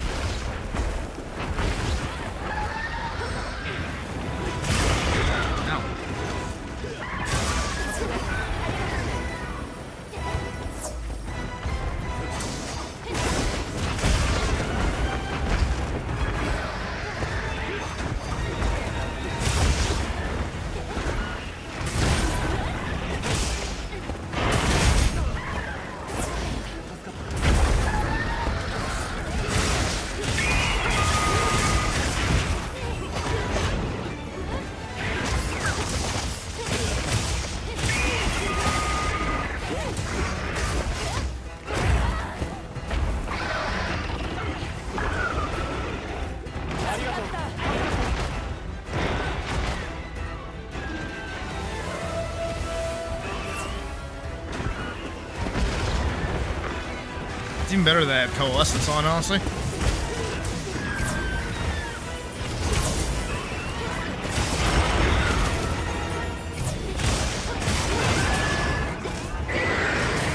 I do feel like I need to put, what is it? Offensive guard on the sword and shield.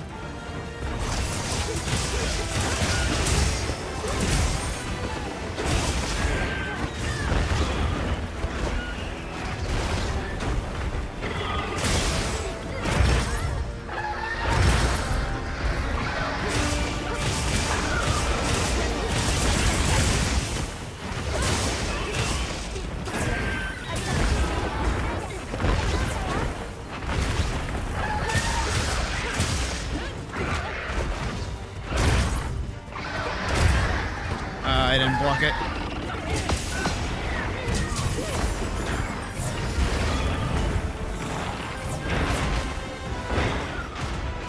Y'all saw that, right?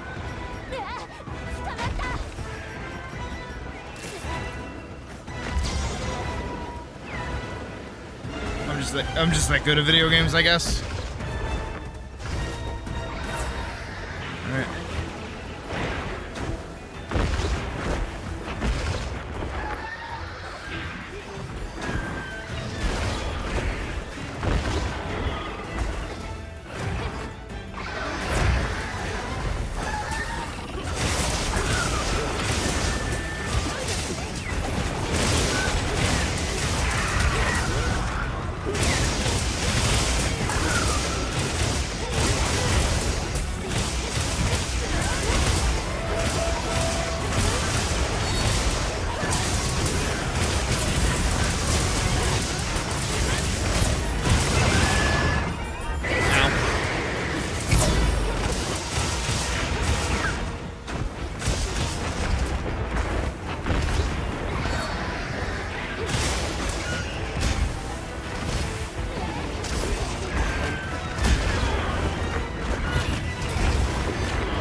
did it again.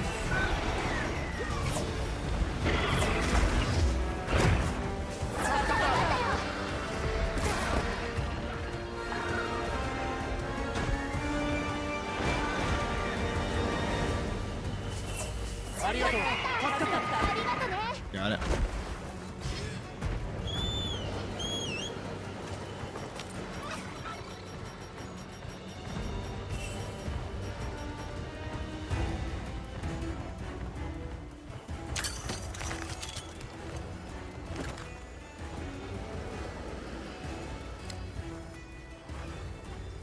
What do you mean?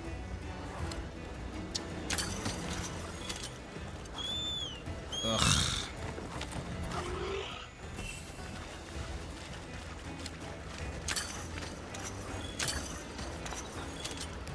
Very well. Understandable, I guess. They just don't have any of that unlocked. I really should go through and do all the extra little things. I wonder if I can still get food from the place I want to order from. It's 9 o'clock right now.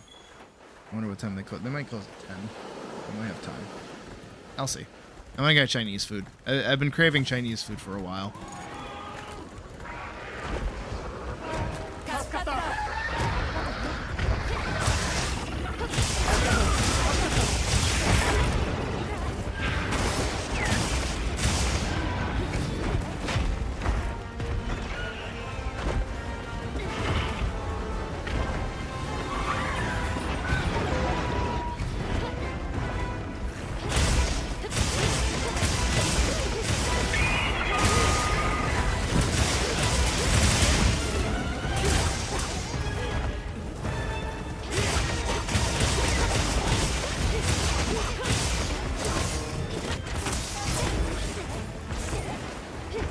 Over here.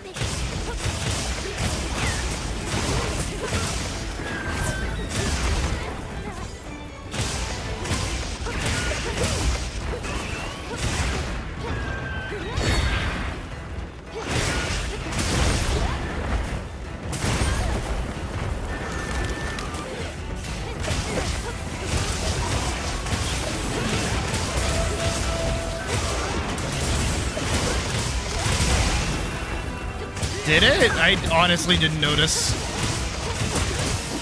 It might have done.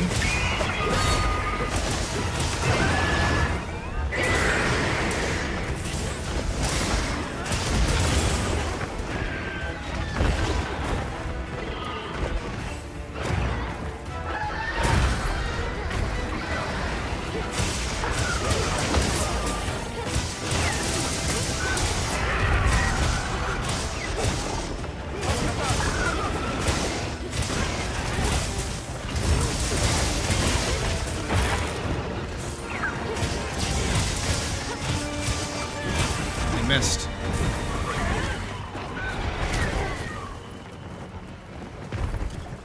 I actively saw them miss.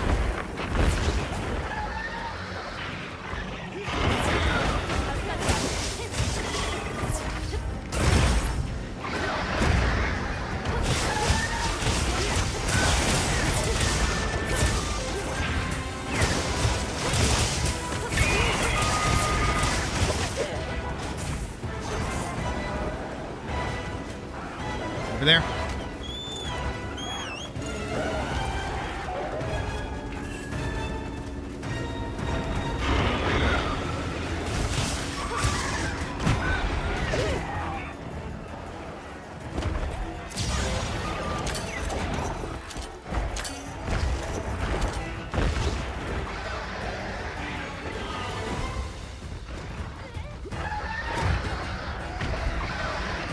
It'll land over there eventually. What?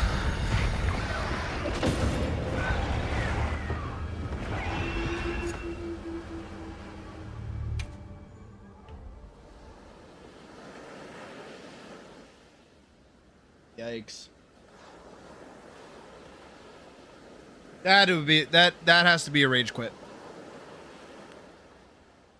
きっとやり遂げられます。まずは準備と対 At the last second there, that had to be a rage quit.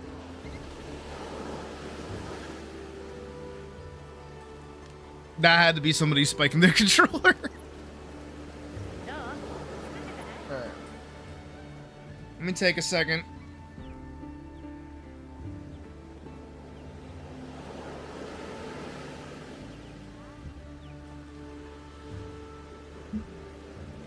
Oh no, I've been recording this whole time. Okay. I had the smallest, littlest of panic attacks. Holy shit. Because I was like gonna say, yeah, we've been at it for X amount of time, you know, like let's take a second to breathe. And I looked at the recording time, which is only now hitting like 2 hours, and I'm like, there's no way. I've been streaming for way longer than that. So I had to I was like, did stream die? I was like, oh wait, no. We've been at it for 4 hours. Well, technically 3, because I did rant for about like an hour and a half before we actually started playing. Are they open? Are they open? I got a minute.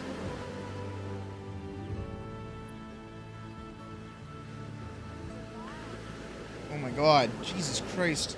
Is it worth it? It's worth it.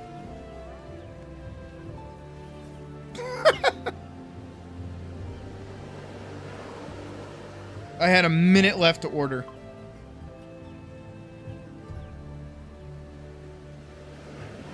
Holy shit.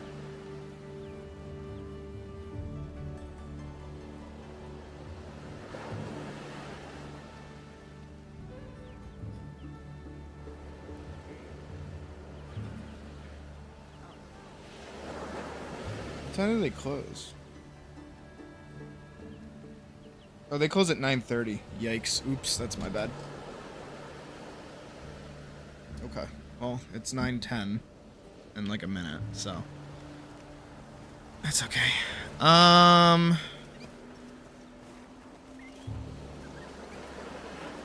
Let's see.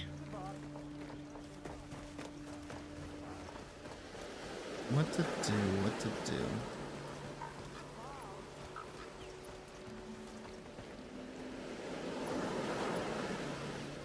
Alright, here's what I think I'm gonna do. We're gonna close the game for a little bit. Only because it lags YouTube.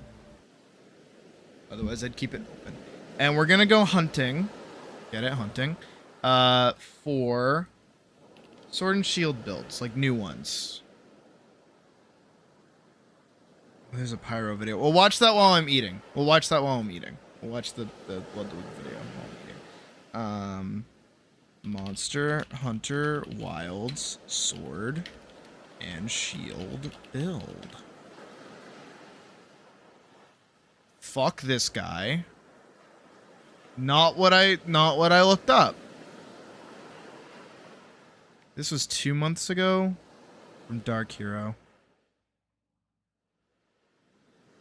I think this is the one that I was using. The 3 new best sword and shield builds for maximum damage. Is this the guy that mods his game? Hello everyone, especially all of my sword and shield users. Yeah, this is the guy that mods his game like crazy. Due to the new Gamma armor set that Arc Temper Radao has given us. And I'm very happy to say that whether you like to use latent power or not, there's something here for everyone. We are also going to go over if you should even use latent power, and I'll be providing 2 different builds depending on the way you prefer to I hate the Ardian sword and shield because the shield like wiggles all over the place. I hate how it looks. along with an additional bonus build. It's legit the reason why I don't use Ardian weapons is because I agree with everybody else. Like I just don't like the way they look. Unfortunately, latent power is one of the hardest skills to automatically fit into a build due to the fact that it's just so inconsistent. It's an absolutely wonderful skill when it's active, but that's the problem. To activate it, you either need to lose about 130 health, or be fighting a monster for 2 minutes. Both of those are pretty tall requirements, at least for most hunters whose entire goal is to hunt the monster as efficiently as possible. I mean, not really mine. I do it the fun way. With that being said, hunts usually involve taking items that can be unless you're playing perfectly. If that's the case for you, then latent power will have some decent value, especially against tougher monsters. Oh, But especially if if you you're never really get hit and your blocking hunts end too. quickly, then latent power won't give you much mileage. So you kind of have to be honest with yourself on whether or not latent power is for you.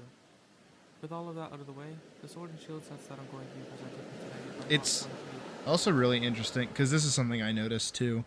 102 likes to like 7K views. So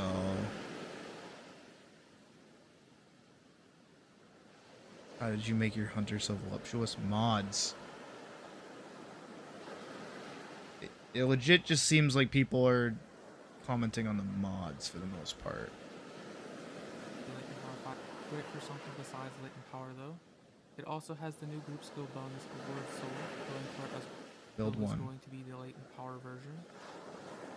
To make this build, you will need the art tempered Raydal head, arms, and waist, along with the Zoshia chest and the normal Raydal legs.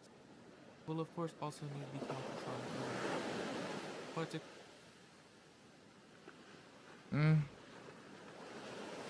I don't really fuck with that.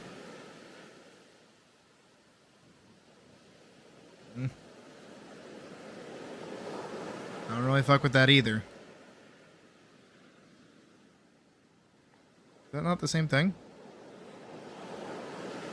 Oh, no, one skill moved. Full constitution. What?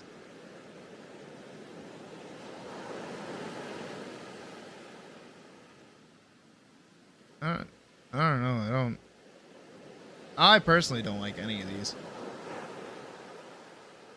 I think that's a really weird thing with a lot of the more recent like title updates is that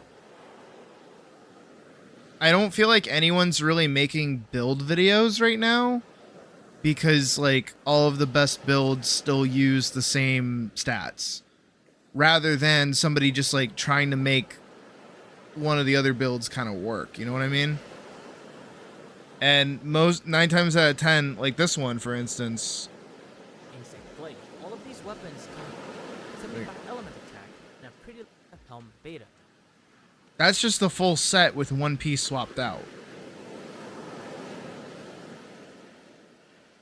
You know what I mean? Like that's not really like an interesting set. That doesn't really do anything new. It's not really playing with the tools that we have.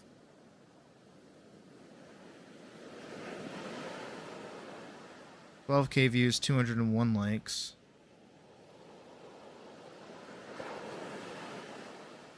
Scorcher, Azurable, and White Flame Torrent. Full element conversion. Oh. Wait, that's actually kind of cool. Dragonfire and Lightning pop off. No, that sounds really cool. 2 Laggy, 2 Rathlos, and 1 Arkveld. I didn't even think about Arkveld. What did I put on? What was my other item? Completely forget. For the armor set skill proc, it doesn't make sense. The Gora Magla set is still better. And I hate that too. I hate this. Because everyone's fighting for raw. Everyone's fighting for raw damage. You know what I mean?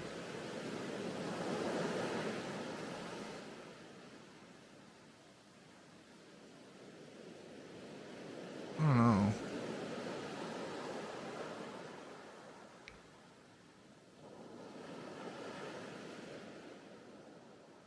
You think you're about to fight Doshiguma after this long? I know they kind of like dance around it for a hot minute. You fighting Dosha. It takes a while for him to like pop up. Which kind of leads some people to forget that they're actually hunting it to begin with. What about... Hold on. There's a website that I use. There it is. So I use this website pretty frequently.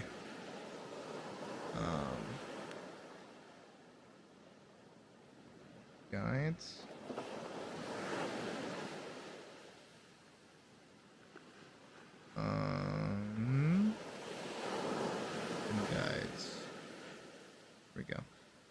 I use this site during Rise a lot, actually. Let's look at Sword and Shield. Let's do Sword and Shield best builds. As of title, oh, here we go. Title update 2, title update 1.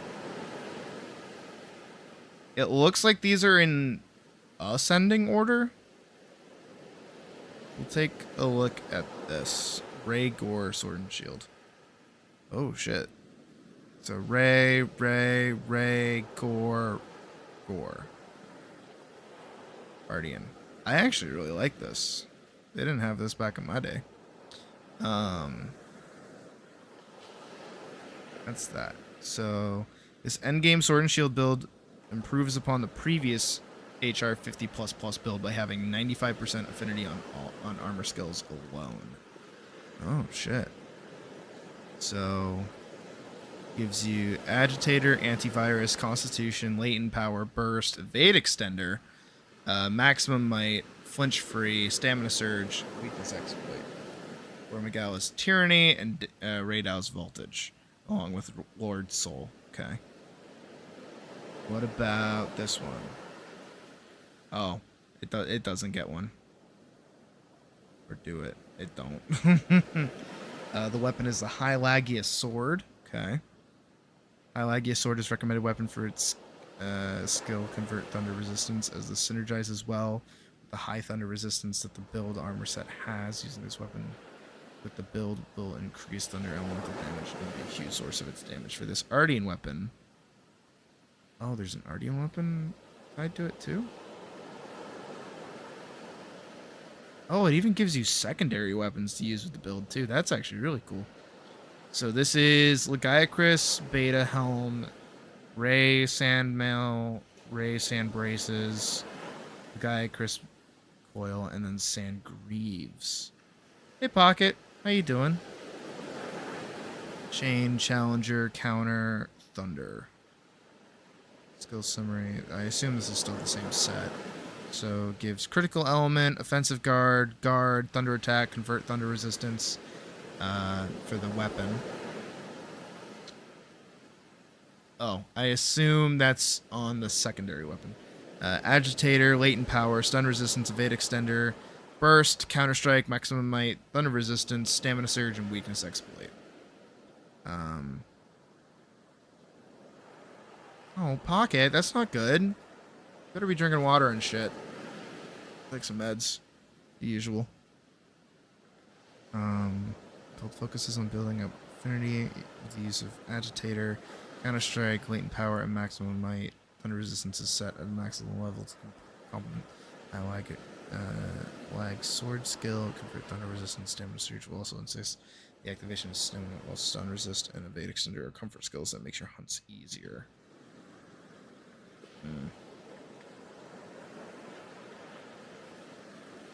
Okay. So this is like the best of the best set that you can get right now, apparently. It's coming down slowly? Okay.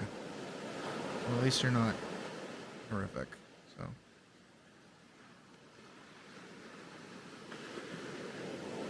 Maybe I'm just an old head, but like I like having part breaker and weakness exploit like maxed out. But I guess if increases the affinity of attacks that... Okay, it only increases the affinity. So if you're already dealing damage to those weak points, you're not really getting much leverage out of not hitting a weak point. Got it. I'm understanding. I'm reading what skills actually do. I do like Part Breaker, though. I don't know why Part Breaker isn't part of this, honestly. But I guess I get it. So I have all of this, too. And then this is Bertolotto. Attack 280, defense. Okay. Affinity, element. What element is that? Effective raw.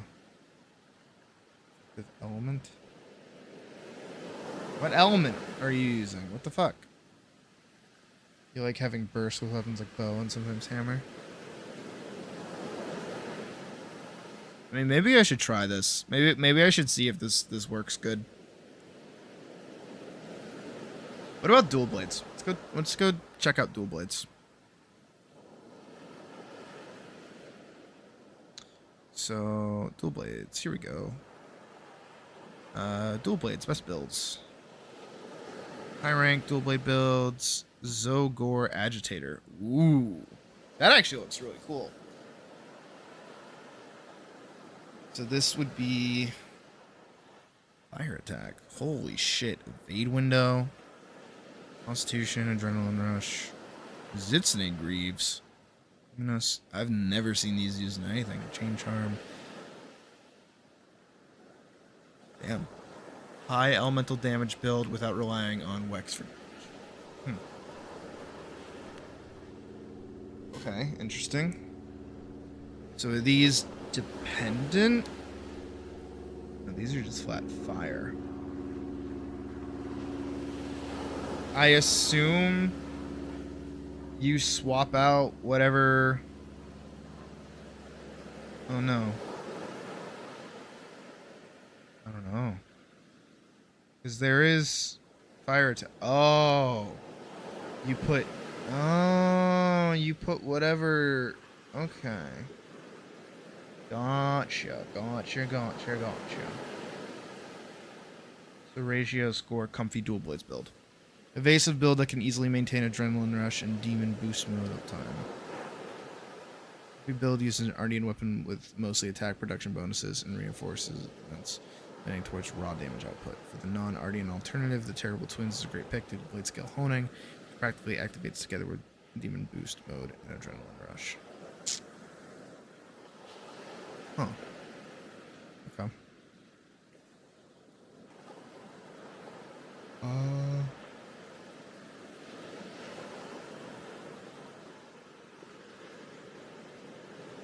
Let's read a bit more on this. Best Ardean weapon. Any element suits this. Okay. Any elemental attack. It does not say status attack. It says elemental attack. Very specific. Or it could just mean any flat. Because I would probably either do blast or paralysis. Just for more damage, really. And then production bonus and Guardian reinforcements. Okay. 3 materials that share an element and attack infusion are recommended to synergize with the armor set of the build. Critical Jewel and any element / handicraft jewel, both at level 3, will occupy 1 decoration slot since the armor set will take care of the affinity. Take note that status jewels do not have hybrid counterparts. Oh. Note that the hybrid Guardian decoration for handicraft is an optional skill. Players can choose to use hybrid decoration for the base Guardian 3 decoration instead. Interesting. Best non-Ardean weapon. Oh, is Corona. Okay. Fire weapon. Ice weapon. Max Ray Gore. Are these secondary weapons? His weapon of choice is the Precipice with Petro. Due to its massive 350 element, allowing it to hit enemies weak to ice extremely hard. Interesting. Cool. Playstyle and combos. At the start of the fight, use Perfect Guard to activate Offensive Guard and nullify the monster's roar, or open with a sneak attack for a burst of damage. Use quick combos like lateral slash combo to keep putting out damage quickly to activate burst alongside clearing Frenzy for coalescence and antivirus as soon as possible. Reposition as needed by using side slash, advantage slash, and sliding swipe to get around a monster. You can also dodge to cover ground. Continue to negate monster attacks with Perfect Guard, or use the Sword and Shield's backstep to avoid attacks too risky to block. Weave in shield bashes whenever you can rack up stun damage and eventually knock down a monster. That sounds a lot easier said than done, TBH, but that's okay. Sword and Shield has best when it's constantly laying down attacks while protecting itself with Perfect Guard to activate Offensive Guard and minimize offensive downtime. Using quick combo strings such as chops, lateral slashes, or spam combo, or alternating between the two, the former inputs to land a lot of hits in the monster charge chop can also come in as a combo ender if the window is big enough. Also aim to stun the monster using shield bashes to open up an even larger window for attacks whenever a monster is immobilized. You can use perfect crush for a big burst of damage. And best secondary weapons is Charge Blade. Charge Blade's sword mode is identical to Sword and Shield's playstyle, giving players the familiarity to play this weapon mode. Furthermore, the Charge Blade's most devastating attack in Savage Accent's SAED did not consume stamina, giving maximum might the right conditions to stay active. Huh. On Ardian alternatives.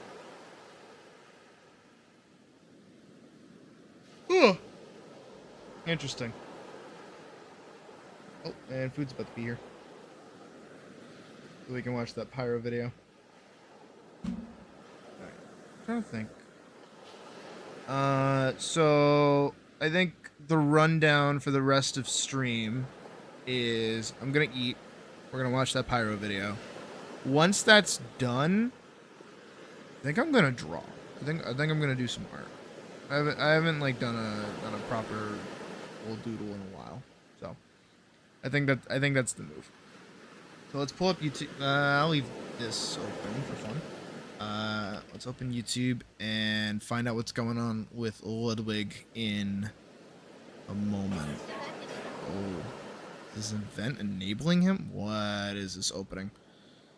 How long is this? 20 minutes? Okay.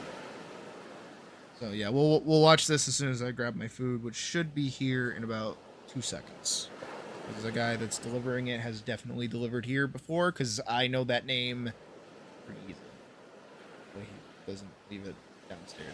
Go back and get it. But, yeah, I think I'm gonna draw something.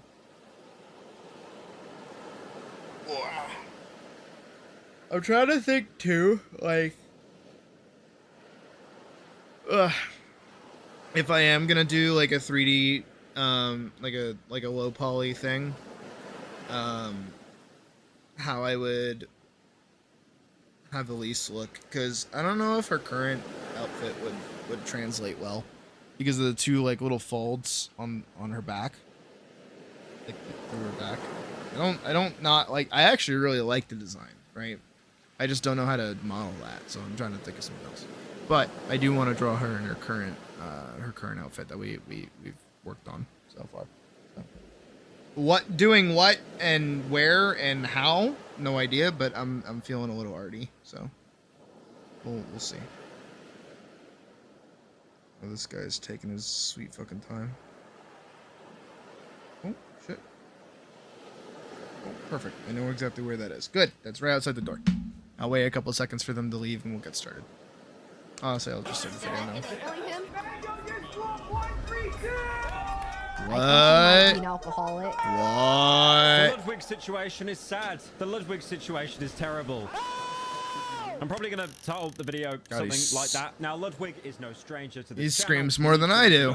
He's known for his streams and, more importantly, hosting these huge events which All right, bring I'll be right back. communities together. And one of those events that Ludwig hosted was Beerio Kart. It's not a game he invented himself, but more a kind of like university drinking game. The exact rules aren't super relevant, but basically the quick rundown is get a bunch of streamers together, play Mario Kart, drink alcohol, all while it's being live streamed. You had the usual Twitch LA scene there, Connor Eats Pants, Valkyrie, Extra Emily, as well as competitive gamers like, for example, Nick Ying Ling, and also who this story is most focused on, Mango. My Mango is to blow up. And I don't tell nobody. Now, to give you a bit of context to who Mango is, because you've probably seen that name mentioned quite a lot recently, he's basically considered to be one of the best Smash Melee players of all time. Although, that being said, he does main Falco. Meta slap, anyways. He's actually considered one of the 5 gods of the game. Now, this is a bit of old head lore, but during Melee, there was an era where there was basically 5 people, 5 chosen ones, that dominated the entire scene. It's a really prestigious title. There were other creators, like, for example, Armada, Sorry, YouTube I didn't King, mean to do and that. most notably Hungrybox. So Mango, in that regard, he's a pretty big deal, especially to the unemployed. That was some Now, with that said, unintentional as well, ASMR Mango that you probably has- did not want to have happen. All right, I was listening while I was grabbing food, so it's weird that this is about a Smash player, as I've been watching a bunch of Smash clips, and then Beerio sounds fun. Beerio Kart actually sounds kind of fun. Y'all know I don't drink like that frequently. I don't have anything against it. I just rarely do. So for me to be like, that actually sounds really fun. That'd be pretty cool, actually.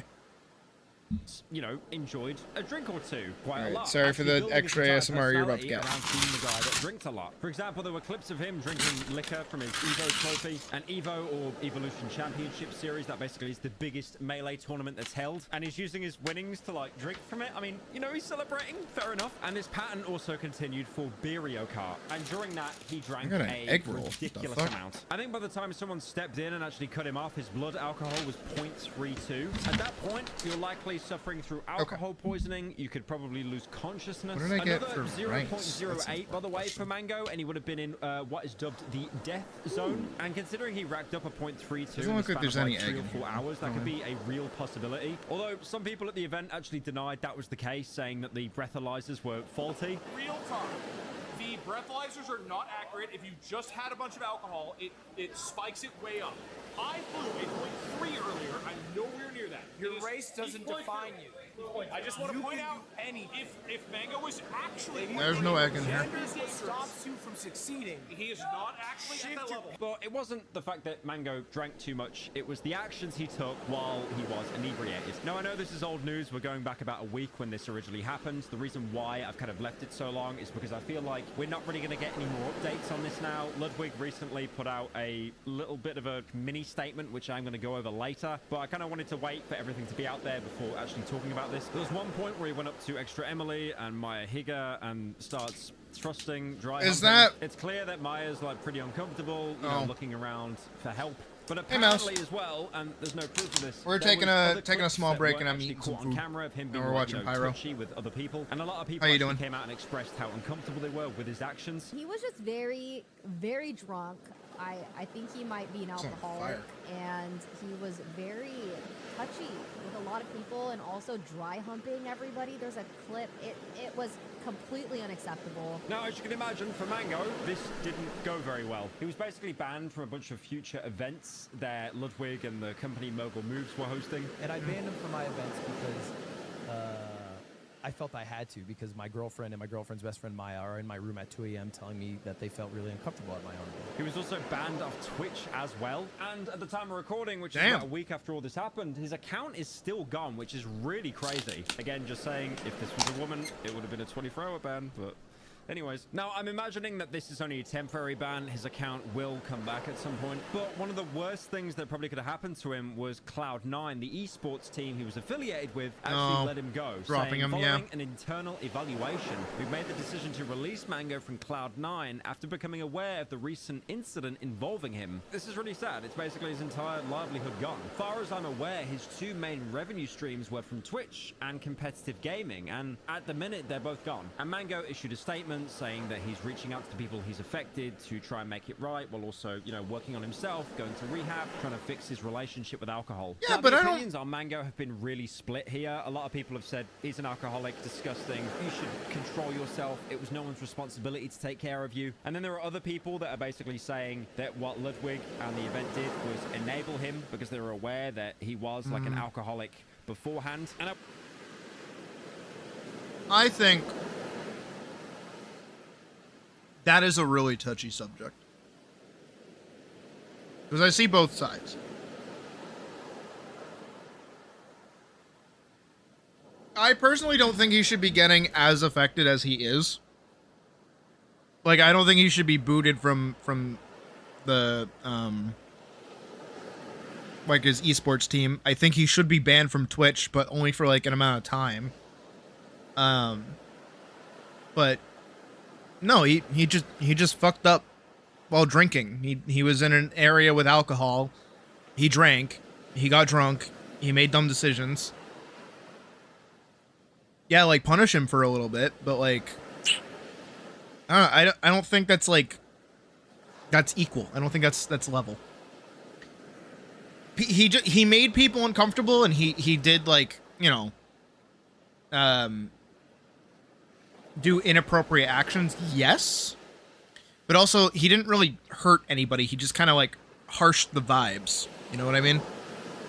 And yeah, you can absolutely be uncomfortable with somebody, and somebody should like do something about that, and they seemingly have. But I don't know. I don't really fuck with that. I don't like how much. I don't know.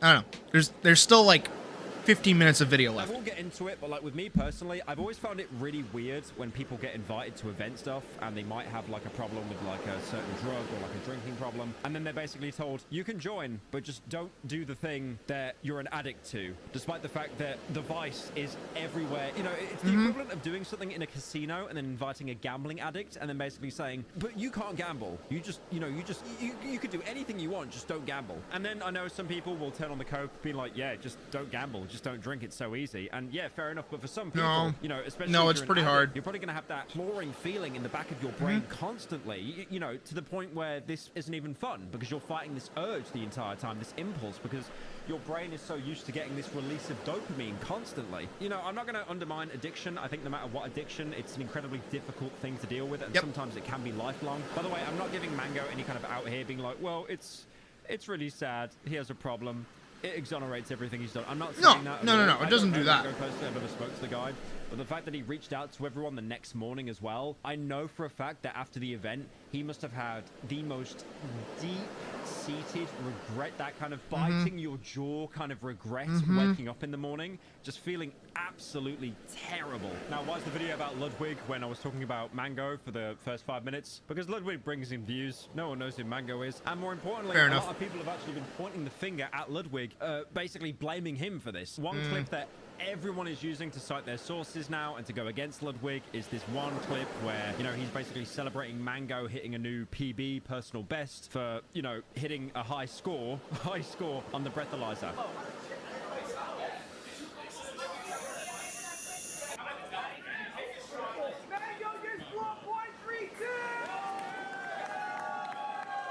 Which is basically the thing the cops use to test your blood alcohol level.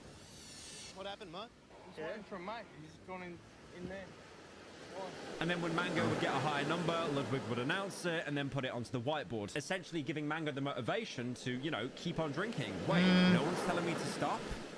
People are actually congratulating me on it's like, a reward? doing the thing? Oh, okay, I'm going to keep doing it then. I mean, the thing is, the guy hits 0.14 20 minutes into the stream, and then there's a clip of Ludwig as well saying, let's get those numbers up. Let's up those numbers! Now, I have to be very careful with the words I choose next. If I defend Ludwig, I will be called a Hassan minion for the rest of my career. And if I go against Ludwig, I will be excommunicated from the LA Twitch scene. And there is basically a 0 chance I'll be invited to the very important and famous My Friends Awards. The Streamer of the Year award is Ludwig. The My Friends Awards. Maybe I'll get nominated as Rising Star in the My Friends Awards. Now, to be a Hassan minion and to look at Ludwig's, you know, defense for a second, it's a little bit reductive to say that he was the only one encouraging Mango to drink. Like, for example, if you just look at this clip. We got a new PB! Guys, Mango is 4.25!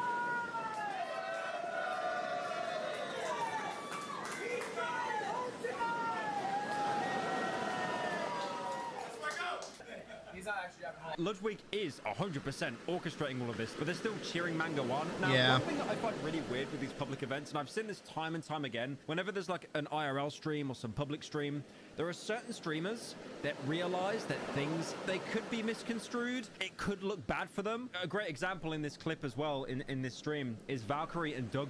You can tell they're very uncomfortable around this. I like to call this like self-preservation mode. It's almost like when a streamer realizes they're in a very bad situation, so they need to publicly make it apparent to the camera and to the world that they are not comfortable with this because they know that there is going to be some kind of drama that happens over the next couple of days, and they want nothing I noticed to do that a with lot, it. actually. And as well, when Ludwig announces the new PB, everyone cheers because, you know, they kind of have to. If no one cheered and everyone was like openly uncomfortable about it, it would probably kill the entire vibe. Because at the same time, what a lot of people seem to get confused as well is this isn't a friends gathering. They want you to think it's a friends gathering. It's some not. cute little LAN party, but it's not. It's a public event. event, and these people, they know that they're on camera, they know they're being filmed. It's almost like you have to act a little bit in character, even if you don't feel fully comfortable doing so. I mean, yeah, if Ludwig said, okay, the alcoholic hit a new PB and no one cheered, I mean, that might have actually been a small moment of self-reflection. Now, I've also seen some people say online that Ludwig did not know about Mango's drinking problem, and because of that, I will say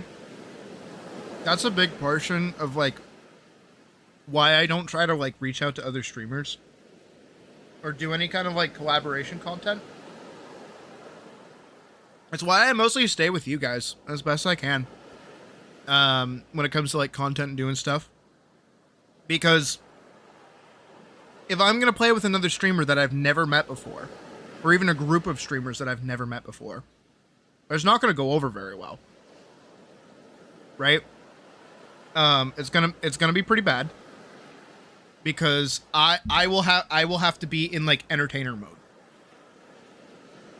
and you guys might think that I'm constantly in entertainer mode, but I'm definitely not.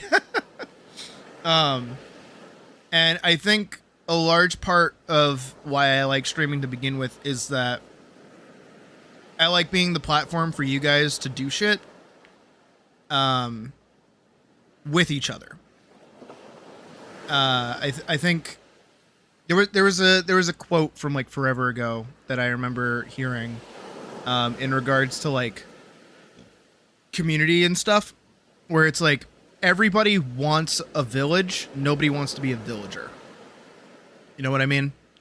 And even I need to start working on that a bit more, especially in our community. I know I'm kind of distant a lot of the time. I don't really talk in the Discord like actively. I'm trying to be better about that. I'm trying to be more positive about that. But a lot of the time people want like a community around them, but they don't want to be part of a community. You know what I mean? And that's why I try to do my best to do like community events, get you guys here, rally us all around certain content, try to get you into the games that I'm playing. I think especially with Atlas next week, that'll be good for us. Because anybody can join in at any time. I don't mind. But you know, that's why I focus more on you guys and the people that tune in here, and why I prefer, you know, everyone to come in and, you know, hang out with each other. That's honestly why I do the pre-stream too, by the way. Like those 15 minutes of me not saying anything and not doing anything, that's not for me to like be in live chat and talking to you guys. That's for you guys to interact with each other.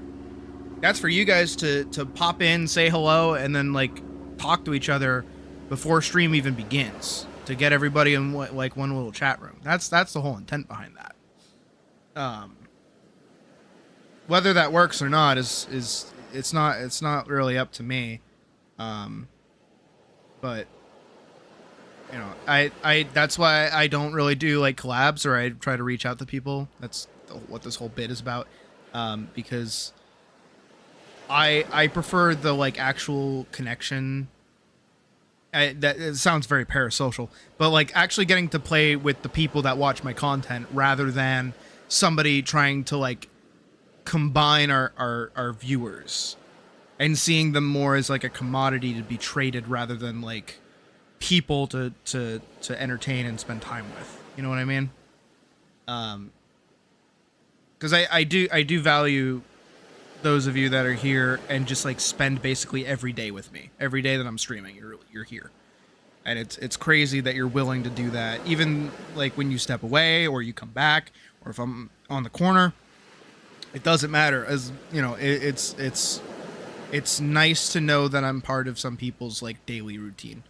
And I know some people watch me when they go to the gym, or they're at work, or you know, they're on break, or they're just playing a game, or they're drawing, or doing something else. I know there are people that interact with my content that don't even sit in for stream and don't even say anything during stream, which is totally fine.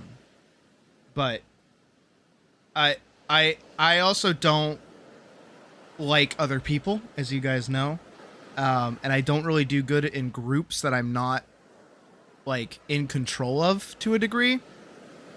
Because that's what happens with when I stream in a group with you guys, right? Is that y'all kind of know that like I'm the ringleader. I'm mostly in control. I let you guys do whatever the fuck you want, but if something's going a little haywire, I'm able to step in and be like, okay. You gotta cool it. I like having that I don't want to say control, but I like having that because it puts me in the better position to make sure everybody's comfortable instead of it being awkward for everyone, which sometimes I notice it happen a lot with like collaboration streams is sometimes there's times where like somebody makes a joke and it just doesn't fucking land and nobody knows what to do next. But nobody is able to take the next step. And also that one Tyler 1 clip I've shown before where it's like like somebody's trying to explain rules for whatever event they're doing. And everybody is so streamer brained, they're all talking over them. Like talking to their chat the whole fucking time. It's like, no, be silent right for like 5 minutes. I like that I have the capacity to be silent. I know that might not be the most entertaining thing in the world, but I think sometimes just like being quiet is helpful. I think another aspect, again, I talk about like my idea for why I like my streams and why I even like rewatch some of my streams as well, is that it's a nice feeling to be alone with somebody. And that's kind of what I aim my streams to be. They're very small, they're very personal. Even if we get bigger, it doesn't matter. I'm going to keep it the same vibe. I'm going to keep it the same, thing is that you guys can come and go as you please, but I'm always going to be here.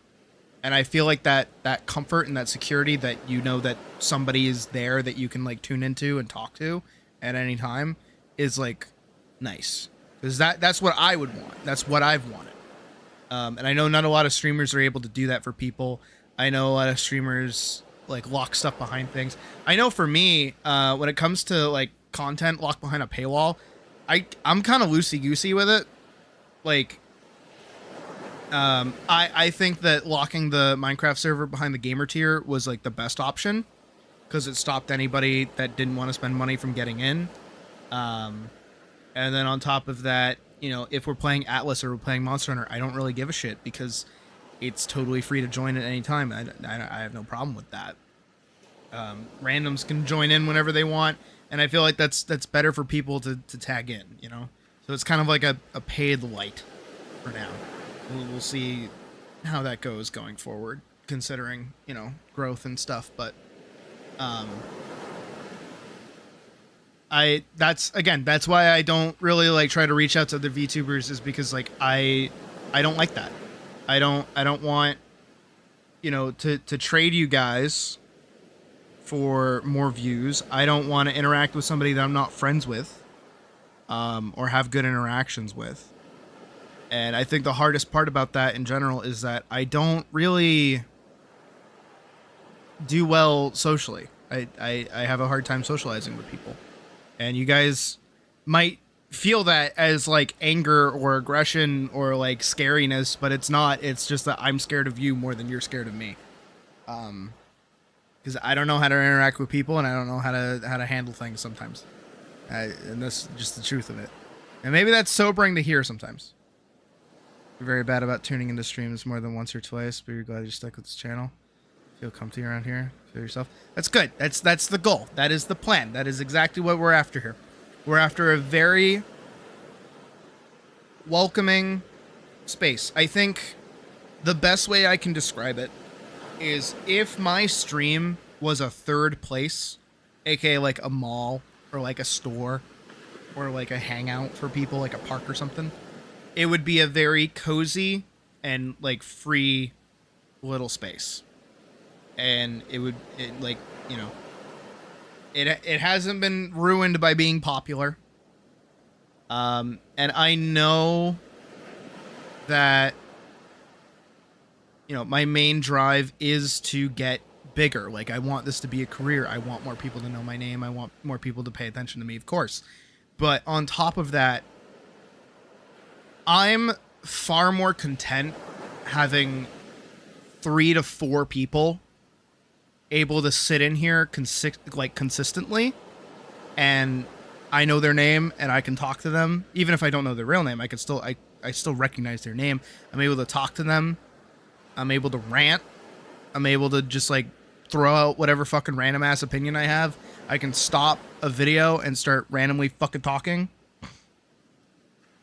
Guess that's why you've stuck around.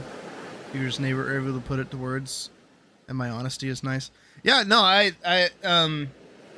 try my best to be as honest as possible. I think because a lot of the time, especially growing up, there were a lot of YouTubers and a lot of content creators that I really liked and I really looked up to. And then shit would come out about them that would just like completely ruin my opinion of them. I especially especially if you look at Lunch Club, if you look at Call Me Carson or Wilbur Soot, you look at any of those guys, right? When all of that shit came out about them, that was like the first time I've ever genuinely felt betrayed by a creator. And I fucking hated that. I can't stand that. And now that I'm in the space of being a creator and doing what they were doing once, maybe not to that extent, but still doing it,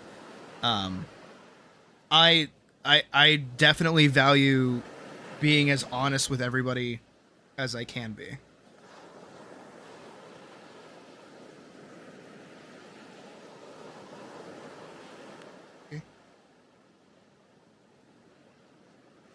Okay.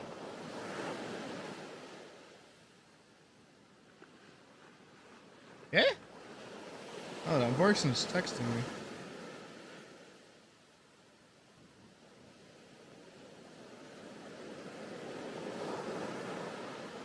Vorkson interrupting the rant. What a goofball. I'm this guy. It's weird.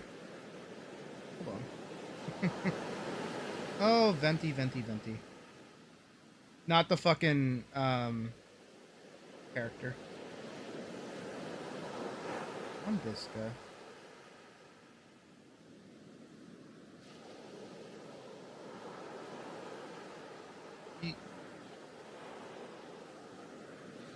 Is that not Vorkson? That's Vorkson. Hold on. I'm sending you guys what I saw.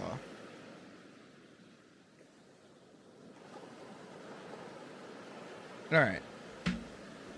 Vorkson out here fucking time traveling, I guess.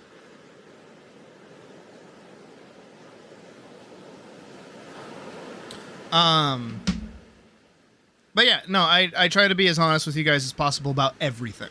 About not only how I'm feeling about projects, how I'm feeling about content, how I'm feeling about the channel, how I'm feeling about everything. Because, like, again, a big part of myself being a creator is that I want to inspire other people to be creators as well. That's like a big part of this channel in general, is trying to help you guys step forward into making the stuff that you want to make. Whether that's a game, a comic, an animation, just art in general, it doesn't matter. I want to help you make it as best as you can.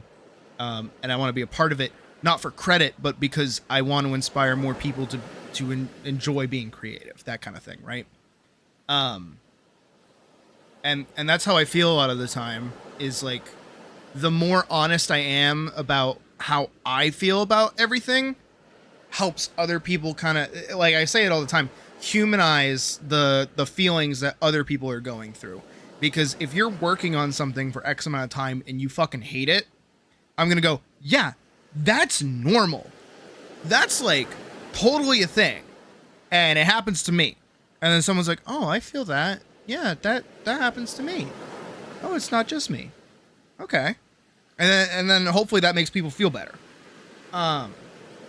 Same thing when I talk about the channel too. Like when I talk about views being down, or like audience retention being down, or views being up and audience retention being up, and when we're doing really good, it's not a only me thing.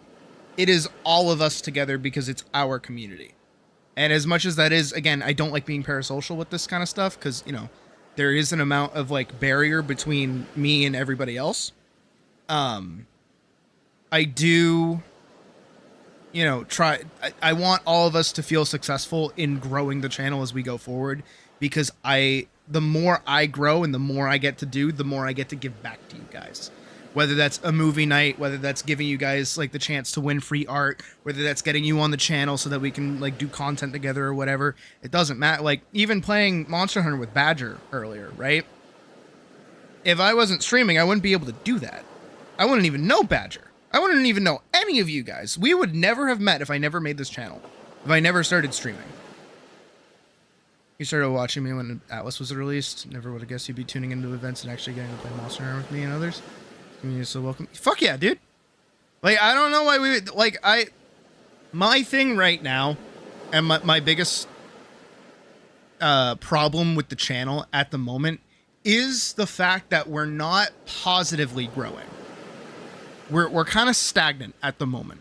That's why I'm trying to get out more videos too. That's why I take Thursdays off to work on videos, even though videos don't really come out. I did try here again. Just I'm being like dead honest with you guys because I would prefer to tell you what's going through my brain while I'm working on stuff than other things like that. So, I made the first 2 Expedition 33 videos. They did bad. They genuinely did really bad. 41 views and 28 views. Those are pretty bad views. Hi Casey, good seeing you. That's why I do the art tutorials as well. I know people are going to watch an art tutorial. I know that's going to happen, so that's why I make those as well. It is not primarily to get people to like it is to help people learn, but it's also like every video I make is trying to be an introduction to the stream. That's why I usually always mention the stream or do things adjacent to the stream. Is because the more, you know, if somebody finds, let's say, the head video, right? And they watch the head video and they like learning that, or they have a question, I point them to the stream. Then they come here during the stream and I stop everything. If they come in here with a question, if they need help drawing something, I stop everything, and I go, okay, let's do this. Let's teach you how to draw the thing that you're asking me how to do. I'm gonna help you right now. And don't feel bad that you're stopping me. This is what we do. Some of you know that statement. This is what we do. If you feel bad that you've gotten me ranting, don't. This is what we do. This is normal. If you need help, if you have a question, I will stop. And it's okay, and I will help you. And then what that does, it's a little bit of retail, and it is a little on purpose, but it's done on purpose because I like doing it. It's not done like maliciously. What that does for that person is it not only makes them the spotlight for a moment, it also gives them a special moment here in stream in general. And then that makes them more connected to the stream than jumping into something like Pyrocynical's stream or, you know, Penguin's stream, right? If you jump into one of theirs, you're only going to get mentioned if you donate money. But if you jump in here, I'm going to see you. I'm going to say hi. If you have a question, I'm going to answer it. I'm going to do everything I can to get you the answer that you have. I'm going to entertain the thing that you come in here with as long as it's worth entertaining. There have been some people that come in here and they're not so super worth entertaining, and then that's when we're not so welcoming. But again, this is all done on purpose because it creates that like connection that is a little parasocial, but it's also like that it's human. You know, I'm not just random cat on internet that's like doing stuff and ignoring chat. I am aware that you guys are here, and I'm thankful that you guys are giving me your time, and I will do what I can to help you as well. Which is what all these videos are kind of meant to be.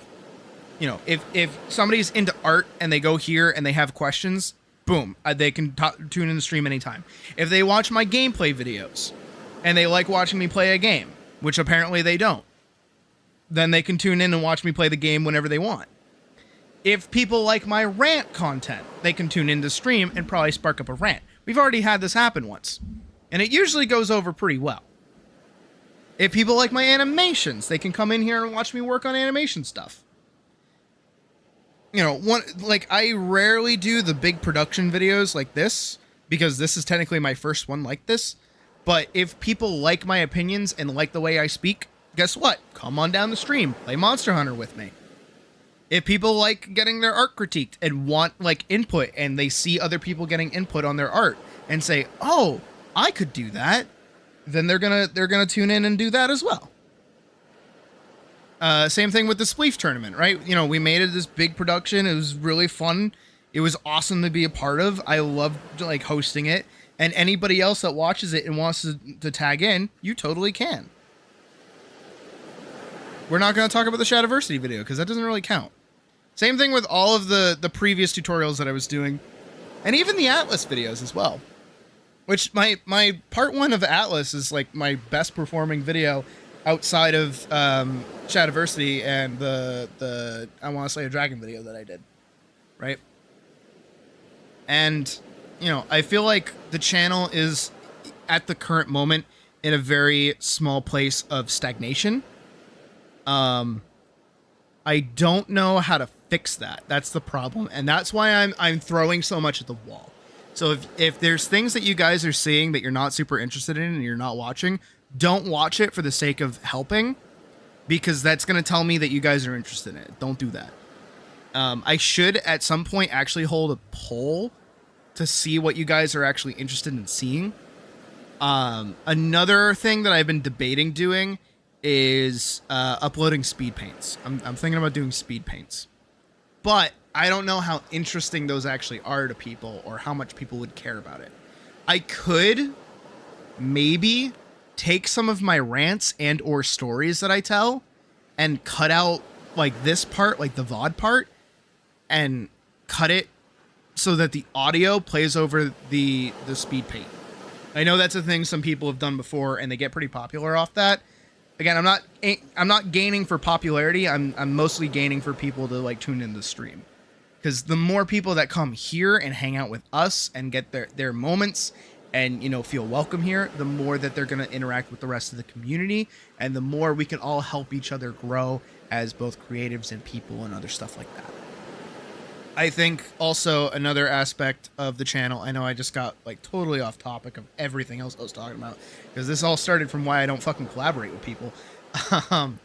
Another aspect is the not so like present but always present LGBT positivity here is that, hi, non-binary, what's up? It's just how I am, right? I don't make it my personality, and I don't rub it in your face. And I feel like at times that helps people normalize it, even if they're not super comfortable with it. And I think for other people that are comfortable with it, it kind of shows that you're allowed to be who you want to be. And that you can be whatever you want to be here, and we're not going to judge you. Like, if you're experiencing like a change in your identity, or you wanna mess around with how you feel about yourself or how you dress, or you know you want to express yourself a certain way, we are down for that. We do not mind. We're not going to judge you. We're going to be here for you on that.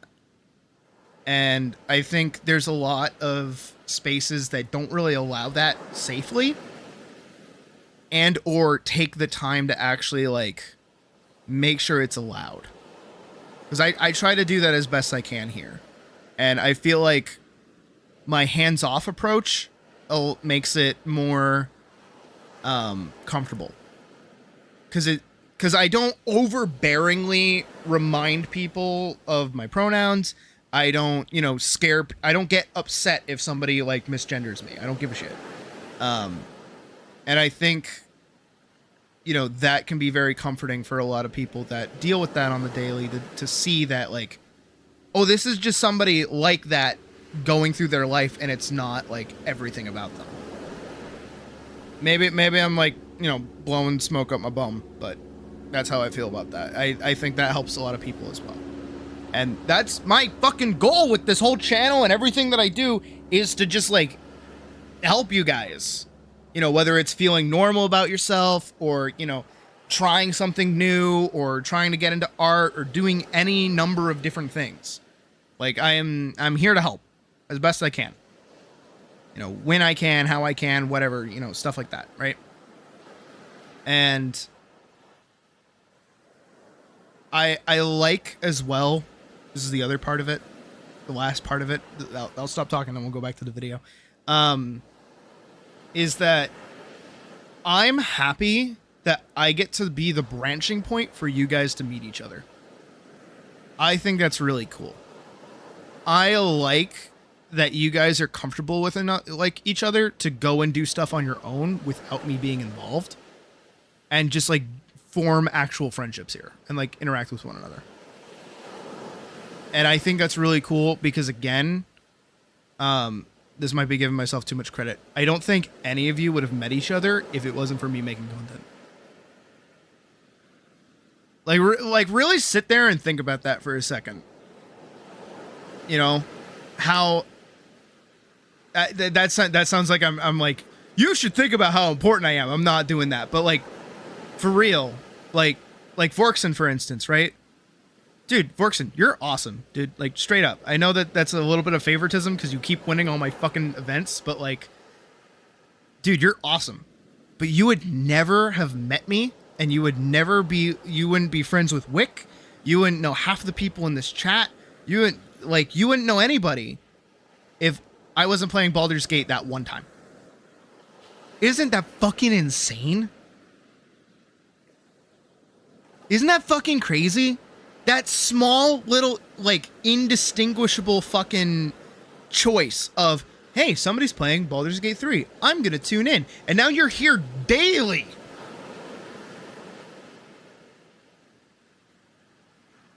Oh, yeah, that too. Yeah, I bet Badger's totally cool with that, Shadow. I don't want to speak for them, but, you know.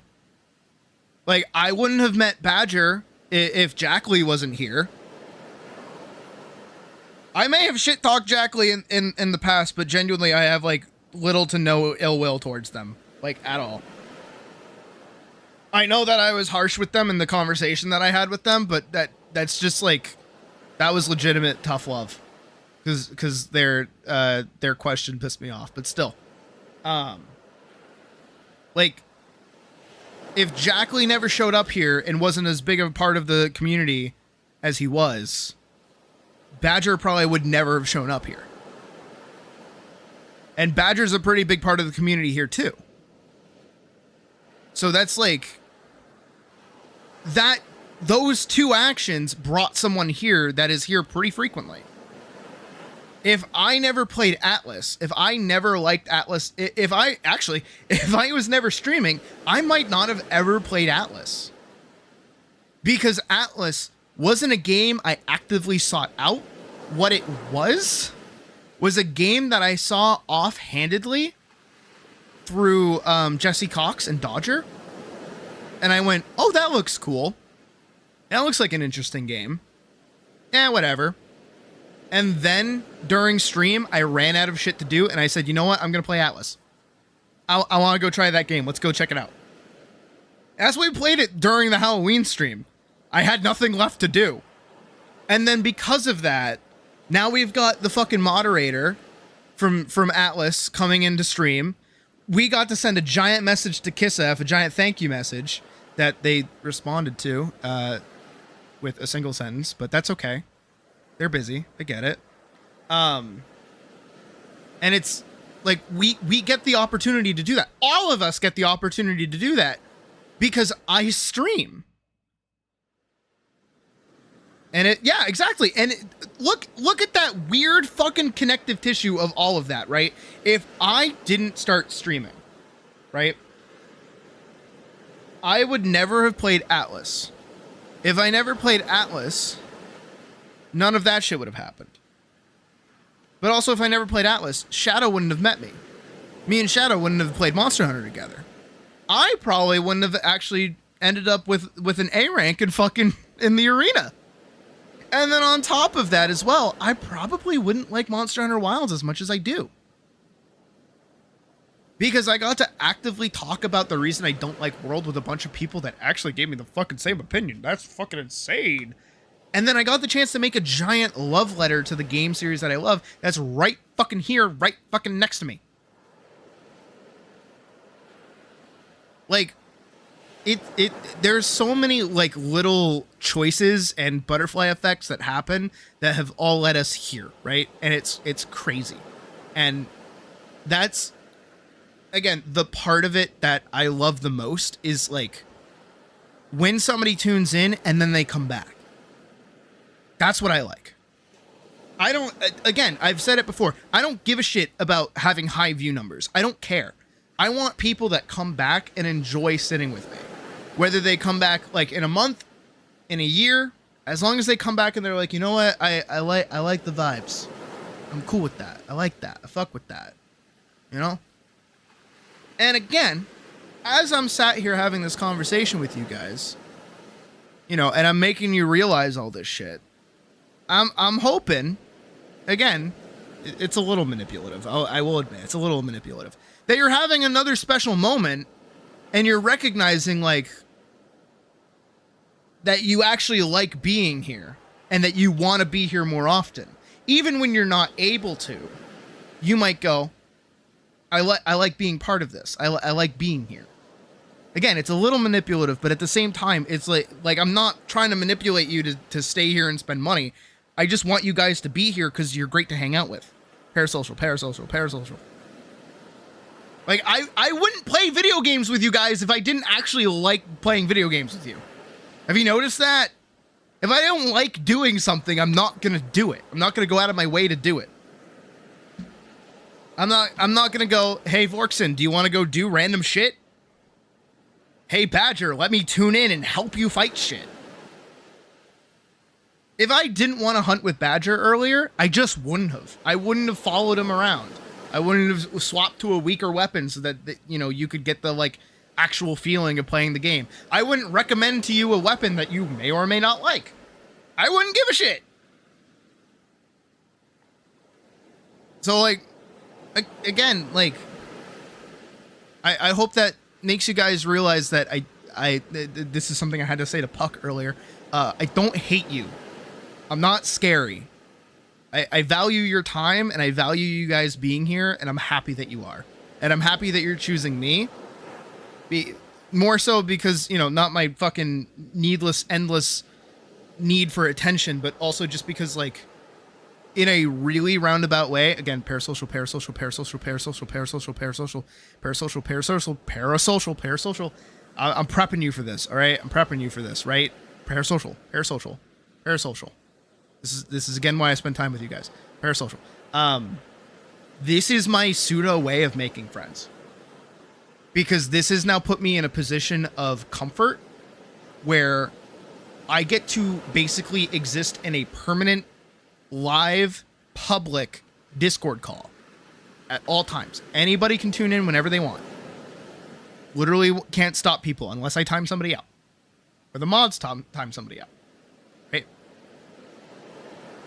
But you guys have given me people to play games with and, like, do stuff with and do events with. Do you think I have enough friends to do a Spleef Arena tournament in fucking Minecraft? Do you think I have enough friends to even run a Minecraft server? I spend $15 a goddamn month on that fucking thing. You think that I have enough friends to make $15 a month for Minecraft worth it? Why do you think I keep trying to find games that we can all play together? Like, I do this shit a little bit on purpose. Again, parasocial, parasocial, parasocial, parasocial. But, no, I'm happy that basically what I feel like is when I play a big story-based game, right? So something like Expedition 33 or Final Fantasy 7 or Final Fantasy 16, I don't want to play that game for the gameplay with you guys, right? You're interrupting a bit. What do you want? What? Oh, I'm good. Can I have a kiss? That was me. Okay. Making big points. Love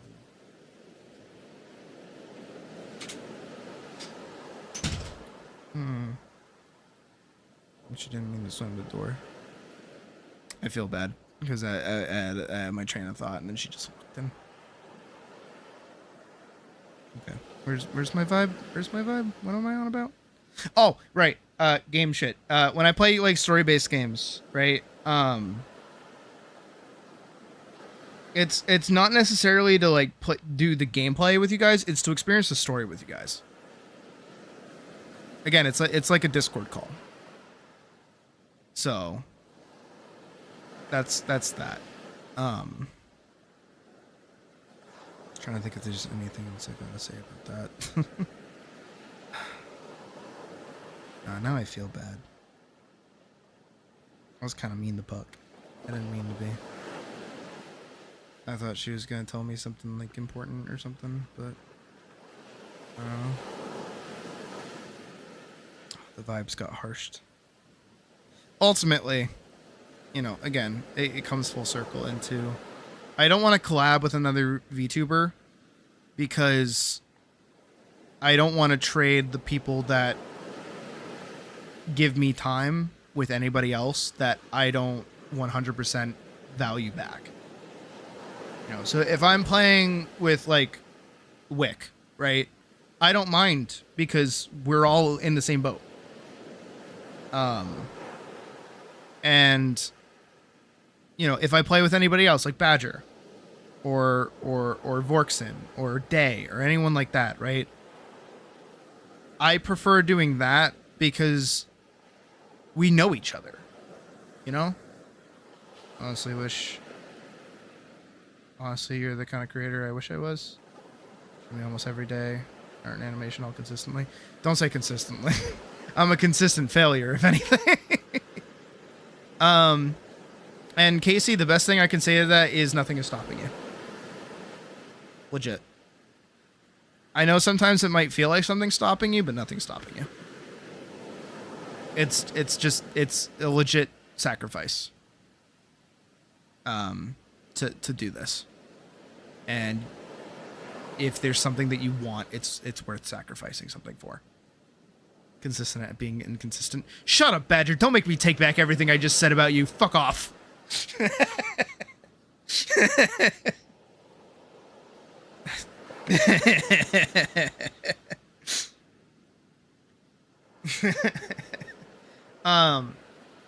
But no, like I'm not special. I don't want you guys to think I'm special. Like at all, right? Me streaming every day, when you really boil it down, what the fuck do? I come home from work, I sit at my computer, and I either draw or I play video games. And I just so happen to set up a OBS to be recording whatever I'm doing. And then I talk out loud like I would anyways. I'm a fucking lunatic. I'm a fucking schizo, bro. I talk out loud to myself all the fucking time like a fucking maniac. Just so happens that apparently people find that fucking entertaining and sit around and watch me. There's nothing stopping you from doing it. Like, unironically, there's literally nothing stopping you. It's how much you're willing to put in. And, you know, if you're standing in your own way of making content or making the thing that you want to see, get out of your fucking way, dude. Like, if you don't have the technology to do it, find a way to make it work. And I think genuinely, the hardest part of doing it is starting. I genuinely think starting is the hardest part. Because what it is when you first start streaming or you first start making content, you're going to get 0 concurrent viewers for almost an entire stream. One person might tune in, won't say anything, eventually leave. Another person might pop in for a little bit, probably leave again. Somebody might pop in and say hi, and then leave. And that's how it's gonna go. That's how it's gonna be for a while. It's just what happens. Thing is that's why you do something you actually enjoy. That's why I was playing Final Fantasy XIV when I first started streaming. Because I enjoyed that game at the time. Don't enjoy it anymore, but that's what I did. And then, you know, once you kind of got the rhythm of it, it's like going to the gym. You know, you got to just like go. You got to get used to going. Not even doing anything when you're there, just getting to the building. Then once you've gotten going to the building down, you're going pretty consistently. then you can start, you know, throwing in extra stuff. You can start biding your time with shit. Like events and things that I do here, like for seasonal stuff, I know how long it will take me to set up a model for whatever event. I know how long that on average will take me. And then I figure out the project and stuff like that, and I put it all together. When it comes to games and stuff, it's like, okay, what are other people interested in? What do I want to do? That's why I did the whole Final Fantasy VII remake streams, because I like that game, and Rebirth was coming out, and I wanted to play it. Still haven't played it all the way through. We will eventually. Do not worry. We'll be back to that game eventually. But, you know, streaming and being a content creator fucking sucks, because it's oversaturated. And nobody pays attention to you. Nobody will look at you. Nobody really cares. And it's going to take a while for the special people that do care to pop in. And that's you guys so far. For whatever reason, you give a shit about this cat for some fucking weird-ass reason. I don't get it. Why the fuck are you here? Why have you been sitting, listening to me talk about, like, how cool you guys are and how fucking lonely I am this whole time with no music in the background, just staring at the fucking blank screen, and then my fucking buddy back here, my fucking Legiacris, also 16's DLC. You are right. You are so right. We're doing the Leviathan one during summer, though. I think once we finish Expedition 33 and finish Kingdom Hearts 1 and 2, we'll probably swap over to that. We'll hopefully do that by the end of August. I think that'd be really cool. But, again, you know. I lost my train of thought with that. You fucking killed the orcs, and Jesus.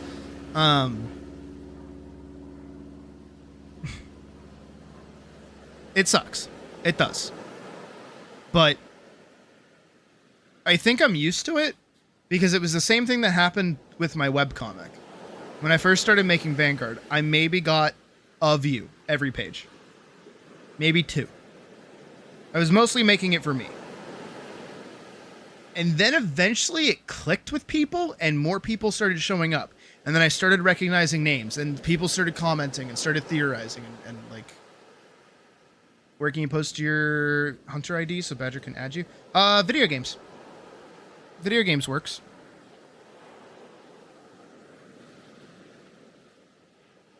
The same one that you posted the Hunter rank in.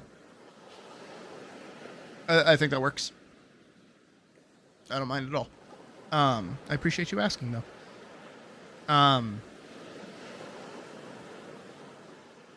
But yeah, no, being a creator sucks. It does. And you know, you'll see the people that are like popular, or you'll see the people around you that are like, you know, popping the fuck off, and you'll be like, what's going on with them that I don't have? And you can't do that. You can't compare yourself to other people. However, what you can do, because I do it all the time, is say I'm better than that person. There are so many times where I'll tune into like another live streamer's content, and I'll watch their shit, and I'll be like, this is ass. Like, your mic quality's dog shit. You're not interacting with chat. You're like doing weird shit all the time. Like, you're insufferable. The stream looks like garbage. Jesus. Meanwhile, I'm over here with like perfect VODs, unless they get taken down because I played copyright music. My biggest advice for anybody that wants to either be a streamer or content creator or anything like that, from the cat that is barely either, just start doing it. Find the time to just do it. That's the best piece of advice I can honestly give you. I've talked about them before, but I had a good friend who then I immediately hated, but they had good advice. Back when I was in high school and I was working on like a billion comic ideas. And they stopped giving a shit about my ideas until I actually made something. Because they're like, why the fuck do I care? You haven't made anything. Why do I care? You can talk up and down about all of your ideas and all the things you want to do, but you haven't made anything for anyone to care about. So why do I care? And then they walked away from that conversation. I went, fuck. And that's still how I am, you know? I try to make shit. I do. I really, really do. And I think another aspect, and especially for me, when it comes to the channel, is when I do swap ideas or I start another project, I like the fact that I've made content out of me trying to make something. Not even making something, trying to make something. I like that. Because, again, it all circles back around to just, like, humanizing the creative experience. We're not perfect. Not everybody gets everything off the rip the first time. Check me out. I have, like, a billion projects that I've started, never finished. Still don't know how to finish. It's just how it be. Also, Shadow, you joined the squad, right? Badger should be in the squad too if you want to, if that helps too. Hopefully everybody on the channel joins the squad. Makes our lives easier. Anyways, that's my giant fucking conversation about why I don't want to collab with other people. And why you guys are cool. Hopefully you feel special now. Back to Ludwig. Can't really be held accountable because how was he able to know that one person would turn up, get absolutely plastered, and then start dry humping people? This is actually a point that Ludwig brought up in his initial statement, which I will get to in a second. However, it is provably false because in the first 7 minutes, Ludwig actually discusses that Mango usually drinks an excessive amount. Mango's been practicing drinking beer for a week. Okay, Mango is like an alcoholic. Mango can drink 30 beers and act the same he does off no beers. He's a machine of a man. He said he had 7 beers already today. And also when discussing as well that the Asian women there can't actually drink as much, he uses Mango as an example of someone who can drink a lot. There are a bunch of small Asian women, which he's right about that. And they can't drink as many beer as, you know, the alcoholics like Yingo, me, and Mango. So, as I mentioned earlier, Mango basically got himself banned from all future Ludwig events. In the stream recap as well, he also makes some points to not kind of excuse his behavior, but also gives an explanation for it. For example, this is the 3rd time that Ludwig has hosted Beerio Kart, and Mango apparently attended 2 in the past, and he didn't really think this would be any different from previous events. He also noted in the last hour of the stream, Mango did actually get cut off from having anything more to drink. Oh, also a couple more things. We did cut off Mango on alcohol about an hour before stream ended, but I mean, he went into it really drunk. Although at that point, he basically already had way too much than what was considered healthy. And he did actually apologize for cheering on Mango's breathalyzer results. And I also personally apologize. I look back, it's very cringy. I walked away for a second to applauding. To go apologize to Puck again. PBs, So again, I felt bad that I kind of like snapped at her. You know, super poor taste, especially on hindsight. She's okay. Obviously, that wasn't the She's intention. playing Marvel Rivals. Similar to when we did the Doug challenge with alcohol, where we're getting new PBs on the breathalyzers. It definitely looks way different on hindsight. Now, what Ludwig did, was it stupid? Was it reckless? 100%. I mean, the one clip from that stream that I still absolutely cringe at is Valkyrie almost kind of self-preservating by, you know, just saying out loud, are we enabling this? You know, almost to make it apparent that she's uncomfortable, so stream picks up on it, so she's not roped into the drama. And Ludwig just kind of pretends he didn't hear it and just keeps going. It's really. I've been meaning to message type. I haven't seen them in a while. That is what happens on these I hope they're doing okay. They're not scripted. Anything can happen. They might have gotten a new job though. Actually, I think they were going to see their partner. They've done something really stupid or regrettable. I think that's where they are. I might message them and make sure. The rest of eternity. Now, I've seen loads of people, like for example, Tectone go off on Ludwig, calling him spineless rat bastard and a Hassan minion. I'm sorry, like. He blames everything on that. Absolute spineless rat bastard. And now we know why he's another Hassan. I don't even watch Tectone. I don't, but like just the Hassan minion comment, I don't know. There's just something so funny about that. It's so funny because it literally has nothing to do with anything being mentioned here. Like you're withdrawing rent to make a deposit on another apartment. I mean, this video isn't even an attack on Ludwig. I think personally he dealt with this pretty well. In the moment when he was probably drunk, dealt with it like a moron. But you know, he cleaned up fairly well. He addressed it on stream, didn't try to hide it. I'll be honest, I didn't actually think he addressed any of this. I thought he tried to bury it and do League Week or something, but obviously piecing everything together, he has actually addressed it, not in a video, which would be much more accessible, not like a mogul mail or anything like that. It's been addressed like kind of on and off throughout certain streams. That's kind of why it was hard to piece things together. I've seen like people like parrot stuff on Reddit and stuff claiming he said this, he said that, but obviously you can't run with a Reddit comment. You want it to actually be confirmed. Now, there is one point from his initial response that I do want to push back on, and that is, if you know anyone that has dealt with addiction before, half the battle is basically recognizing you have a problem. People will cope eternally in their brain. I don't have a problem. I don't That's do what it we do every here. day. I just do it when I want to. I didn't mean to be staring at you guys this whole time. This laundry list of cope, but genuinely, if you have some kind of addictional problem, acknowledging that you have a problem is like that. Most people don't even get that far, and I do think it is incredibly naive of Ludwig to take him at his word. I know that Ludwig later on in the stream does kind of. Here's parade another around that pyro he's an video I want to alcoholic, watch. but Mango tells Ludwig that, you know, he isn't an alcoholic or he doesn't have a drinking problem, and Ludwig just kind of runs with that, lets him into the event, because obviously if, you know, Mango said, no, I am an alcoholic, he would have just been banned from the event, and then people around him would try and stop him because obviously they want him to get better. Alcoholism isn't something that makes you act or ask rationally at all. So at this point, a new player has entered the game. This is Mango's wife, and she actually took to Twitter, and she had a few choice Why is words it to still say about going? Ludwig, pretty much saying that Ludwig enabled him, he should have been more careful hosting an event like this, and these were posted after Mango got dropped by his companies and affiliates. However, people then got mad at her for shifting the blame of what Mango did onto Ludwig. But then it actually came out that nobody actually told Mango's wife what he had done, leading her to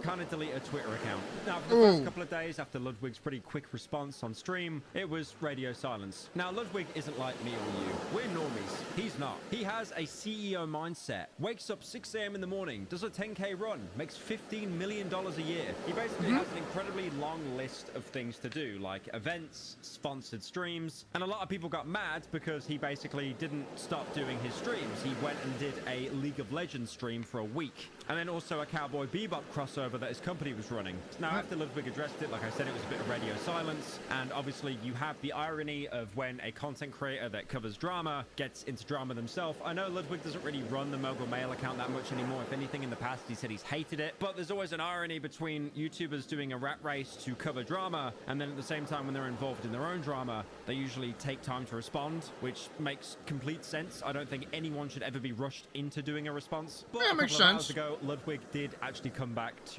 talk more in depth about what happened. In this update, he talks about how him and Mango are still friends, they still talk to each other. Because I am still friends with him. And Mango basically personally asked Ludwig to not speak about the situation. It's really obvious the guy is just absolutely mortified and embarrassed about what he did, and apparently he's working on bettering himself. He's 1 day sober, and Ludwig respected his wishes, which is why he didn't address the situation. I mean, he did address... Again, I stand by the fact that, like, that's fucked up, right? Like, what he did was wrong, but also, he shouldn't have been in that position to begin with. It's all about the he said, she should be shut. Yeah, no, it is. It's so much more entertaining for people to, like, be upset. Look no further than my rant videos doing the best out of any of my other videos. And why so many people flock to drama. Even I do. I'm a drama fucking whore. Oh my god. No, at work, I love getting all the old drama from all the old ladies that I work with. I love it. Love it, love it, love it.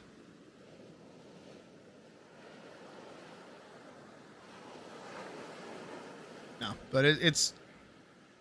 he shouldn't have been in that position to begin with. And people seem to have known that he shouldn't have been in that position. And on top of that, what he did was wrong. I think both of those statements can be true at the same time. I don't think he should be pulled from his team, and I don't think he should like be permanently banned from Twitch. I don't think he should be paying for this as much as he is, because ultimately he didn't hurt anybody. He just made people uncomfortable, and that's because he was like intoxicated. He's a known addict. And he was also around people that he was trying to have fun with. And his drunk, addled brain made him think that what he was doing was something fun.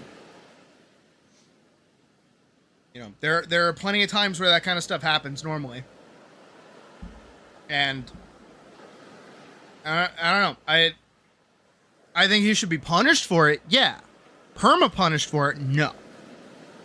I think it's dumb. The situation he kind of had to, but he didn't go into like more finer detail, I guess. And I have some thoughts and opinions that I thought about speaking, but he asked of me to not speak on it. And I think that's a fair request. He said, I want to take it on the chin. He's spending time with his kid. He started You know dating what? my I yesterday. I Now, the value problem is with that. this That's situation good is of him. ended up becoming political, which you may have noticed on YouTube. A lot of things are starting to become political lately. Yeah, You're a little. left-wing wokeoid, or you're right-leaning Richard and you've unplugged from the Matrix. Basically, the point I'm trying to make is I've seen the narrative online that if you defend any of Ludwig's actions here, or even accept like him taking any responsibility, you are a Hassan minion. I love that word, bro. I love What? that word so much.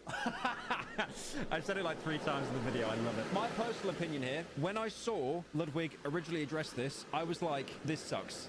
This is a really lame way to address this. You're almost like distancing yourself from this guy, acting like, you know, it was an unforeseen event. I think there was one part where Ludwig said on his initial stream, acknowledging it, like, you know, if one person didn't have a good time, it's a failed event. And it's kind of just giving off like media training speak a little bit. It's a little bit cringe. If one person has a bad time, it's a failed event in my mind. But at the same time as well, it is kind of unforeseen because it's a live stream. There's no script. You have alcohol, which is literally the only drug in the world that inherently makes people more stupid, more angry, and then that can lead to more unpredictable things. And then also as well, you have the fact that an actual alcoholic was invited, and that has led to all of this spiraling. So I will be honest, Ludwig's initial acknowledgement, I didn't like it. I thought it was kind of pushing it to the side a little bit. And then the fact as well that, you know, he just kind of kept streaming. But then he like gave it nothing more happened. But context. thankfully, he did do kind of a follow-up stream talking about it. Also bringing up Tectone as well. I can tell that Ludwig does not like Tectone, mostly because Tectone is making a killing right now talking about Ludwig. There's a perception of Mango that people have in their mind, but they don't actually care about him. But he was messaging me, he's like, Tectone followed me. Who's Tectone? Like, you know what I'm saying? It's like, it's not a very genuine pursuit of the people who speak on his behalf. And I know that because I speak to Mango. Giving my like last personal take, I think there are levels to any career. There are levels to, you know, singing, to acting. There are levels to, wait a minute. Oh my God, wait a minute, bro.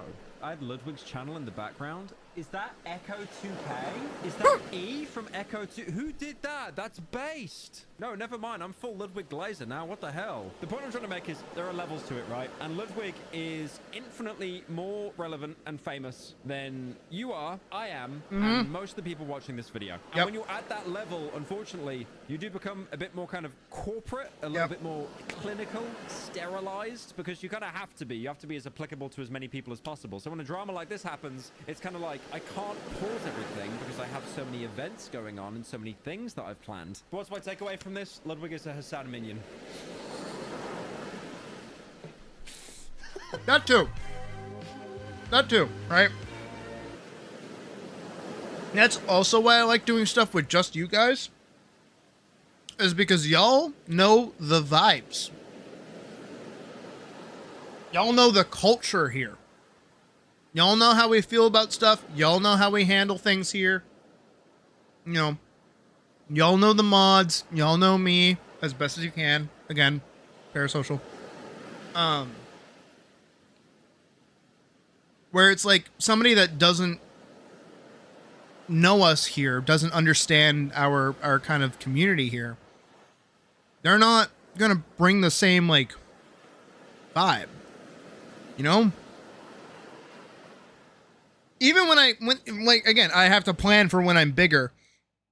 Pyro moment, I know. A big portion of that is knowing that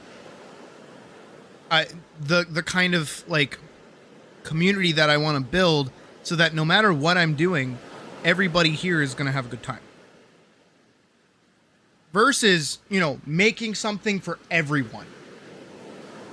I don't want to make shit for everyone. I want to make shit for me, and I want to just so happen to have other people be interested in the shit that I want to make for me. That's my approach to making art. That's my approach to making content. That's my approach to making anything. Right down to playing video games. The only time I've ever cut video games, like I've cut a video game from like the roster or anything that I'm streaming, is when I do notice that nobody gives a shit about it. The second nobody gives a shit about what I'm doing, I'm like, okay, I can do that on my own time. I don't need to play that right now. I can do something else on stream. I don't mind. because, you know, there is like a healthy portion of me doing what I want and also giving you guys what you want. There is that balance. There have been some updates on the new I'm still eating. lawsuit. If you remember, he's going after quite a lot of YouTubers. He right now, is. and it's even reached the point where Hassan has basically tried to weigh in. It's like having a mental. I know nothing about Hassan. I know nothing about him.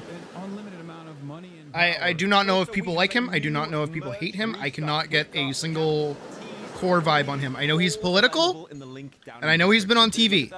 But beyond that, I know fuck all. I would buy that so bad, guys. You have no idea. Now, these lawsuits really have been the gift that keeps on giving. I would like to personally thank Ethan Klein because all of these crash outs and lawsuits being handed out, it has helped me keep the lights on and making videos talking about it. Now, there has been some more information coming mostly from Ethan's Instagram story. There's been another threat against a creator for infringing on Ethan's copyrighted material. So I haven't gotten a gem from Lagakris or Steve. Last week, so in like online news standards.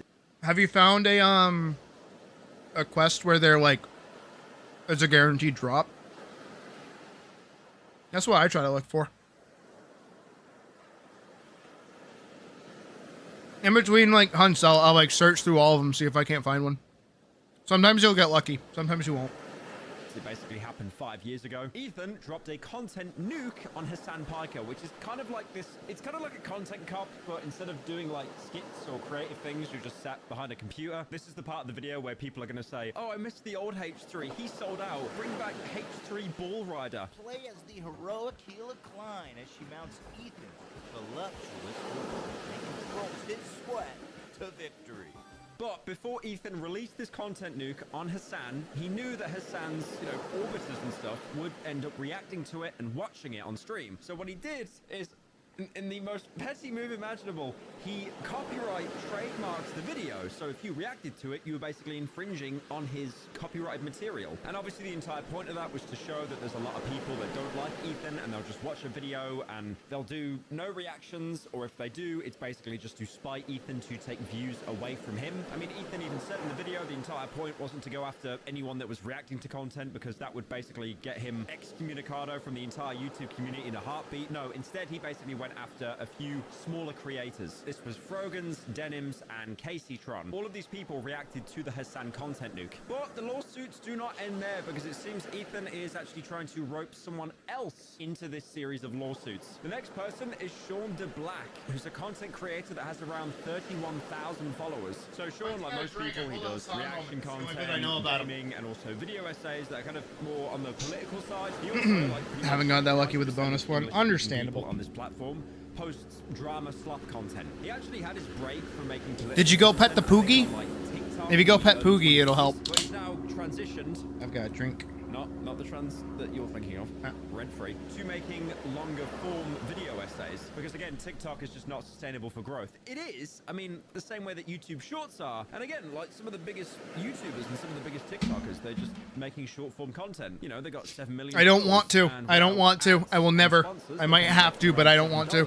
Now, on Ethan Klein's Instagram story, he complained that, he was getting a lot of claims that he was misogynistic because he was only targeting women in the lawsuit. And then decided to add Sean to the list of people being sued for gender equality. What's crazy though as well is Sean basically had like a prophecy that these lawsuits would go through in the first place. Not the one on him, obviously, but he actually predicted. How dare you forget that Poogie's petable, dude? Before it actually happened. Go pet Poogie right now to make up for your sins.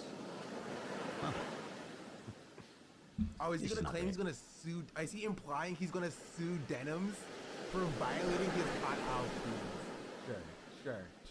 Sure. Okay. And this floated in the air for a bit. Sean made a reaction video. Not much else came of it. That was until Ethan continued to post about the lawsuit on his Instagram story. Then Ethan put ahead a really bizarre offer that if the H3 Snark subreddit and also Taylor Lorenz and Kat Tarnbarge apologized for calling him a misogynist, he will consider dropping the lawsuit against Sean. Not that he will drop it, but he'll consider it. Now, unsurprisingly, the two reporters and the Snark subreddit didn't actually take back their accusations against Ethan. Ethan. He followed this up with another story post. Because Snark and the two disgraced journalists are unwilling to swallow their pride, it looks like the lawsuit against Sean will be moving forward. So in an act of unimaginable grace, I am prepared to make one final offer. If Hassan does... Remember when, like, H3H3 was, like, a cool dude?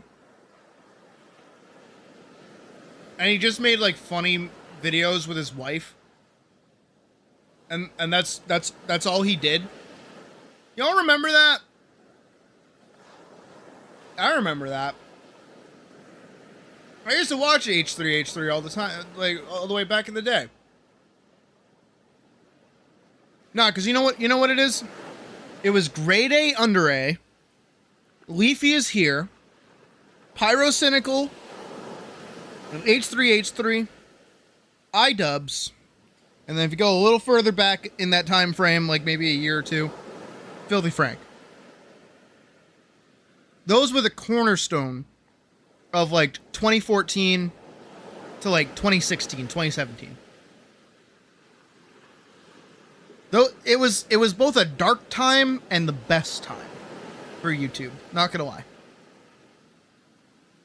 Back when net neutrality was like the scariest thing that we were dealing with.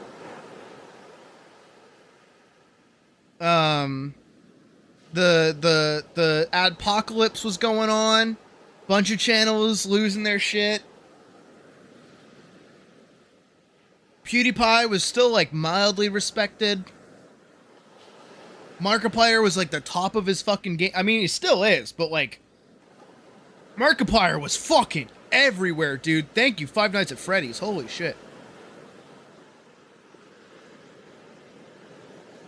You miss iDubbbz and Filthy Frank. Nah, I liked Filthy Frank too, but I do prefer Joji over Filthy Frank, not gonna lie. And I also miss when iDubbbz was like actually funny and did like content instead of whatever the fuck he's doing now. Man, and like Leafy is here is just like gone. It's wild that Pyro's the one that survived. I remember there used to be beef between Leafy and Pyro, and I couldn't find a reason to hate Pyro. And I was like, no, I don't really care. However, I will admit I did not give a shit about Pyro's content back in the day because I did not like watching him play Prototype 2. Oh, what's it back there?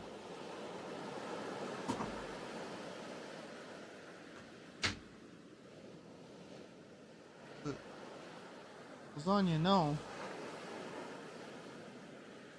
You're right. There's a broken step, too. You're just asking to eat shit. What'd you get? No, that. Oh, it's that.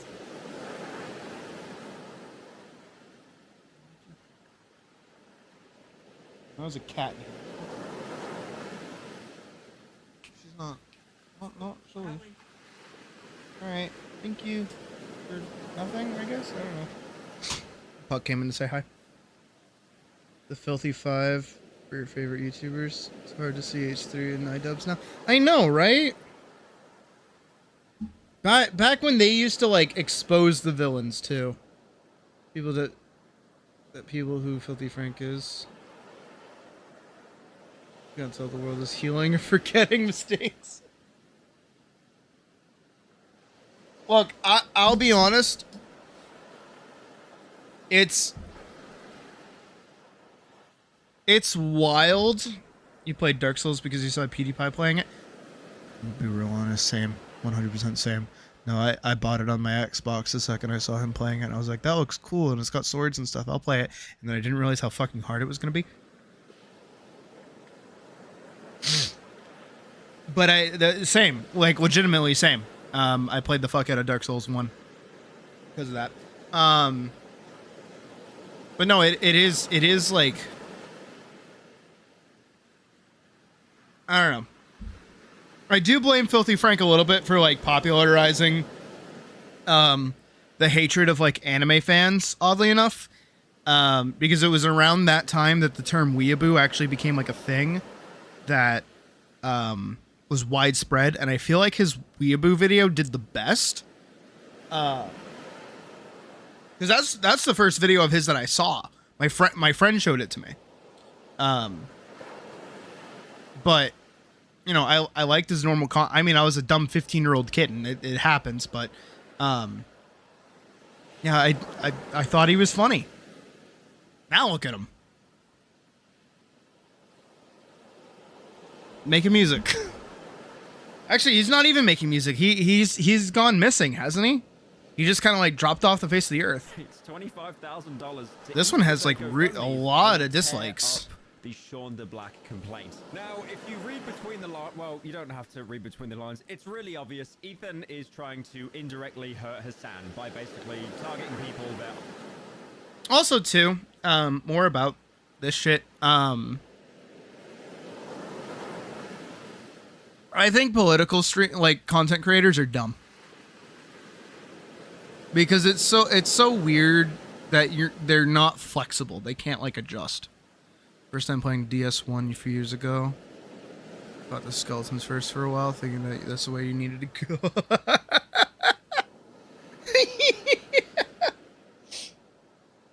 Oh my god, no, I know exactly what you're talking about. It's just the hit song TikTok by Joji. Yeah.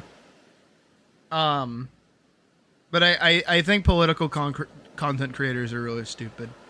I'm very glad that I got out of the 2018 like the 2016 to 2018 like alt-right pipeline, which was watching anti-SJW videos and then slowly going down the way of like misogyny and white supremacy, which seems to be where we're at right now. That's what happened.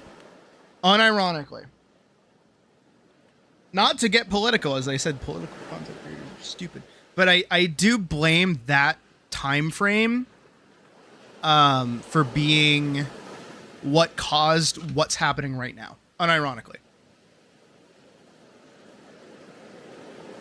Allow me to explain, if you will. This is what we do here.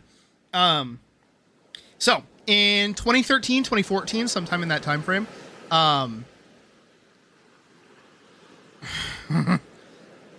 Tumblr banned 18 plus content. What does that have to do with the current state of America at this moment? Is that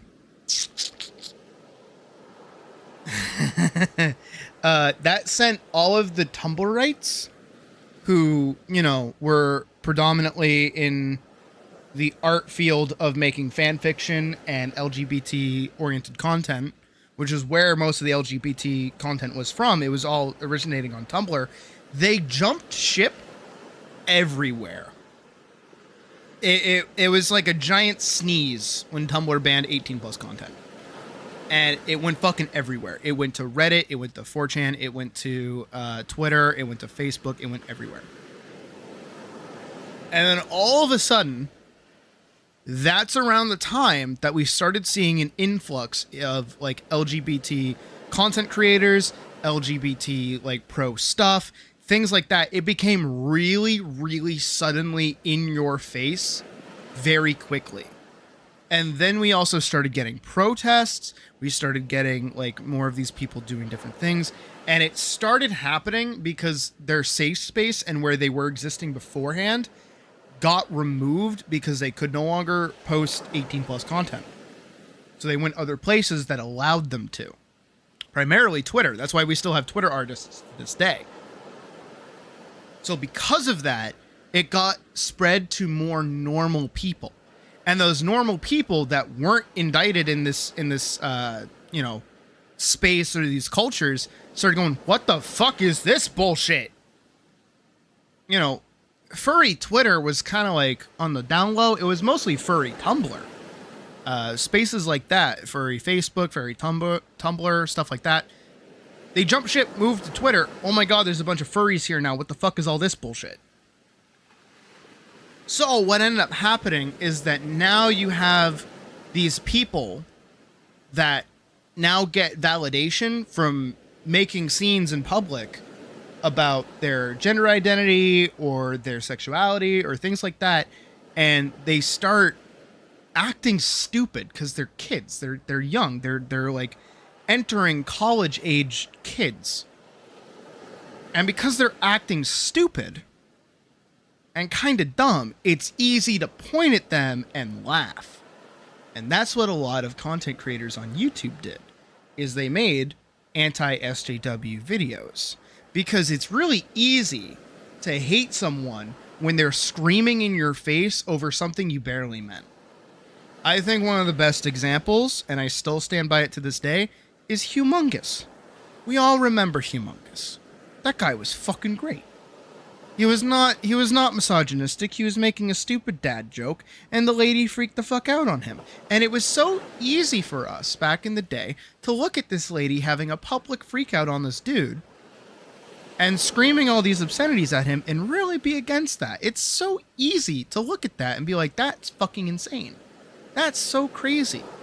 Why are you acting like that? Why are you talking to this guy like this? Why don't you just walk away? That's the simple answer. And it's easy for everyone to point that out. And then we got more protests. And then we got more people being stupid. And then what happened is that we got the sudden spike of charismatic owners that we would never see the full context of what was being spoken about. I think one of the best examples of that is that old clip of Ben Shapiro owning that one SJW, right? Where he like starts saying some fucking half smart shit at them, and then everybody claps, and then the person gets all flustered and leaves, and they feel stupid. That feels really good when you don't know what's being talked about, what's going on at the moment. But then it gets worse, because then those charismatic people stay charismatic. And then you follow them, and then you start listening to them. And now all of a sudden, instead of just watching anti-SJW stuff, suddenly you hate all gay people. Suddenly you hate all trans people. You think that the things that they're asking for are insane because you're listening to this one person talking about what they want rather than what they actually want, instead of talking to actual people. And then slowly over time, they start playing on the worsening and worsening and worsening of the area that you live in because somebody got jokingly high, like brought to the fucking presidency. Wonder who that was. And then we live in this weird time of the president making like Twitter posts, and it makes him charismatic and it makes him funny, and people start getting more and more and more into him, and it's like everything's going to shit, and it's so easy to be angry and point at these people that are doing things that you think are stupid, and you can blame them. And all of a sudden, you know, when these people are fighting for equality and to be seen and to have rights, it's so easy to think that what they're actually going for is to remove your rights, that they don't want you to be in power. And so now they hate you, not you, the viewer. I mean, you, the person that, you know, is watching all of this content, absorbing this. And most of these people are young white men who are going through hard times. They can't get a girlfriend. They don't know how to socialize with people. They don't know where they're going in life. They just play video games all day, but uh-oh, your video games kind of suck now. And then slowly over time, you start outwardly expressing your anger towards those that you think are taking away your rights and your ability to exist. And suddenly it's SJWs that are stepping into the gamer space. And you're like, how dare you? Get out of my space. And then you start being worse and worse and worse and worse, which actually makes everything else worse and worse and worse and worse for you, because what you're doing is actually creating the space that they're fighting against, so it's making them fight harder. And then because they're fighting harder, it gets extra and extra and extra and extra. And it's all starting to boil over right now as we enter this time period of people recognizing, oh, fuck, we were wrong. And some people are too far gone to even admit it. Some people have completely tilted over to the right, and they're not coming back. And that's how we got here. Yes, there were more things in between there, because, you know, obviously America itself isn't just a bunch of young white, you know, American teens, but even still, anywhere from the age of 18 to 30, there are men out there that are having the hardest fucking time right now. And they don't feel like they can go to anybody about it because they're getting mixed signals from all ends. And that really fucking sucks. Everyone's lonely, everyone's scared, everyone's poor, everything's getting worse. And that's why I hate political content creators, is because they don't say that. Because I'm not blaming any one person for things going wrong. Because it's not one person. It's a lot of different things going wrong. But political streamers, they point at people. They say it's their fault. It's not. Sometimes it might be. But other times it's not. There's so much more going on. And to bring it back around to my content, that's why I do what I do here. Is because, yeah, everything fucking sucks. Sometimes it's nice to hear somebody also say, yeah, it fucking sucks. No one's doing good right now. But you know what? We're going to keep going through it. And at the end of the day, we're all in it together. And us in this little community, doesn't matter. Doesn't matter who you are. Doesn't matter what you believe. Doesn't matter where you want to go. Doesn't matter what you want to do. We've got you back. 100%. Because honestly, I don't give a shit. Politics are dumb. They're above us. They've always been above us. And you can kind of tell that they've always been above us because the only time that, like, you know, any of this shit has started happening is the second the internet comes around and everybody's opinion matters equally. Back in the day, you just knew about corrupted politicians. That's it. Politicians were always corrupt. It was never who was going to lie to you. It was who was going to lie to you the least. Whose lies would you like to believe more? That's all it was. But now, when somebody lies, everybody knows it off the rip. But it was always a silent truth. We always knew. I don't have anything else to say. That was a bit more of a doomer rant than the other one. I make you feel special, then I make you feel sad. I'll make you feel special in another minute.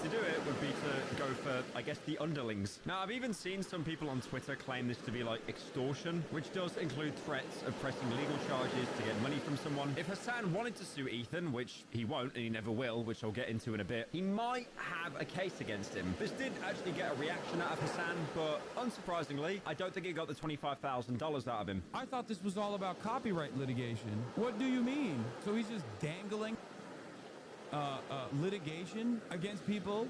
Random people, because other people have hurt his feelings by correctly calling him a misogynist? How is this? Don't worry, Badger. We'll play Monster Hunter soon. Like extortion through litigation. But this whole saga evolved once again because that's the moment of making you feel special. Story, saying that he was joking and the lawsuit you get to play Monster Hunter with one of your top 100 streamer that you like to watch.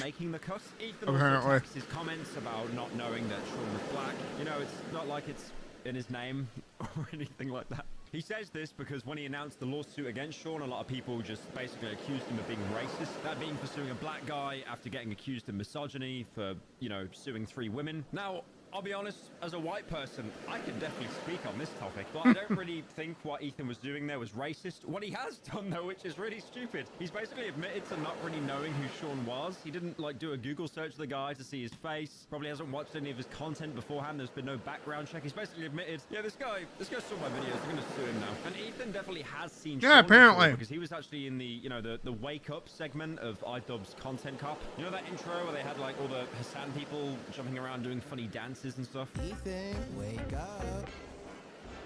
And we know that he saw that. Don't do that bit again. I hate that bit. His reaction to that. So, since the lawsuit is out there and it doesn't look like it's have a good night, away, Workson. The internet in general has I don't think we're gonna be able to do art. mixed opinions about this. So first of all, Frogan. This was one of I'll do an art stream tomorrow after I make the video. Surprisingly, she's kept a bit of a low profile. Probably for the best as well, considering that this is an ongoing legal case. She's only put out one tweet about the situation where she promoted her GoFundMe, and out of $200,000 needed to be raised, she's raised $33,000, which is still an insane amount, especially for a rising star streamer, but it's not really near the goal. A rising star streamer. If you want to do the math, that's about 17% of the goal. In the horse race of GoFundMe's, unfortunately, Frogan, she takes the bronze medal. She's in last place. The thing is, as well, everyone else's legal funds are about half of that. I'm not really sure why Frogan's a double. Maybe she just wants to get a really, really good lawyer. Now, the biggest response Frogan actually gave was on her podcast, Arabs, titled Ethan Klein is Suing Me. However, the episode itself, it was kind of bait because all she really said is that she can't talk about it and her lawyers have told her to not talk about it. So I found out I was being sued by Ethan Klein at the same time everybody else found it. Obviously, I really can't talk about it much. My lawyer team said to not talk about it, and I... Congrats, you made a whole ass video about not talking about it. Also, Denims. This was another woman to be sued by Ethan. Now, she's been radio silent on pretty much all of this, like Frogan, only really putting out a tweet again to promote a GoFundMe, which at the time of recording is $37,000, which is 38. Next thing you hear is birds chirping. Now, Fair, one fair, mistake fair, these ladies fair. made with the GoFundMe is they kept the comments on, because the comments are mostly, from what I can see, Ethan Klein fans semi-sarcastically donating to the GoFundMe to basically mock them because they think the case against them will be such a slam dunk. I mean, I'm not really well versed on how GoFundMe works. I'm guessing 95% is going to go to the lawyers and not to Ethan if they lose. Denims has been retweeting a bunch of stuff about the situation, but that's like kind of a tactful decision because, again, like, you know, if you retweet stuff, that's someone else, that's not me, as opposed to putting your own words out there. However, for some reason, I do have to know This this. is so dumb. She quote tweeted a video of a legal YouTuber talking about how she's absolutely screwed with a picture of Chuck McGill from Better Call Saul in the background. And Casey Tron, who could forget Casey Tron? Ethan Klein was so rent-free about Casey Tron, he systematically proved that while reacting to his content nuke video, she was smoking more weed than actually talking. She smoked more than she spoke. Casey Tron smokes 42 times during her reaction. Well, we tallied them up, and lo and behold, there's 15 minutes, 40 seconds of commentary versus 18 minutes and 55 seconds of smoking. Now, Casey Tron has done the opposite of Denims and Frogan. She has gone full nuclear. Basically, commenting a lot on the lawsuit. She did the obligatory tweet promoting her GoFundMe like all the others have. She outlines all the hate and harassment she's gotten over the years for her streaming career, as well as Ethan Klein's lawsuit. In the same tweet as well, she also talks about the worries. I hate this shit, man. This shit's so fucking stupid. During this ordeal. Now, apart from the tweets, she has gone with the 300 IQ strat of deleting all the VODs talking about Ethan and pretending they never existed, which I'm very sure will be an amazing defense in court. Your Honor, Oh yeah, definitely. It didn't happen. All charges are now dropped. She also went on a stream, and despite wanting to keep her mouth shut and deleting the VODs and the evidence, she said, and I quote, "A no-good motherfucker and his ugly-ass wife." There was also a clip going around of someone going in to check up on her after she announced that she was being sued, and she was dancing to K-pop, so I guess at least she's taking it in stride. Dude, what is this? My sober reaction to Ethan Klein suing me. This is real. Plead to Ethan Klein about 80%. What? And although not really related to the lawsuit, there is some good news about Casey Tron. She actually got engaged to her partner on stream, whilst outside a Subway in Walmart. Now, I've talked about the 3 people being sued, but what about... Oh, actually, I don't know if I talked about it. It's not really important, but I want to talk about it. So, yesterday, was it yesterday? I think it was yesterday. My coworker and friend was talking about how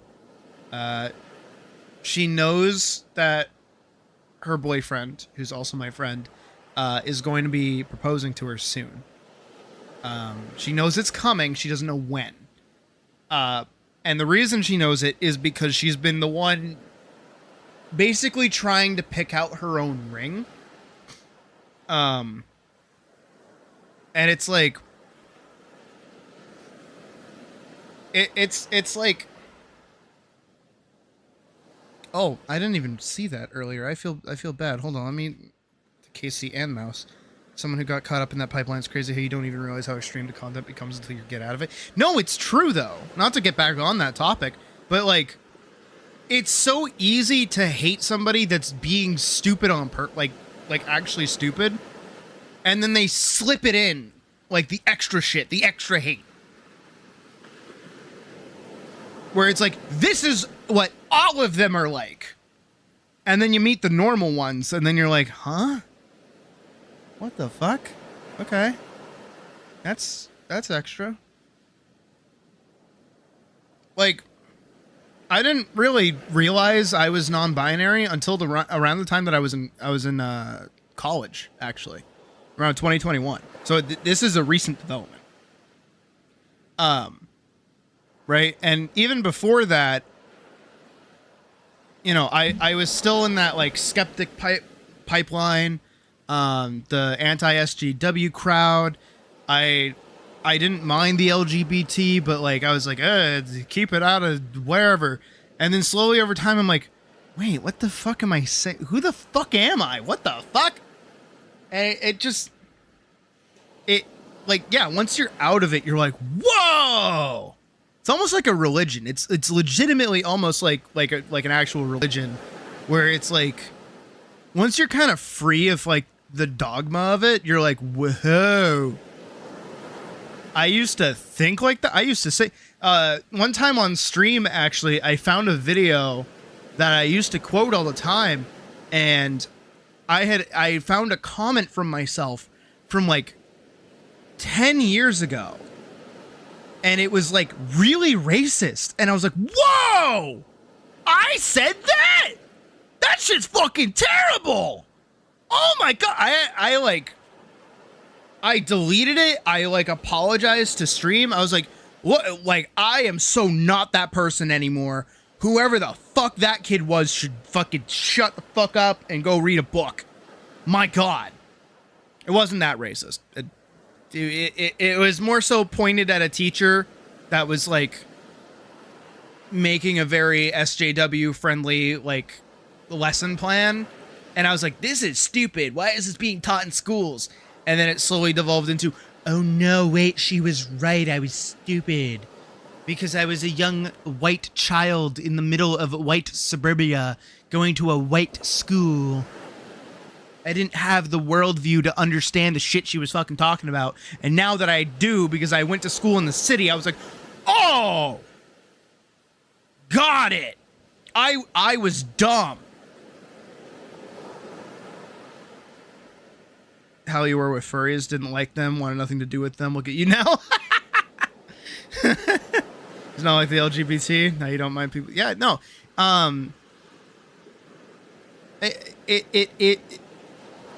But see, there are you guys that like got out of it, and then there are those that just fell deeper and deeper into darkness. The darkness within darkness. And that sucks because it's kind of hard to get them back out again, because there are those that can't admit when they're wrong. And I try my best to admit when I'm actually wrong. Sometimes I'm not good about it. Sometimes I'm like, no, I'm fucking right about this. Fuck you. I don't give a shit. But I definitely know that the opinions that I held when I was younger and the things that I enjoyed when I was younger are not who I am anymore and not what I value. And I know if I met younger me, younger me would probably be appalled. Unironically. But I'd be like, look, you know you were lying to yourself that whole time. You know, you knew how you felt, but nobody was helping you figure out why you felt the way you felt. And the worst part too, and this is getting kind of real, real at 11:15 p.m. on a fucking Wednesday night. When I was younger, and even now, still to this day, I had like a lot of inward anger and a lot of hatred, and I didn't really know where to aim it. And so it kind of went out at everyone. And I know where it came from, and I understand now why it happens, but it's still hard for me to talk about because like it's still new for even me. That I fucking hate myself. And it's pretty bad. It's like pretty bad hatred. And anytime I try to talk to someone about it, they wouldn't understand like what I meant. Cause it's like, no, I hate me. I hate being me. I don't want to be me. I want to be anything other than me. And they're like, what does that mean? I'm like, I don't like me. I don't understand why that's hard for you to understand what I mean by that. And I never understood, again, I didn't understand where it came from. And it lurched out when things made me feel a certain way. Like I won't say it's like, you know, when the big jock guy that like is meant to be manly and cool has like, you know, gay thoughts, and he's like, I can't have those thoughts. I can't. That makes me weak. That doesn't make me a man. Or blah, blah, blah, blah. Like one of those people, you know, that's a common stereotype. And it's like, it was like that almost, where it's like, I don't like the way that thinking like this makes me feel, so I'm going to ignore it and I'm going to bottle it up. And then I did. I bottled it up a lot, like over time, and it would let itself out here and there, and it was pretty bad. What's his name from Persona 4? I don't know what's his name from Persona 4. I played Persona 4, but I forget Persona 4.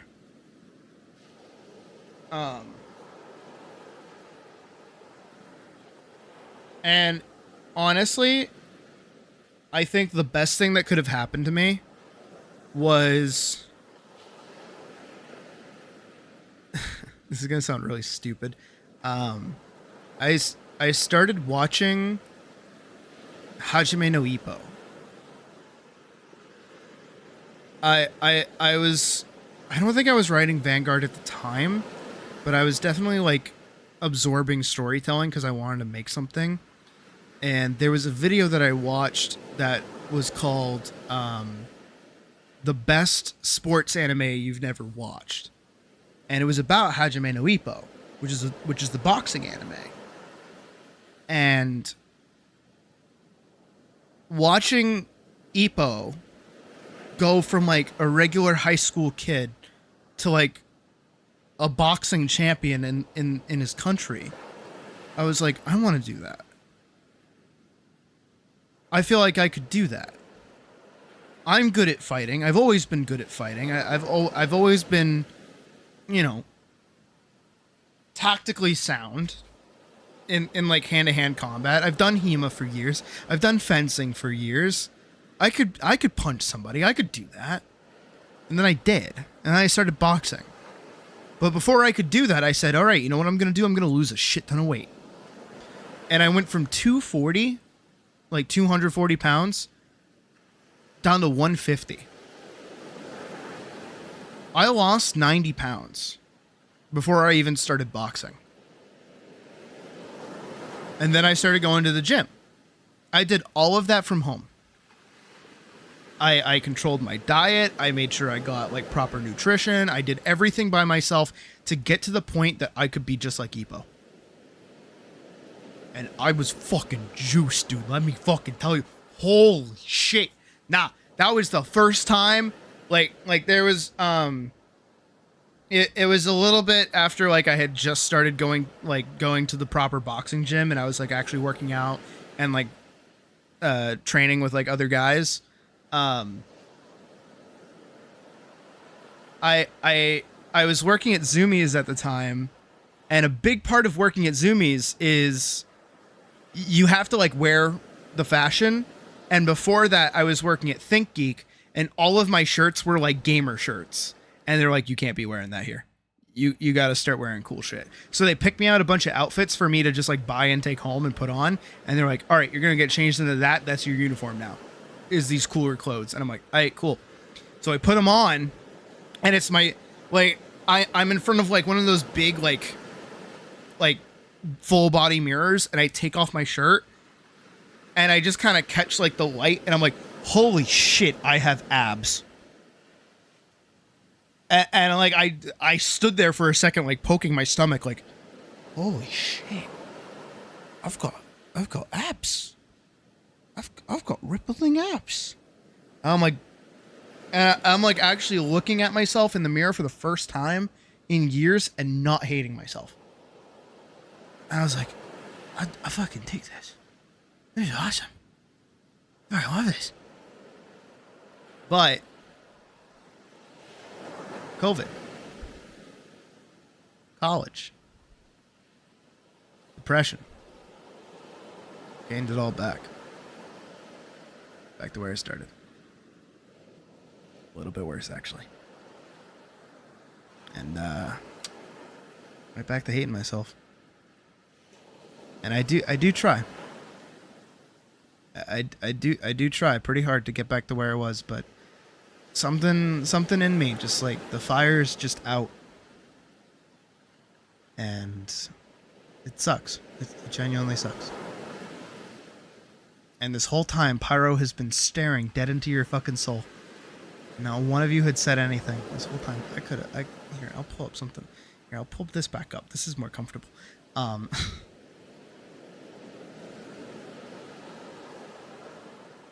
And yeah, I am right back to hating myself again, and I know that I want to get back to that, and I'm trying, but it's hard. There's something in my way. And I think it's myself, but I gotta figure out what that is, and I gotta understand why.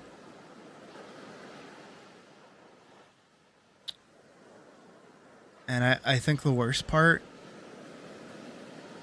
and this is me being real with you guys, because again, I know it's not just me that deals with this kind of shit.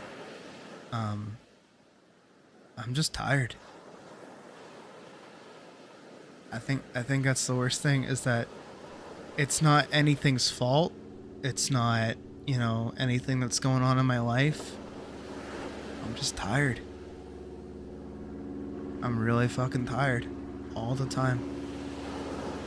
These eye bags aren't for show. They're pretty real. Life is tiring me out. Sorry for an interruption. It's okay. But a lot of the time, I remind you of Carl and Donut and a few other crawlers. You want to thank me for that? Because I make you triple dot. I'll wait till you get the other section out. I'm trying to think. I don't know. I'm just tired. A lot. And there are times where I wish I could get the same energy that I had back in the day. That same, love to just be awake. To be doing stuff. It's definitely harder. It's definitely getting harder. And that's why I do what I do as well. Tonight's been a night of real shit. I make you feel that through all this bullshit in everyday life, that at some point you'll be able to look back and see that you've changed and become better and stronger in some ways. Yeah. No, I've definitely talked about it before, but with Vanguard, that whole series was a gambit on my life. And I'm totally open about that all the time. If Vanguard fell through, I had planned to, you know what I mean. And Vanguard didn't fall through. Vanguard ended on a good note. I ended it on purpose to seek out animation. I was in college. I had friends. And yeah, everything kind of fell apart after that. But even still, I don't feel the need to stake my life on a piece of media anymore. I don't feel the need to commit myself to something like that. But I am here. I am streaming. I am making content, and I'm trying to be bigger and better than all those who've come before me, because I know that what I'm supposed to do and who I'm supposed to be is an animator and an entertainer. I've always known that. I've always been an artist. I've always had a way with talking to people. Even back in the day when my only audience was my fucking grandmother, who would sit there on the couch as I got home from school, and I would just rant to her all fucking day. You know, she was the only person that would listen to me. Deal with depression and other stuff that put you down and even cry over, and usually hard to make cry, but my streams have helped you feel happy for once in a dark moon. Well, I'm glad that I can do that for you, genuinely. I like being that too. I like being people's comfort places. I'm happy that I can do that for people, and I'm happy that people are able to do that. Because again, another side of it is I've known for a long time. This is a little self-aggrandizing, I admit, but I have a good bedside manner. I'm very good at talking to people when they're upset. I'm very, very good at it. And I know that one of the best ways for people to handle something is not necessarily escapism. Escapism is exceedingly unhealthy. Escaping into stuff and avoiding things isn't good, but having the ability to step away from it for a moment, but not entirely away from it, is better, because it gives you a second to breathe and process what you need to process, and then you can get back into it.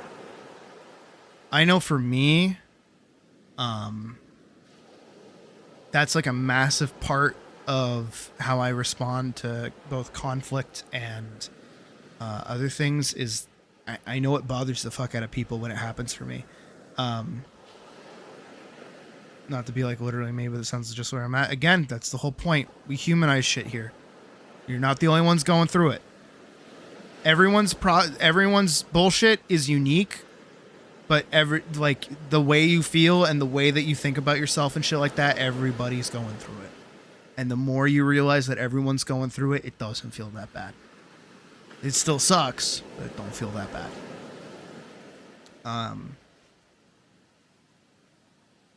No, it's...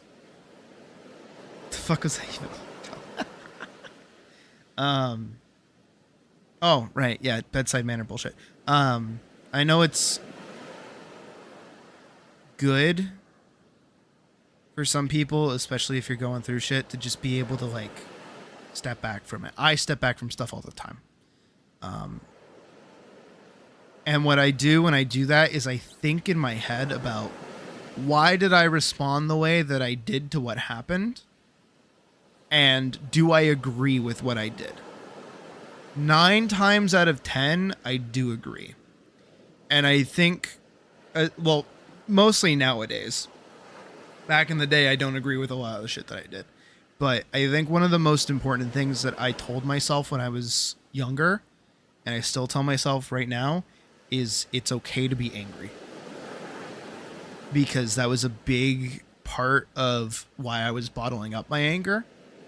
And again, thanks to boxing, putting me in the position to understand where my anger was coming from. And then fast forwarding to right now and feeling it again and going, no, it's okay. I can be upset. I'm allowed to be upset. No one is stopping me from being upset. If something is bullshit, I'm allowed to think it's bullshit. I'm allowed to be upset. It's that bit of like, it's not your fault. It's not your fault. It's not your fault. And it from like Good Will Hunting or whatever. Because I feel like as a kid, I know it wasn't just me. So if this is fucking with you as well, tell yourself, if you're in the middle of a situation where you're feeling angry but you don't feel like it's the right response, you need to tell yourself it's okay to be angry. It's okay if something is bullshit to be angry at it. It is perfectly fine. It is perfectly normal. Because if you're getting angry over something, something's fucking up. And it's not your fault and you're not crazy.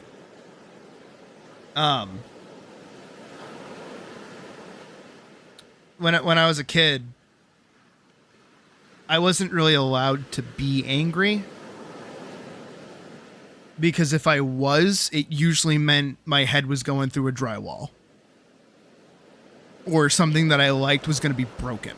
And I don't mean taken away, I meant broken. My dad was exceedingly abusive. It's the reason I don't talk to him even now. Hey, you know, furry live streamer with a Monster Energy can right next to them. Has daddy issues. Who would have fucking guessed? Am I right? but for real, no, my dad's a total piece of shit. I have no problem saying that.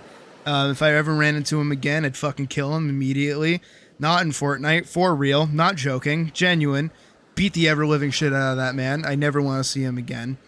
But again, growing up in that kind of environment where you're afraid to not even just show emotion, but show that you even existed. It still persists in my everyday life. I have a hard time. I know why, and I'm going to tell you why. And to most people, it's bullshit. I still think of it. I have a hard time taking trash out, and I have a hard time doing laundry. Not because I don't think it's an issue, not because I don't want to do it, but because I grew up in a household where if I was going to like take out trash or take out laundry, I'd be made fun of for doing it. Like it would be a big thing, and it would follow me as I was trying to do it, to the point where I would be embarrassed to even try. I used to, back in school, my mom used to work really late. She would work until around 1 o'clock in the morning. And my dad had this thing where I would need to finish my homework from the time that I got home from school until my mom came home. I would sit at the kitchen table, unable to do anything because I didn't understand anything that I was being given. Because what kept happening is that I was being kept up until 1 to 2 a.m. every day. Because again, I was waiting for my mom to come home to help me with my fucking homework because my dad just wouldn't. And I wouldn't get any sleep because I would have to get up at 6 o'clock in the morning the next day. And then I would struggle to stay awake during class.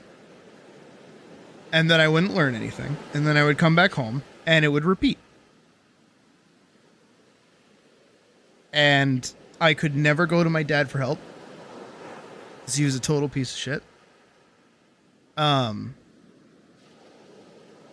If I stepped out of line, if I did anything wrong, you guessed it, getting smacked upside the head. And I pay the price for that. And that's why I would kill him, genuinely. And it's thanks to boxing that I even know that. You guys have probably noticed it. I stutter a lot. And you know, I take very frequent breaks when I draw. And sometimes I do stumble over my words. It's because thanks to boxing, actually turns out I got some brain damage. Like actual brain damage. Like actual, they will not know if I actually have it until I'm dead brain damage. Like brain damage. Because of repeated damage to my head. And again, I know this thanks to boxing because I was taken to the doctors after one of my bouts, and they're like, yo, you're like extra fucked up. And I was like, I've only been in 3 fights and most of them weren't that bad. And they're like, so this has like been a thing for a while because you're like fucked up. That's not what the doctor said verbatim, but that's basically what happened. So I know that over time, I will actually lose control over my hands. Is the theory. Is that over time, I will lose all motor function in my hands. If I have the thing that they said I have. That's not very comforting to tell a 20-something. That's not very nice. And I live with that. I live with that knowledge that someday I might just wake up and my hands might not work. And that's why I went to college. And that's why I stream. And that's why I'm here. And that's why I would kill my dad if I ever saw him again, because he's the fucking reason.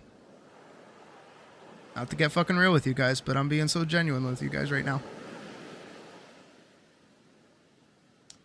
Because again, in that moment, being told that because of some other fucker that I never had an option to be without, I was forced to have him in my life. Because of him, something that I love is going to be taken away from me someday. Maybe. And in that moment, I felt like I didn't deserve to be angry. No. You guys have every right to be angry. I have every right to be angry. Don't ever think that you shouldn't be upset when you're upset. That's bullshit. Be as angry as you want to be. Really don't know what else to say beyond that. I mean, hey, my hands are all right so far. I'm trying to take good care of them. I'm trying to do what I can with them while I got them. That's why I quit boxing. And I keep my paws. Yeah, I want to keep my paws too, genuinely. And that's why I hate myself too. It's because I didn't learn how to defend myself when it mattered. Because, you know, I was like 6. I was like 6 years old. Oh my God. No, you know what? I remember this one time, not to get like really specific with it. There was this one time I was at my cousin's house with my dad and my 2 brothers. And one of my cousins kept like ripping my headphones out of my ear. I was one of those kids where like family gatherings, I was just like silent and I didn't want to be bothered. And for whatever reason, you know, I was always a feral fucking kitten. I bit them. I was either 12 or 13, I can't even remember, but they just like kept shoving their hand in my face and I just like, nah. And I bit them pretty fucking hard. Don't fucking touch me. You know, and they're my cousin. They've known me for years at that point, and they know I'm like that, or they knew I was like that. And it's like, I didn't think anything of it until we were outside, just like, you know, playing on the pavement or whatever, like in the driveway. And my dad comes fucking storming out. And he pulls some fucking judo move where he like sweeps my leg out from underneath me. I fall, bam, right on the fucking pavement. And he kicks my head into it. And he like pins me down in a fucking chokehold. And he's like, "You like biting girls, huh?" And he like smacks me across the face and then drags me into the car.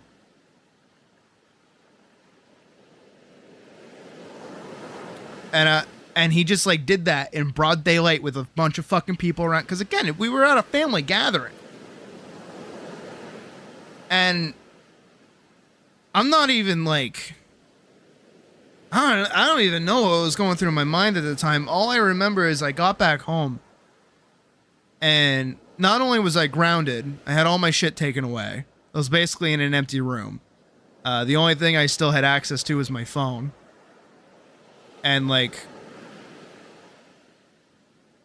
I texted my at the time girlfriend and I'm like, I hope I never end up like him. I want to be the exact opposite of him. I want to be nothing like him. If he died tomorrow, I would not give a fucking shit.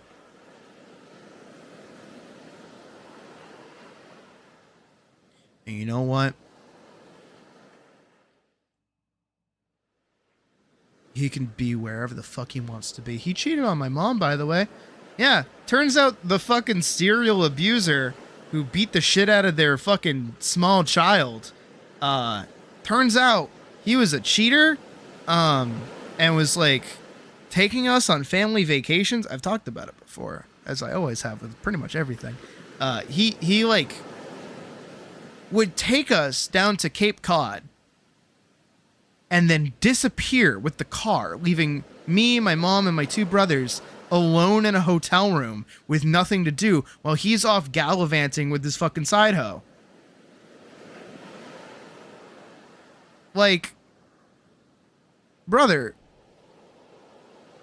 And it all came out when they got divorced. Ain't that some fucking shit?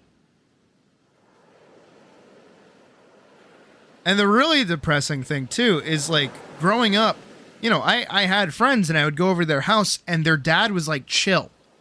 I remember my best friend Jeff. His dad was the coolest dude because he let him play Minecraft. And I'm like, my dad won't let me play Minecraft. He beats the shit out of me if I even ask.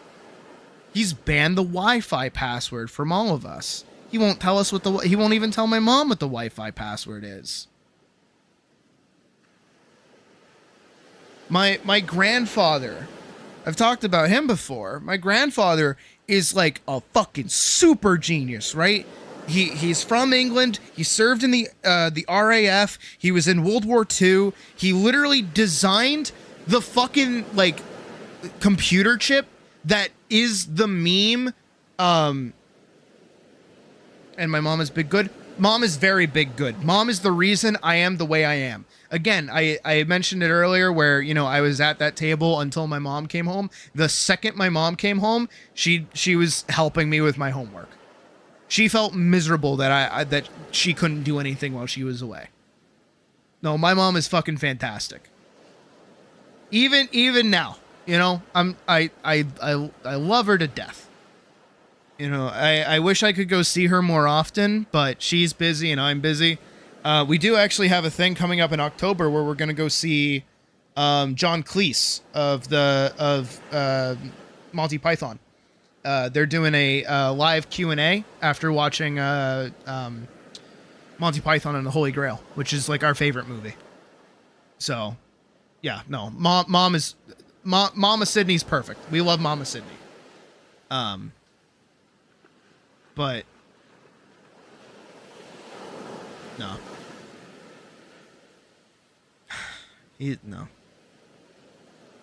Again, the reason I share this shit with you guys, like tonight's been a night of being fucking honest, huh? Again, the reason I share this shit with you guys is not for you to go, oh, boo-hoo, poor Sydney, you had a horrible upbringing. It's to humanize everything. Because sometimes, you know, we can kind of separate, like, the reality of decision making from, like, what's around us. You know what I mean? Hopefully you know what I mean. Life sucks. Life is shitty. People are assholes. There are some people out there that don't deserve the shit that they have.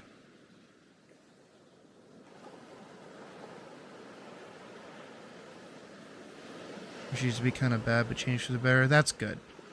That's good. I do think people can change, but they have to want to change. Not a lot of people want to change. Some people want to change and put in no work. Some people put in a lot of work and still struggle to change. I get it. I especially get it. But, you know, again, I hope you guys don't hear this and think that I'm, like, vouching for brownie points or anything. I don't know. I feel really sherry tonight for some reason. I haven't been drinking. Don't worry. I'm not an alcoholic. I know that, like, I don't know. It's all the shit with our government. It's all the shit that's around us right now that I sometimes need to be able to put myself in the position of being vulnerable so that you guys know that it's okay to be vulnerable too. And that, you know, we're all on this stupid spinning blue fucking ball hurtling through space trying to figure shit out.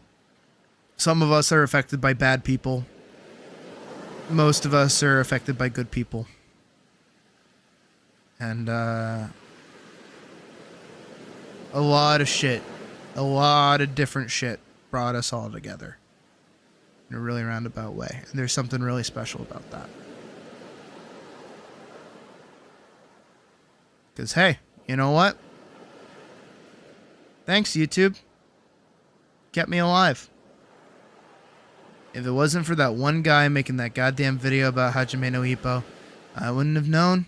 I wouldn't have been spurred in the direction that I was. I would have just been another, hapless teenager figuring out shit, not knowing where I was going, working a dead-end fucking part-time jobs.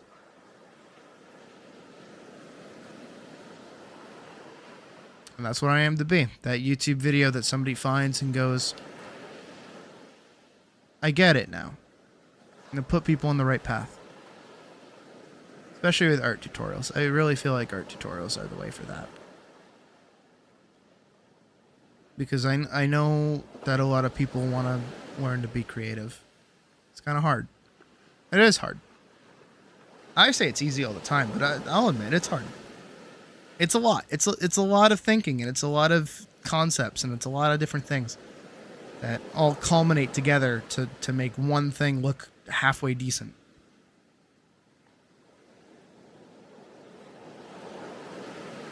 But hey, you know what? Art is one of the only things that a kid can do on their own, and they don't need friends. So of course I gravitated towards it. It just so helped that, I worked at a bookstore for a while. I was able to get manga for almost free. That was nice. That's why I have most of my Berserk collection, honestly. I made it all the way up, I think, until 28 before... No, it was 24. I made it up to 24 before I stopped working there. I also got all my Attack on Titan books there. My first manga series, which was Blue Exorcist, actually. I have not most of Full Metal Alchemist, but I have a good chunk of it. I got up to volume 9, technically. I'm looking at my manga that I have up on my shelf. I also got a Pochita plushie that I bought back on Black Friday. Since you posted your guild card in video games because you're pretty proud of it. Oh yeah. Oh shit. No, that is pretty good. No, I do like that. That's pretty cool.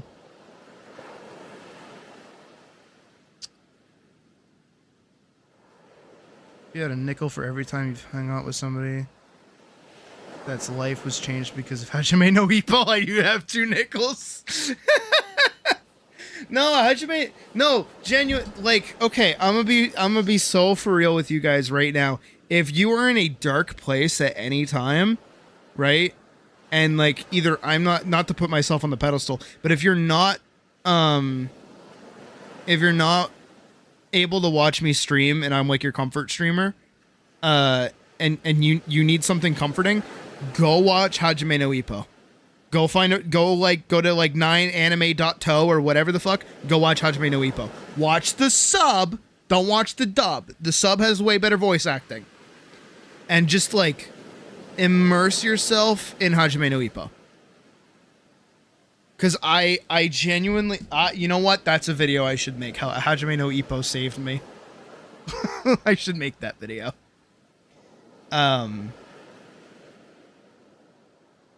Genuinely, for real. I'm not joking. Go watch Hajime no Ippo if you're ever in a dark place. It is so... It's so positive. It's such a positive series. And I think what's so good about Hajime no Ippo... I'll humanize and give you my review of Hajime no Ippo very quickly. Hajime no Ippo is a series about beating the ever-living shit out of some other guy. But Hajime no Ippo does such a good job of not only working Ippo up to the point where he's able to fight somebody, but it also humanizes his opponent. And I think the best example of that, it isn't even his first opponent, because that's Miata, is his first debut opponent. The first person that he fights in the actual ring during his amateur career is an American boxer who's a military man who, like, just to kind of like get into the community of Japan, like started going to a boxing gym, and now he's like starting boxing. And like, you know, he's this big, giant, intimidating, buff, you know, like African American man. And he's like towering over Ippo, who's like a small high schooler, by the way. He's a small, like, high school kid.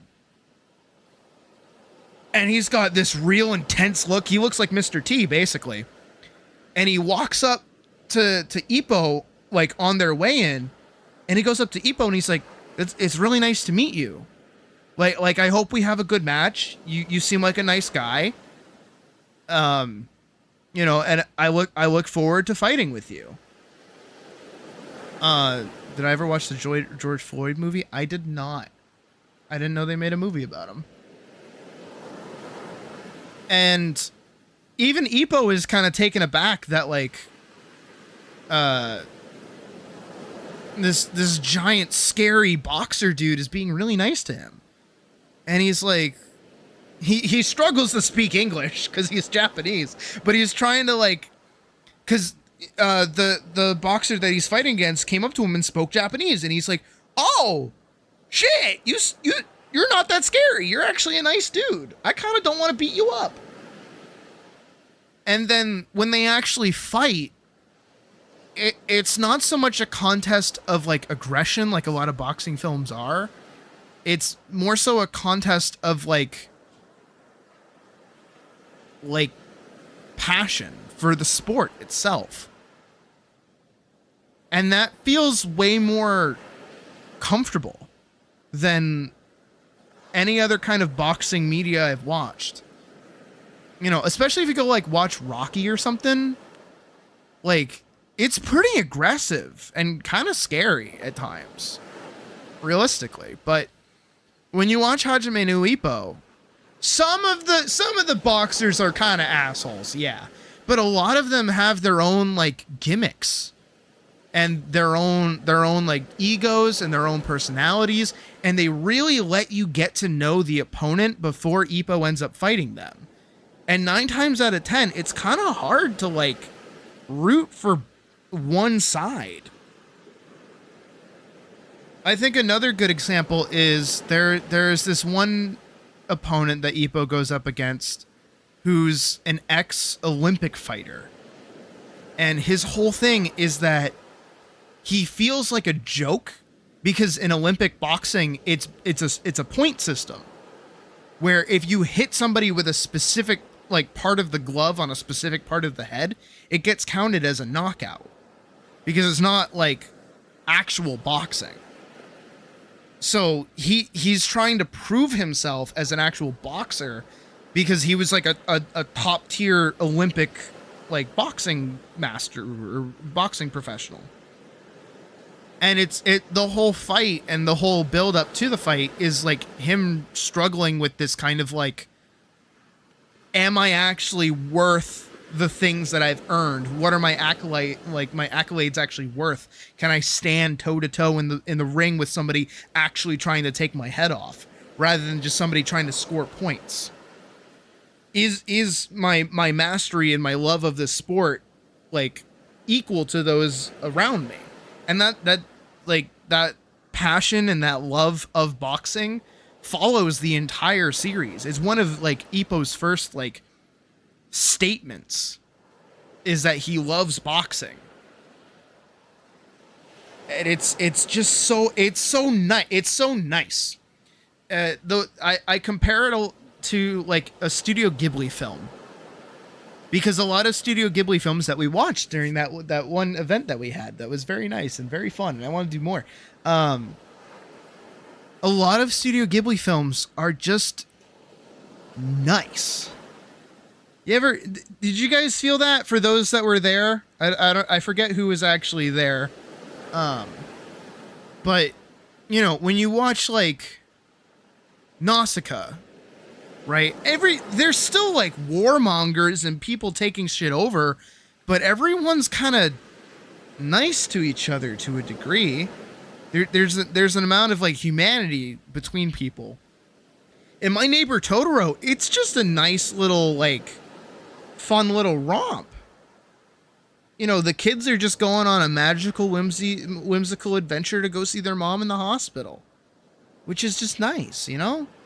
Kiki's Delivery Service, the entire fucking movie is about being nice to your neighbor and being nice to your common, like, you know, city folk and being part of a community. And how, like, a community should pick someone up when they're feeling down and they're feeling burnt out. Because that's what happens to Kiki in the latter half of the movie. Princess Mononoke is especially kind. Because Prince Ashitaka goes between both the spirit world and the world of man as like a completely separate entity. He doesn't have opinions one way or another. He's just there to figure shit out. And he doesn't hate anyone. He said casually, going on like 4 different rants in one stream. Yeah, no, I know. That's what I do. I don't know. I'm in a talky sherry mood. I think it's the Chinese food. I think this Chinese food has truth serum in it. But hey, I mean, you guys stuck around to listen to me rant, so who's the real crazy one here, huh?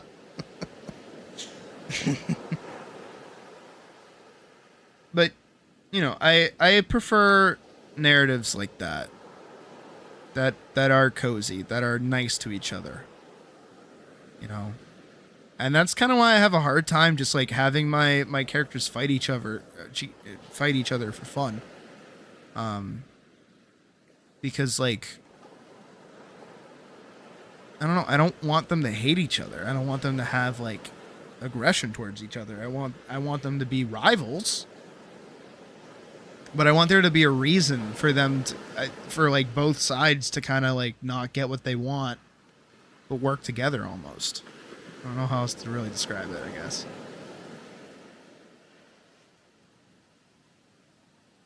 I think, again, this is super tangential. I think this is why I always give Elise silica off the rip now. Because through everything that she goes through everything that she deals with, Elise, her having a partner means that she's not alone. She's not by herself. She's got somebody that she can go home to. She's got somebody that cares about her. And I think that kind of keeps her grounded a bit more. Or maybe I'm crazy. I don't know. Maybe I don't know what I'm talking about in the slightest. Maybe I'm just kind of rambling because I don't know where else to go. Alright. So, probably should have done this sooner. We'll come over here. So, it's 12 a.m. You know what? I blame the monster that I drank earlier. Even the uncomfortable ones, it feels warming in a way, just listening to people go through themselves just by talking to nothing. I'm not talking to nothing, Forkson. You make me sound crazy, man. Chill out. I'm over here sharing my fucking deepest inner heart bullshit with you guys. And y'all just fucking saying I'm talking to nothing.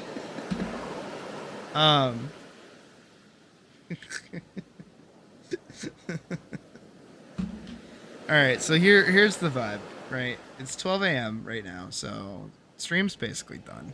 Somehow we killed 7 hours. What the fuck? So tomorrow the plan is I'm gonna try and make that Monster Hunter video. Tomorrow is Thursday, right?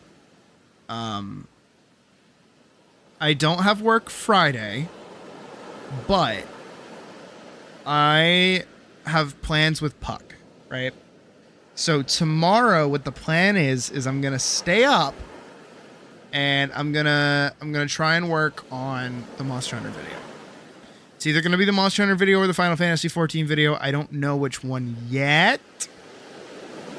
We'll figure that out when we get there. But tomorrow may or may not be another stream. It might be a short art stream, maybe. It might be us playing with 3D models, maybe. I don't know. But that's tomorrow. I'll keep you guys posted, so keep an eye on the Discord for that. You guys are very good about that, so I appreciate that. And then Friday, no stream. I have plans with Puck, so we'll be hanging out all day. Saturday, I don't have any plans as far as I know. So we will probably be streaming that day, and if we are, then we'll be doing Expedition 33 all day. So Saturday, if I stream, will be an all-day Expedition 33. Hopefully we can finish it, and then we just have all the extra side content to do afterwards that we can kill whenever we want, rather than dedicating entire like streams to it, right? Sunday is our last day for me to get my Mystic up to level 25. Oh my god, whatever the fuck that was gross.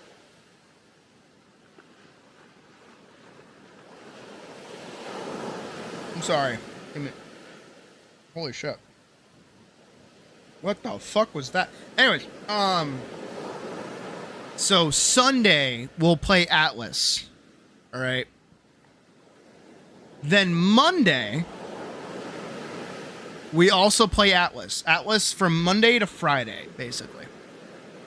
There may be the occasional break where I'll stop for a moment and like draw on the side, but during that time, the server that we'll be playing on will remain up. So if anybody wants to tag in at any time, I do not mind. So Sunday, Atlas, just to get caught up. Monday, full Atlas. How that works, Monday through Friday, Atlas. We'll be doing all the new content. We'll be playing all the new stuff. We'll be hanging out with everybody. I hope you guys will come along and tune in. And then Friday, right? Friday, as far as I know, will be our PvP event for Atlas. The reward for the top 3 winners will be art of their characters. This will not be in descending order. AKA, what I mean by that is, you will get a full body commission of your character regardless of your placement in first, second, or third. The only difference between first, second, and third is the kind of crown your character gets. So what I mean by that is, in the actual art itself, I'll do one variant without a crown and one variant with the crown. Gold, silver, bronze. And it's more of like a bragging right. And it'll be a similar like floating crown to how it actually shows up in Atlas. And it'll be like your pose of choice, that yada yada. Simply because Atlas's characters are super easy to draw. And they're not super overly detailed. They're just busty little animals. So they're not that hard. So again, top three winners get those as prizes. Well, if we get enough people for it, we'll probably do a losers bracket again. Same thing that we did with the Spleef Arena tournament, where everyone that's lost will get to do like a free-for-all or something, where they'll all fight again, and whoever makes it out on top gets to go back and recompete. So hopefully people will tune in for that. Hopefully people will show up for that. And I'm also going to try and get some people outside of the community to tag in as well. So beat their fucking ass and give them a reason to stick around so they can get some more free art. But that's really where we're at the moment. We have plenty of shit going on. We have plenty of shit in the future. Shit. And with all that being said, I appreciate you guys being here tonight. I appreciate you guys listening to me talk about nothing for approximately 7 hours. I'm sorry that I promised art and then did not deliver on art, but hopefully me talking about my fifis made up for that. And I hope you guys have a good rest of your night. And I look forward to seeing you guys maybe tomorrow. Again, I'll keep you guys posted on that. But I'm excited for Atlas, and I hope you guys are too. So, Other than that, I hope you guys have a good rest of your night. Shut up, computer. And I'll see you back here maybe tomorrow. That's it. Bye.